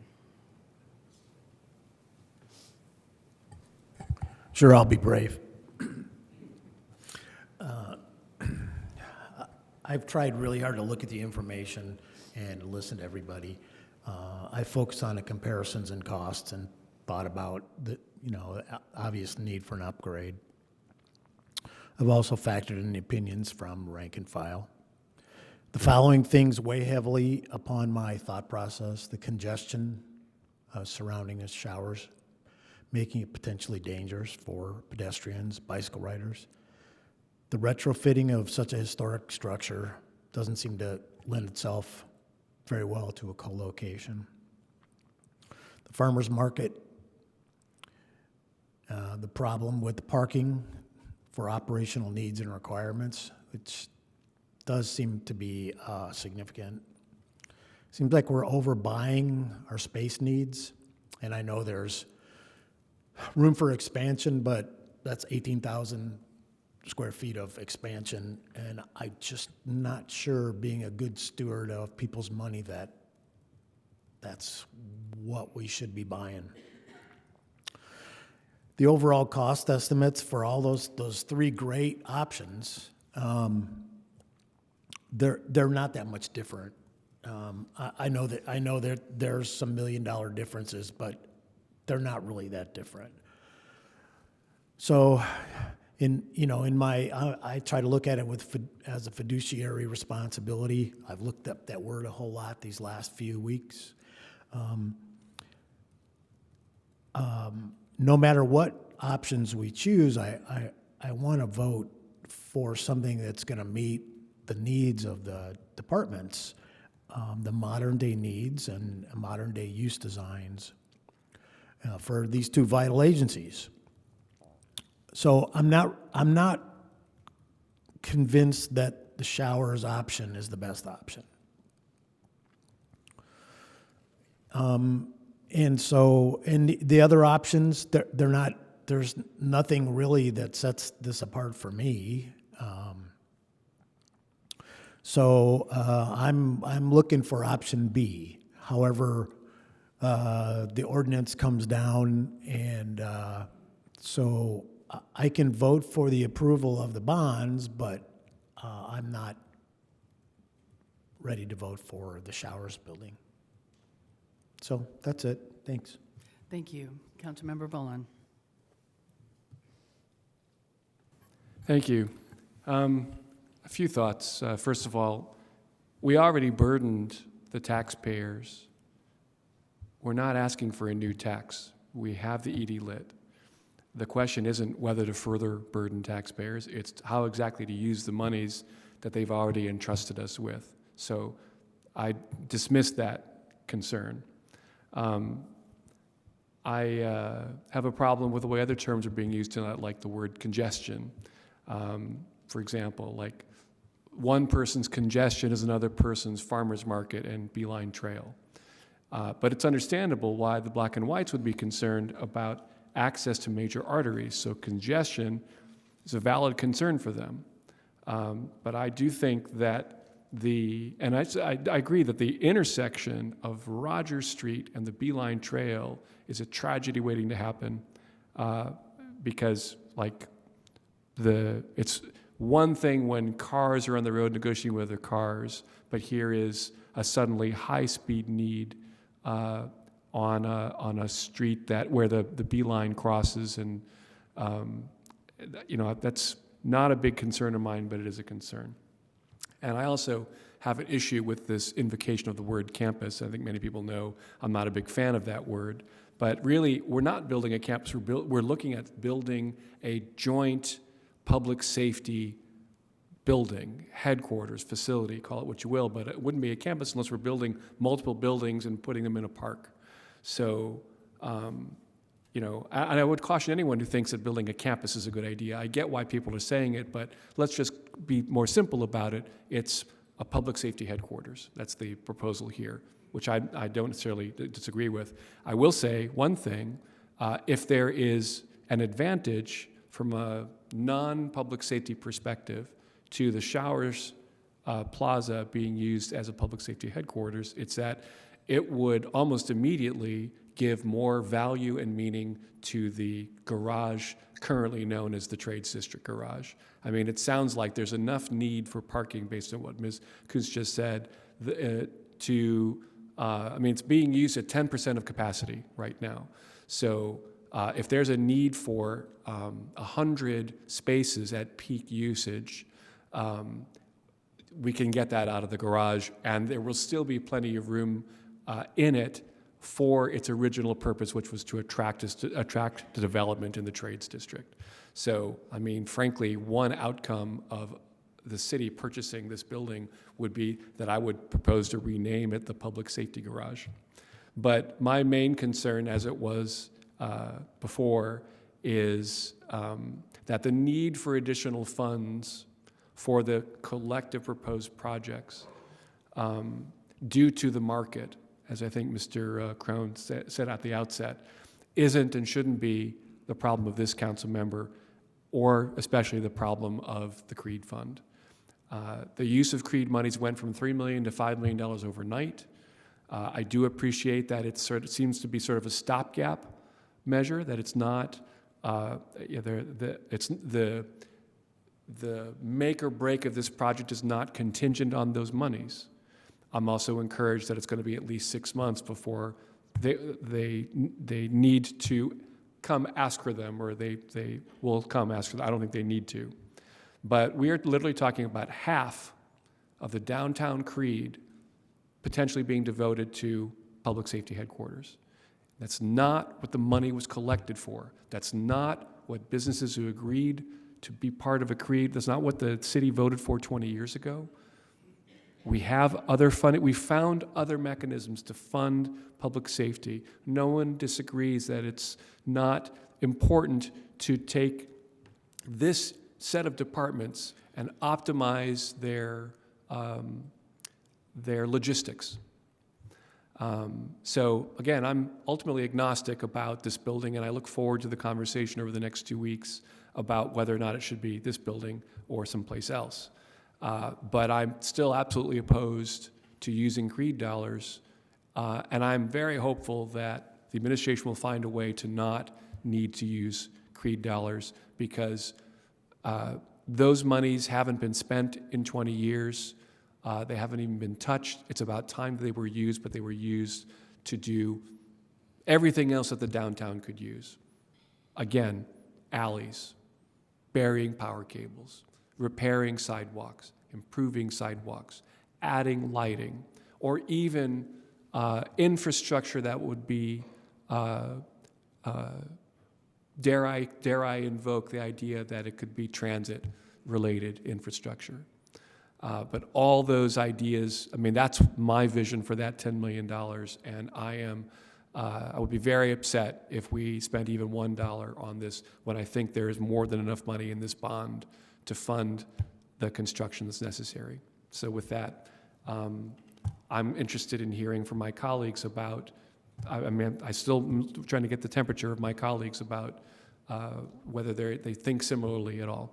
Thank you. Thank you. Councilmember Sims? Thank you very much. How about joint public safety facility? That's good. How about that? That's yeah. Okay, I'm done. In an ideal world, well, I'm not even going to go there just yet. When we had the flood down at the BPD headquarters, many of us, and I think if not all of us, toured this building. Okay? And through the pipes on the outside of the building from the underground, I mean, it's just spewing out water. And I'm thinking, how much is this going to cost for us to fix this and make this building habitable and usable? I'm not even so sure we're still there. Option B is a joke.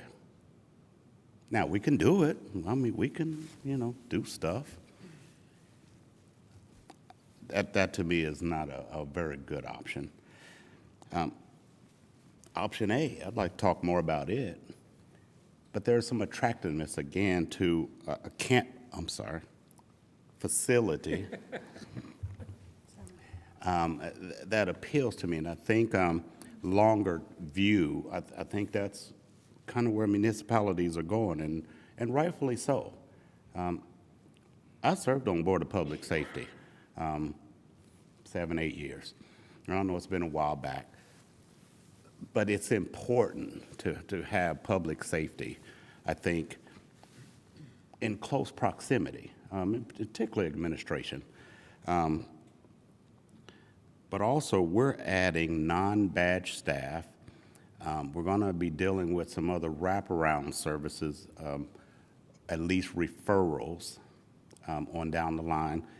The bottom line is we're going to need space. We're just going to need space. I mean, it's just that simple. And I don't want to have this brought back to us in 8 years saying we need more space. Told you that 8 years ago. I mean, I think that's pretty clear, but how to do it properly, I think, is the way to go about this. So again, I'm going to support this ordinance and the bond or working with the bonds this evening. We still have much more conversations to have. And I'll just tell you, and I don't have the exact numbers, but when you're talking $237 a square foot for reno, and I don't even know if I can remember. It was more than $400 for a new build per square foot.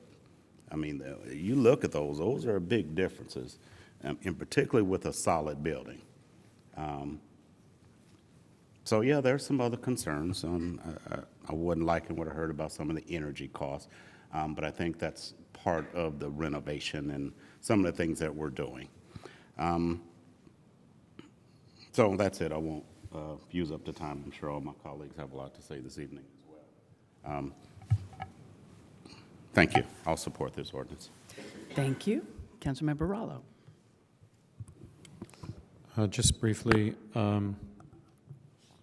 clearly these public safety facilities are necessary. The financing is necessary to achieve them. The options we are told are limited, either showers or the renovation of the existing headquarters. I think a greater exposition of the possibilities would have been welcome for me to evaluate.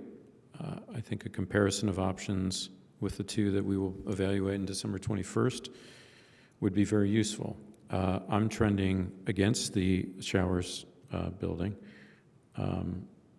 I think that there are, well, for a number of reasons, but today I understand that I was told that there are information about the polling of officers who will use the facility, and so these are people who are going to be spending their time and operating there and needing to use it. I understand there is no support for showers purchase. So that says a lot to me about their needs. But for tonight, I will be supporting the bond to move forward. So that's all. Thank you. Anyone else? For final comment, Councilmember Flaherty.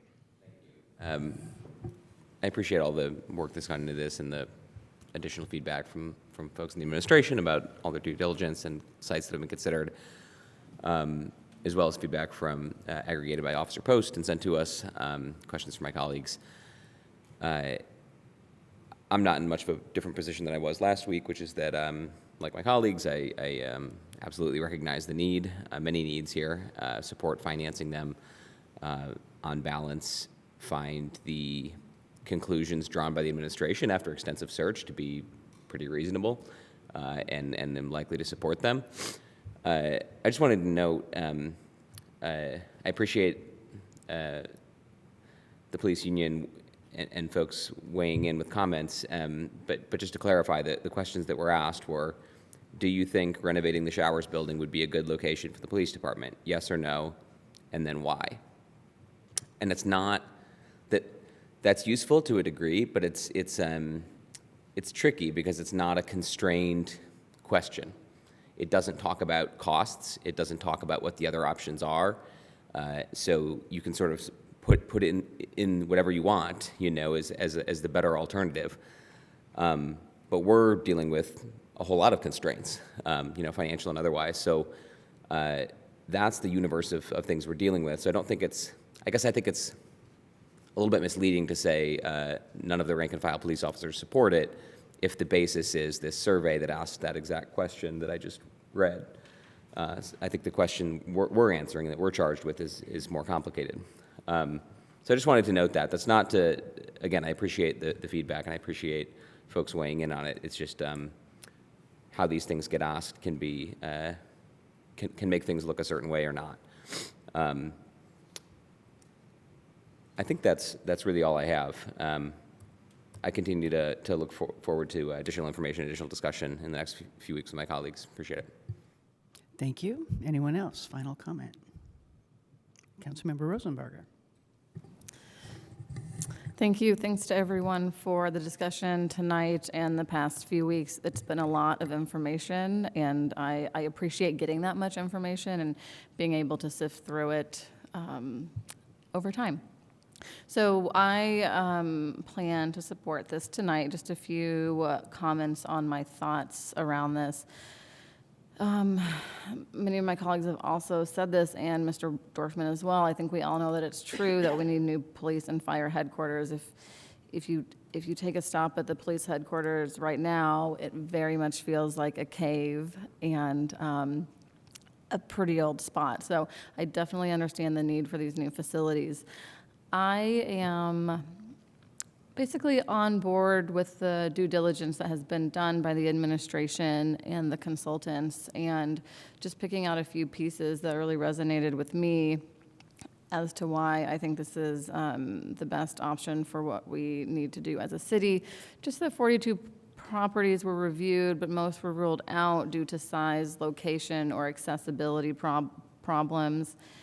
I think this option, the showers building, seems like the most responsible use of taxpayer dollars. I know this is a lot of money, and a lot of times I think, hey, we're going to build a shiny new building or renovate a new space, and we have hundreds of people without homes.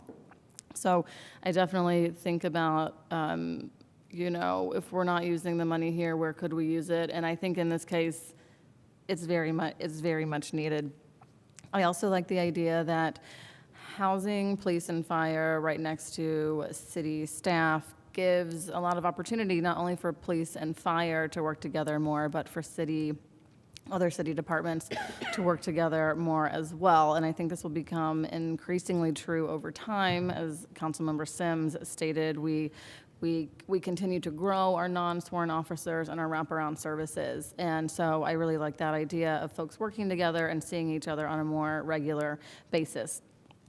I also like the idea that this is more convenient for our residents. So people can visit one location and get a lot done. So you can go pay a parking ticket and also get an alcohol permit for an event. I also really trust that what Chief Moore said to be true, that he knows this is taxpayer dollars and he's going to work his hardest to keep this at or under budget. And sometimes we might have to make hard decisions about what gets funded and what does not. One of my big concerns I talked about last week as well, and just want to keep this on the radar, is just the safety of the intersections that will get a different traffic amounts, right, with this new building potentially if it goes through. But the Beeline, 8th and Rogers, also 10th and Rogers, and then the parking lot and Morton. So I trust that, like we discussed last time, engineers and planning and transportation will be consulted on the safest way to potentially reconfigure those intersections. So thanks again, everyone, for your thoughts and comments and debate tonight. Thank you. Councilmember Scambaluri. Councilmember Piedmont Smith. I won't take long. All right, thank you very much. Thank you, everybody, for your patience through this. And of course, we are not done tonight. We will have additional related legislation coming next week and the 21st. I think it's clear that we need public safety investment. We need a new police station. I think it's rather constrained on the site where it is. It could be expanded, but I think that fundamentally it's not the best space. It's been crowded for decades, and adding the little bit that can be added is not, I think, a long-term solution. The Showers building is, I think, an appropriate space in most regards. It's also a more pleasant space to work in, having been in both buildings, just because of the light and the layout and the windows. Of course, we'll see, if the renovation goes through, the interior layout will change, but I think the light itself will make it more pleasant for employees, or would make it more pleasant, I should say. I think that just the Showers question aside, it's clear that this money is badly needed. The fire stations need to be upgraded. We need to do fire headquarters. The training facility is very important for the firefighters. And for that reason, I'm going to vote in favor of the bonds. Now, I have two reservations about Showers, and one is the traffic and the proximity to the Beeline Trail, and especially on Saturdays with the farmers market. There's just so much pedestrian activity that I am concerned about ingress and egress and the safety of everybody walking, biking, scootering in that area, and driving. So that's my one concern. The other concern is use of the CREED funds. I'm not convinced this is an appropriate use of the CREED funds. It's supposed to be for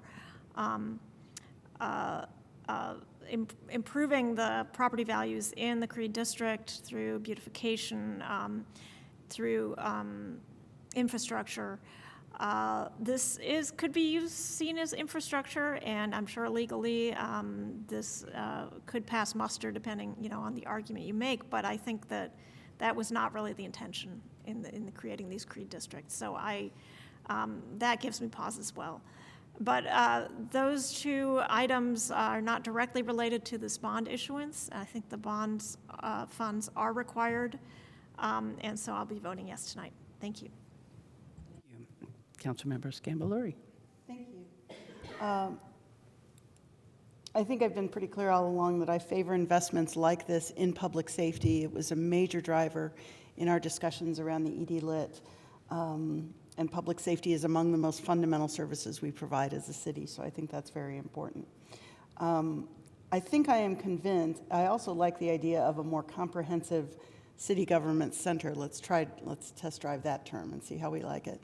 But a city government center, and I like the idea of having co-located services.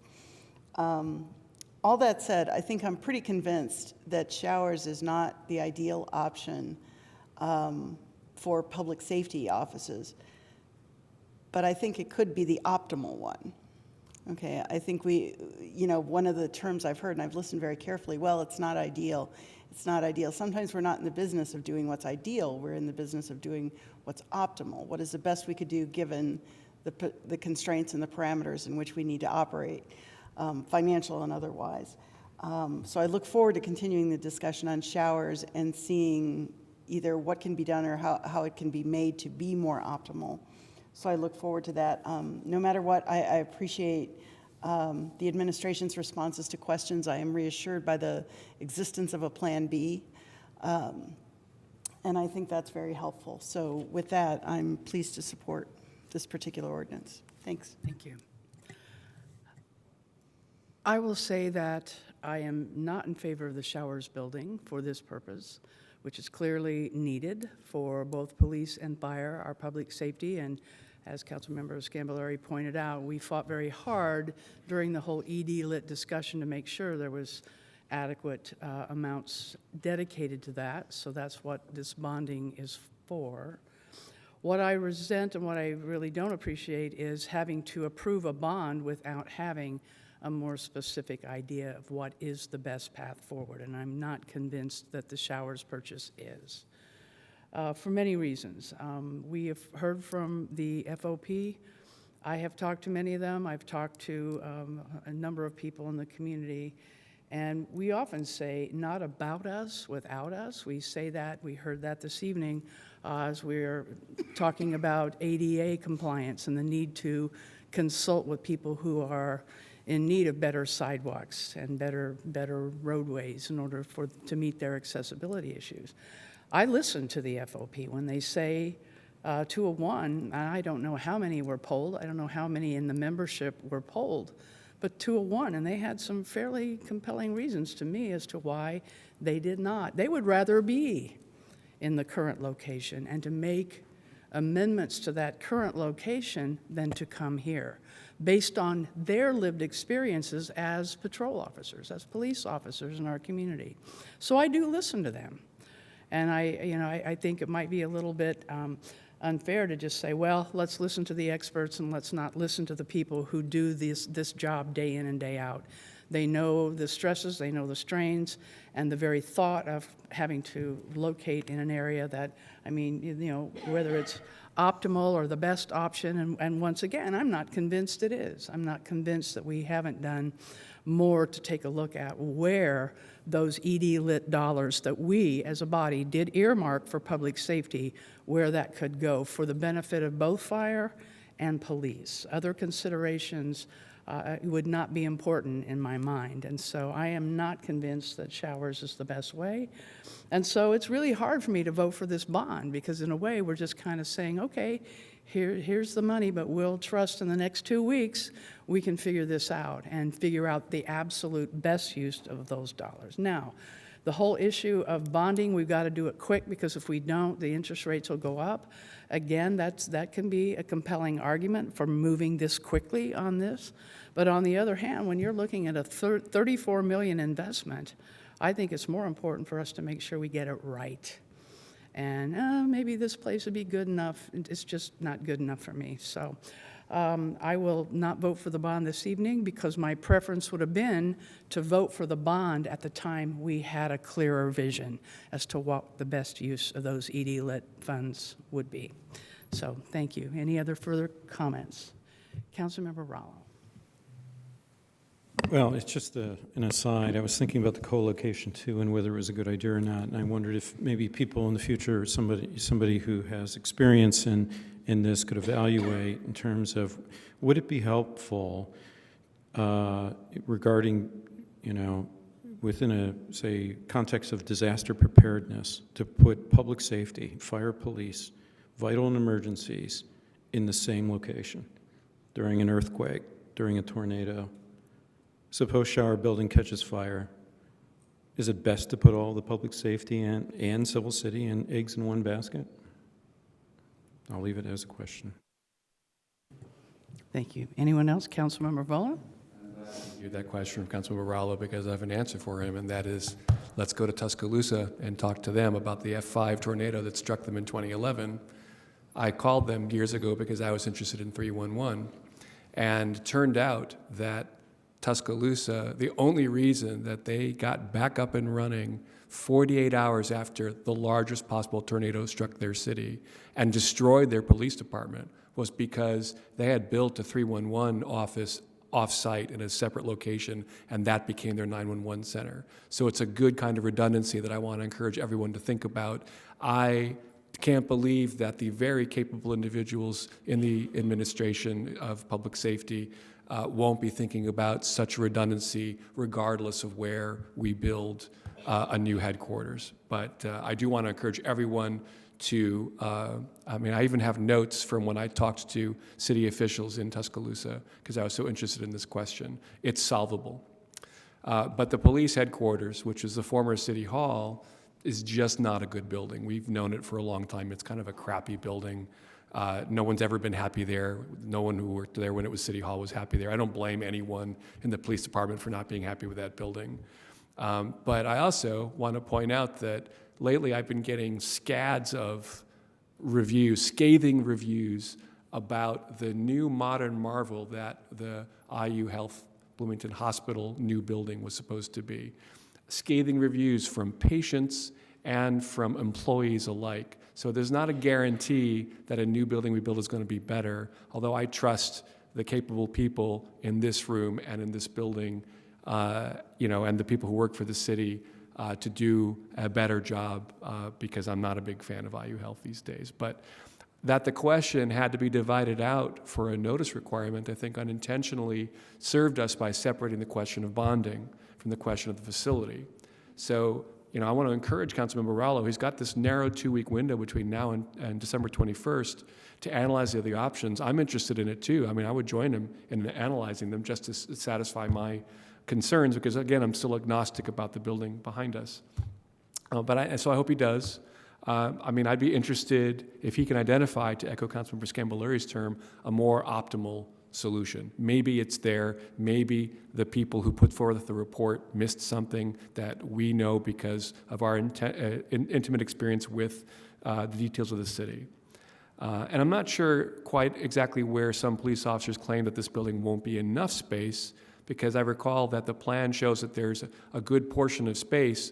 I remember it because it was the space that my company occupied as the second ever tenant of that building in 1996 that was being left fallow for further expansion. So, if what Ms. Kuntz said is true, that we can, that really the interior is fungible, that it's not that much problem with the basic layout, I think that it seems like there is enough space. But Councilmember Sims mentioned someone's going to say that in 8 years we're going to need more space. That may be true. Let's just say it will be true. It's a matter of time before the city eventually grows, within the next 50 years, to occupy the entirety of this old Showers Brothers factory. The fact that we're even contemplating taking over the third of the building that almost 30 years ago was subdivided, never to be reconnected, shows how time changes things. So, I imagine someday, probably not within my lifetime, the city will be big enough and will grow enough that it will make sense to expand there as well. But based on my colleagues' comments, and I thank them all for them, and because the CREED funds require a separate appropriation no earlier than the second half of 2023, I can't say where I'm going to be on December 21st, policy-wise, but I'll be supporting the bond tonight. Thank you. Thank you all. Thank you. Anyone else? All right, seeing no further comment, let us ask the clerk if she would please call the roll on ordinance 22-30. Councilmember Rallo? Yes. Flaherty? Yes. Rosenbarger? Yes. Piedmont Smith? Yes. Smith? Yes. Volin? Yes. Sims? Yes. Scambalori? Yes. And Sandberg? No. Thank you. And that passes 8-1-0. All right, we now are going to move on to legislation for first readings. Madam President, I move that ordinance 2236 be introduced and read by the clerk by title and synopsis only. Moved in second. All in favor say aye. Aye. And will the clerk please read? Ordinance 2236 to amend Title 20 of the Bloomington Municipal Code regarding proposal to amend Chapter 20.02 zoning districts and related sections to establish an overlay district and related development standards for the Hopewell neighborhood. The synopsis is as follows. This petition contains a text amendment that proposes to add the Transform Redevelopment Overlay, TRO, to the Unified Development Ordinance in order to address the charge in Resolution 2217. All right, thank you. Madam President, I move that ordinance 2237 be introduced and read by the clerk by title and synopsis only. Oh, excuse me, both of these items will be referred to the special session on the 14th. So ordinance 2236 will be referred to next week's meeting. Now, I'm sorry. Shall I repeat? Yes, if you would. The motion is to that ordinance 2237 be introduced and read by the clerk by title and synopsis only. Second. All right, moved and seconded. Will everyone signify by saying aye? Aye. All right, and will the clerk please read? Ordinance 2237 to amend the City of Bloomington zoning maps by adding the Transform Redevelopment Overlay to certain below described property. The synopsis is as follows. Ordinance 2237 would add a zoning overlay to properties in the Hopewell neighborhood located in and around the former Indiana University Hospital location. All right, and again, that will be referred to the special session on the 14th next week. That concludes our legislation for first reading. We now move to the additional public comment period.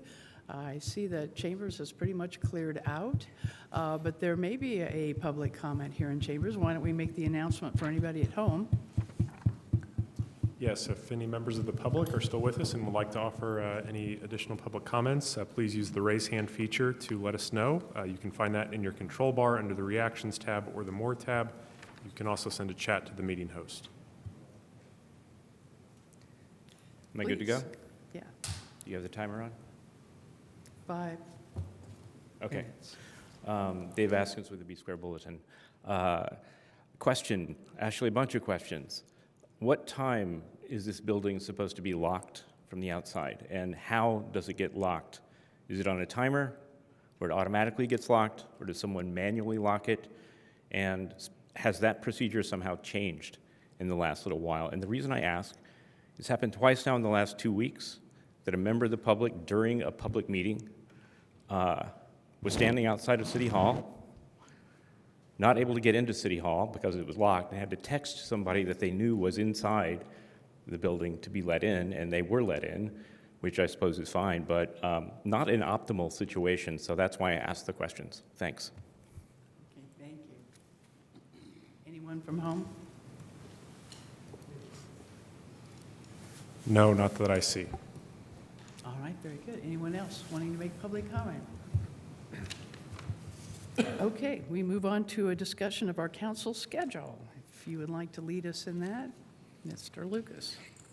Just an initial reminder, the council has a scheduled work session next Monday, the 12th, not this Friday, Monday the 12th, to hear about items I think the intent when scheduling this was to hear about items coming forward in the first cycle of 2023. However, there are several items you've not heard of yet that will be coming forward in the last few meetings of this year. So this Monday's work session is likely going to be an opportunity to hear about those. That will include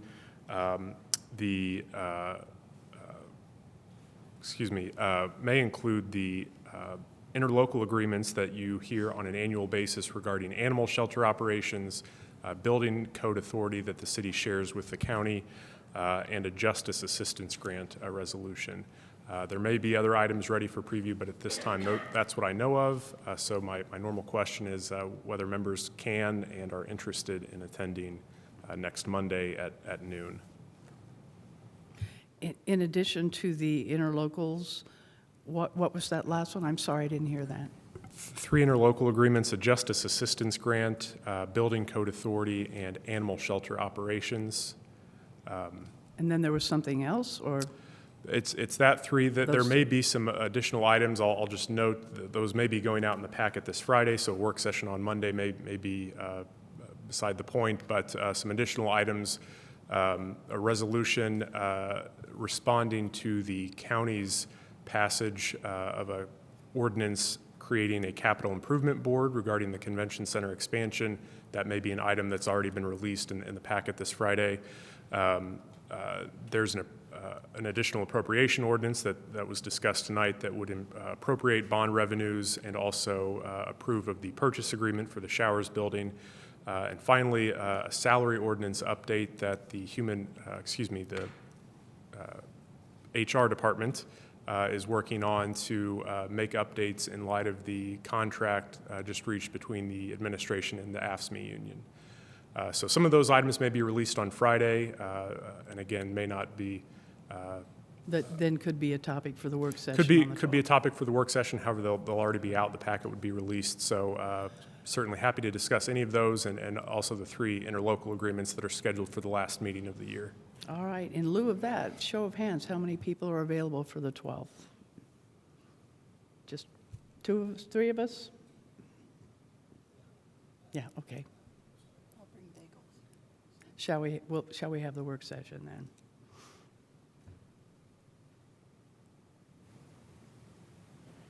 I'd say so. Okay, We can proceed. Thank you. The next topic, and I'll just offer a brief introduction. The council approves of an annual schedule for years now, and this is done to provide an annual notice of the council's meetings, to resolve any room conflicts that might arise throughout the course of the year, to give some certainty to certain events that happen throughout the course of the year, the most notable being the budget process, including the budget hearings and the legislation coming to the council. This year, there are 2 drafts, 2 different schedules that the council office has helped members prepare. Draft A follows the current annual schedule pretty closely and sticks to that format. Draft B proposes a 3 regular session meeting per month approach, and that was, I'll let the council members who worked on that speak to that.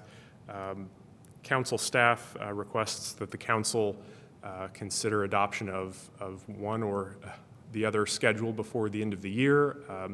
If the council's not ready to vote tonight, that's fine. You've got 2 more opportunities to discuss it, but hopefully by the end of the year, the council can approve of some schedule.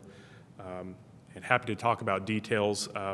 There were some changes suggested by council members or other departments, and I'm happy to go through those changes to each of the drafts if that's helpful. But I'll just leave it there for now. All right. So do we want to have a discussion this evening about it? Who would like to begin? I'm happy to offer more explanation as I think, along with Councilmember Piedmont-Smith, the ones who helped develop Schedule B, if that's helpful to kick things off. Sure. Okay, yeah. Great. So in sharing this with you a little over a week ago, Council Attorney Lucas noted the major sort of differences. The basic backbone of the structure is that it would opt for typically 3 regular sessions in a month, and does not schedule in advance any committee meetings or work sessions. I'm a little more agnostic about work sessions. I think my point with my council comment earlier tonight about forming a committee of diverse views of council members to work through these issues will help settle those types of questions about how we'd like to use work sessions, if at all, committee meetings, and if we continue with them, how to add some code changes or other things that might address some of the substantive concerns of members who don't favor their use, that sort of thing. I see the Schedule B as proposed as an opportunity to try something a little different and pilot something in a sense and see how that goes. I've kind of long held the view that all of the benefits of Committee of the Whole can be replicated within the regular session while offering additional benefits and flexibility. So that I still hold that view and would be happy to talk about the details of that if members see it differently. A few other notes. And so I guess just to explain, the legislative process would typically be still a first reading that, barring something out of the ordinary, in which we would, discuss and consider voting on it that night by unanimous consent.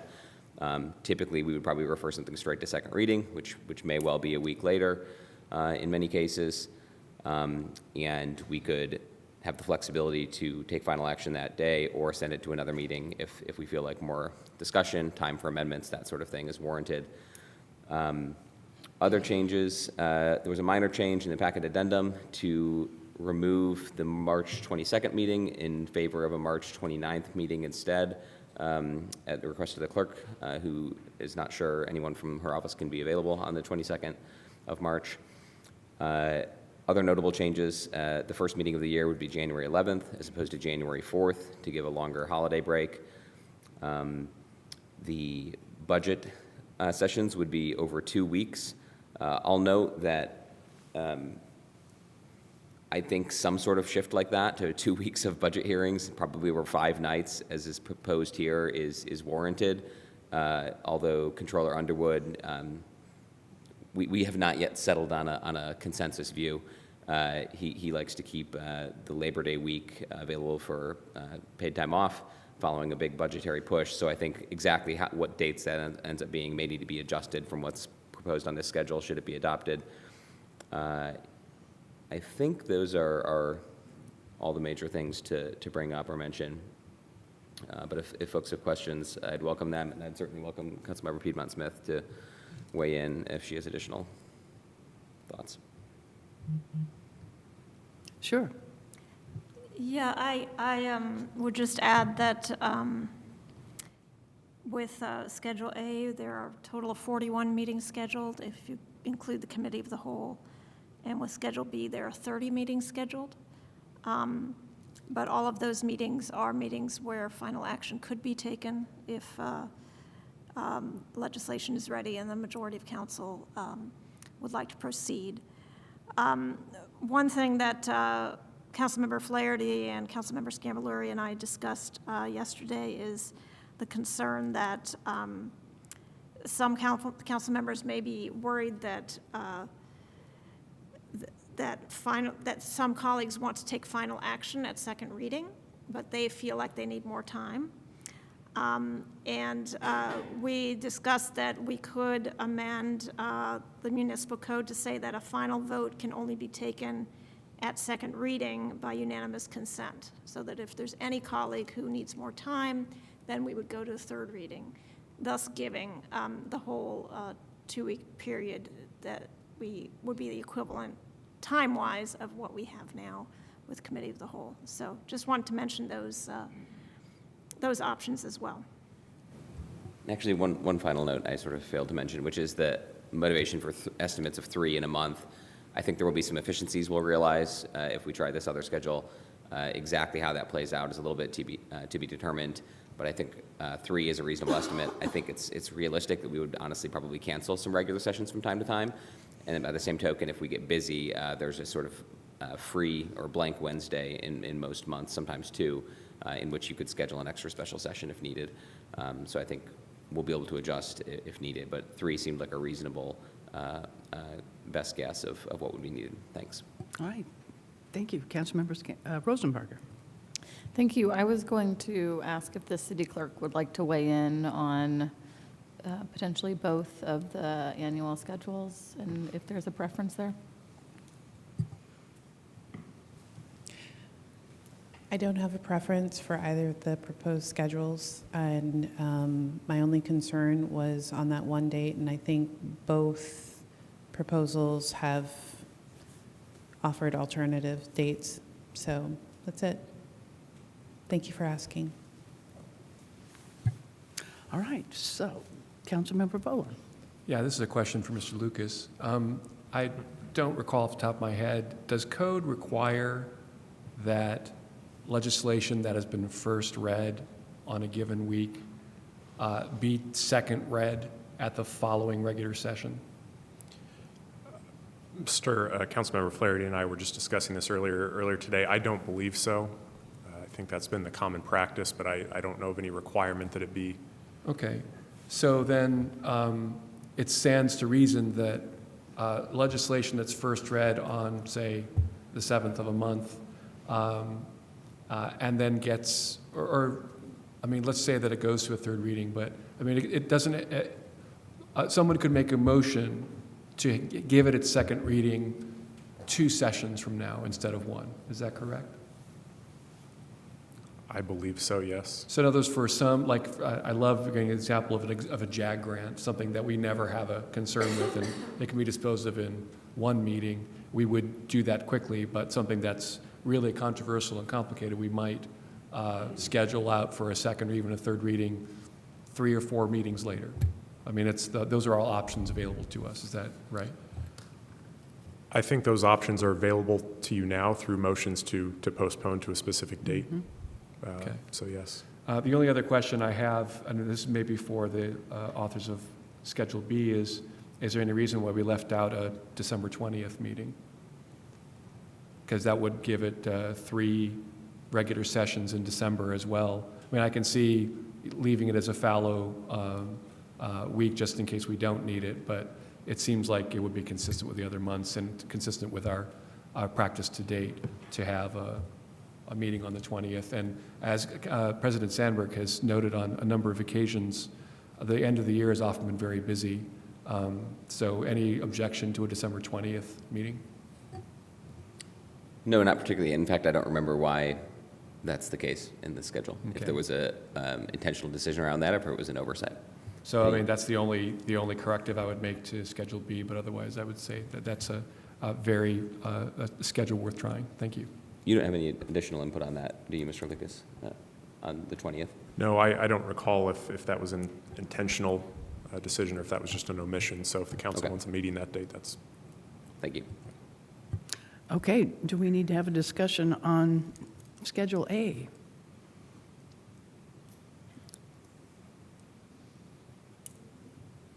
And Mr. Lucas, do you want to walk us through Schedule A? It's basically similar to our current schedule with the changes that you've made also to accommodate the clerk's issue in March and also the delayed start next year to January 11th.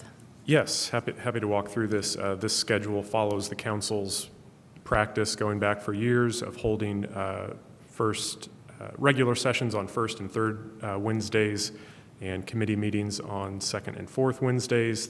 That's what our code calls for, so that's what this schedule reflects. The scheduled summer recess would occur in line with where the council has had that in recent years, as well as the year-end recess. I will note that this scheduled draft A currently includes a meeting on January 4th. That January 4th meeting, January 4th, 2023, is called for in our current schedule. And so if the council wants to cancel that January 4th meeting and hold its organizational meeting on the 11th so that you've got more than one Wednesday off, that may be a change you'd like to make to this draft A. In addition to that change, I believe Councilmember Piedmont Smith may want to offer, and I'll defer to her, some clarifying language related to work sessions if this version is adopted. to clarify their intent, the intent behind those meetings. The schedule does not yet reflect the change to the March 22nd meeting date requested by the clerk, but can if needed. And finally, for both schedules, and I don't believe Councilmember Flaherty mentioned this, the mayor's office suggested moving the first budget advance meeting to a later date. Currently, you'll see in the notes on the back, I know there's a lot of notes, that first budget advance meeting is listed for April 25th. I think similar to this year when the administration suggested a later date might be more useful when they'll have more information about their own budget priorities. I believe this year the first budget advance meeting was held May 31st, and so if the council wanted to hold a budget advance meeting along the same time frame, May 30th would be a corresponding date next year. This schedule includes scheduled work sessions, as has been the practice for years. These are roughly every other Friday, corresponding with the legislative cycles listed on the schedule. So happy to answer any questions. Also, the schedule retains a one-week budget week in August from the 28th until the 31st.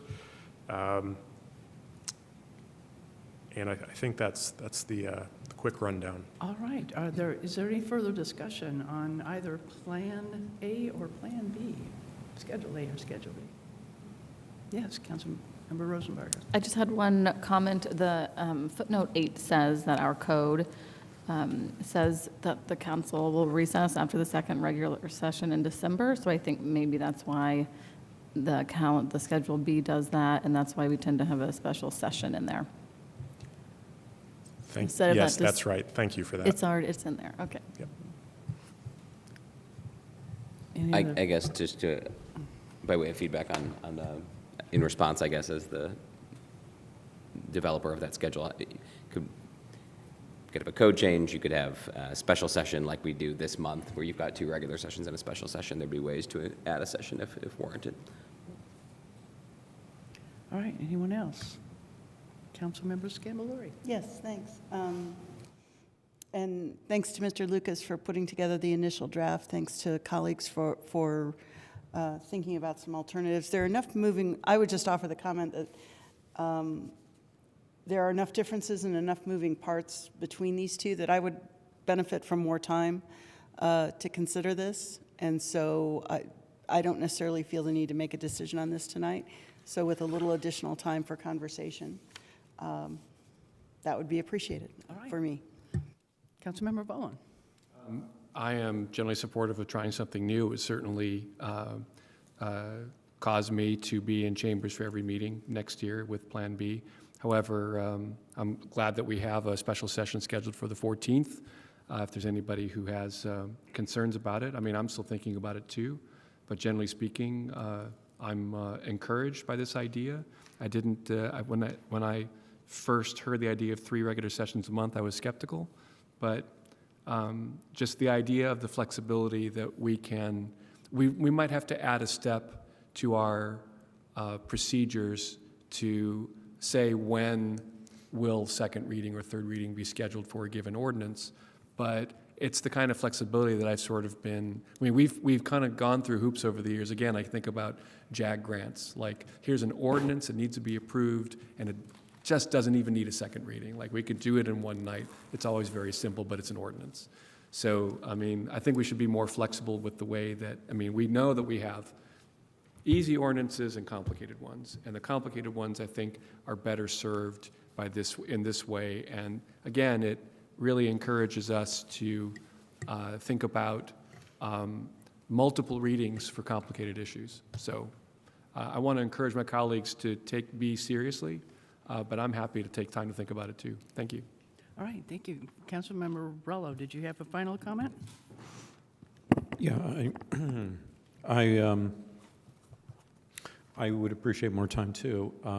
I think this is a very intriguing proposal. I appreciate my colleagues for working through all the details on it.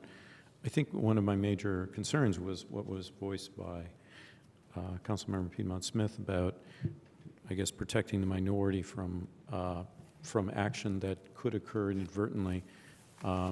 and that's protected by the committee of the whole, but if we were to change code, that would alleviate that, it seems. So I'm intrigued by this, and I'd like to have a little more time to just look at it, weigh it out, and see how it fits, how it suits me. So, All right. Councilmember Smith, do you have a comment? I appreciate having more time as well. I think it's very intriguing, and I'm really glad. I think it's a great creative thought about how to do our schedule. The one thing that popped into my head right when I read it was, and I'm of course going to go along with the will of the council, like whenever we vote on this. Is it something that, if the schedule has changed, would it be good to leave it until the new, whoever's the president next year? Oh, I'm getting head waves. Okay, well, that's what popped into my head, you know, so I figured that I should say that out loud, you know. It just popped into my head when I first read it. I was like, oh, maybe, okay. Although we do need to kind of set it to be ready for next year. Oh, okay. Well, yeah, I read that Regardless of in who the president in the is. document. Okay. We need to make up our minds on this fairly soon. I Well, appreciate more well, time. you know, I'm glad to take 90% it. of the universe is dark matter, so you know what I mean. Yeah. So. Okay, anyone else? I think it's fair to say we want to sit on this for a while before we vote on it. Councilmember Sims. I was just thinking, is it appropriate to make a motion? I'll just chime in. There's no motion needed. If Okay, the council's good. not ready to make a motion to adopt Okay, either, thank you you. can just, If we're not ready, we'll not make a motion just yet. I don't know, I mean, Clerk I thought we needed Bolden. a motion to postpone, to do it next week, so I'm sorry. Clerk Bolden. Just before you close the meeting, I'd like to remind you all that I need you to sign your annual nepotism form, so please don't run out the door. Thank you. Thank you. All right. With that, I do believe our business is finished. We have a motion to adjourn. so moved. All in favor? Aye. Goodbye.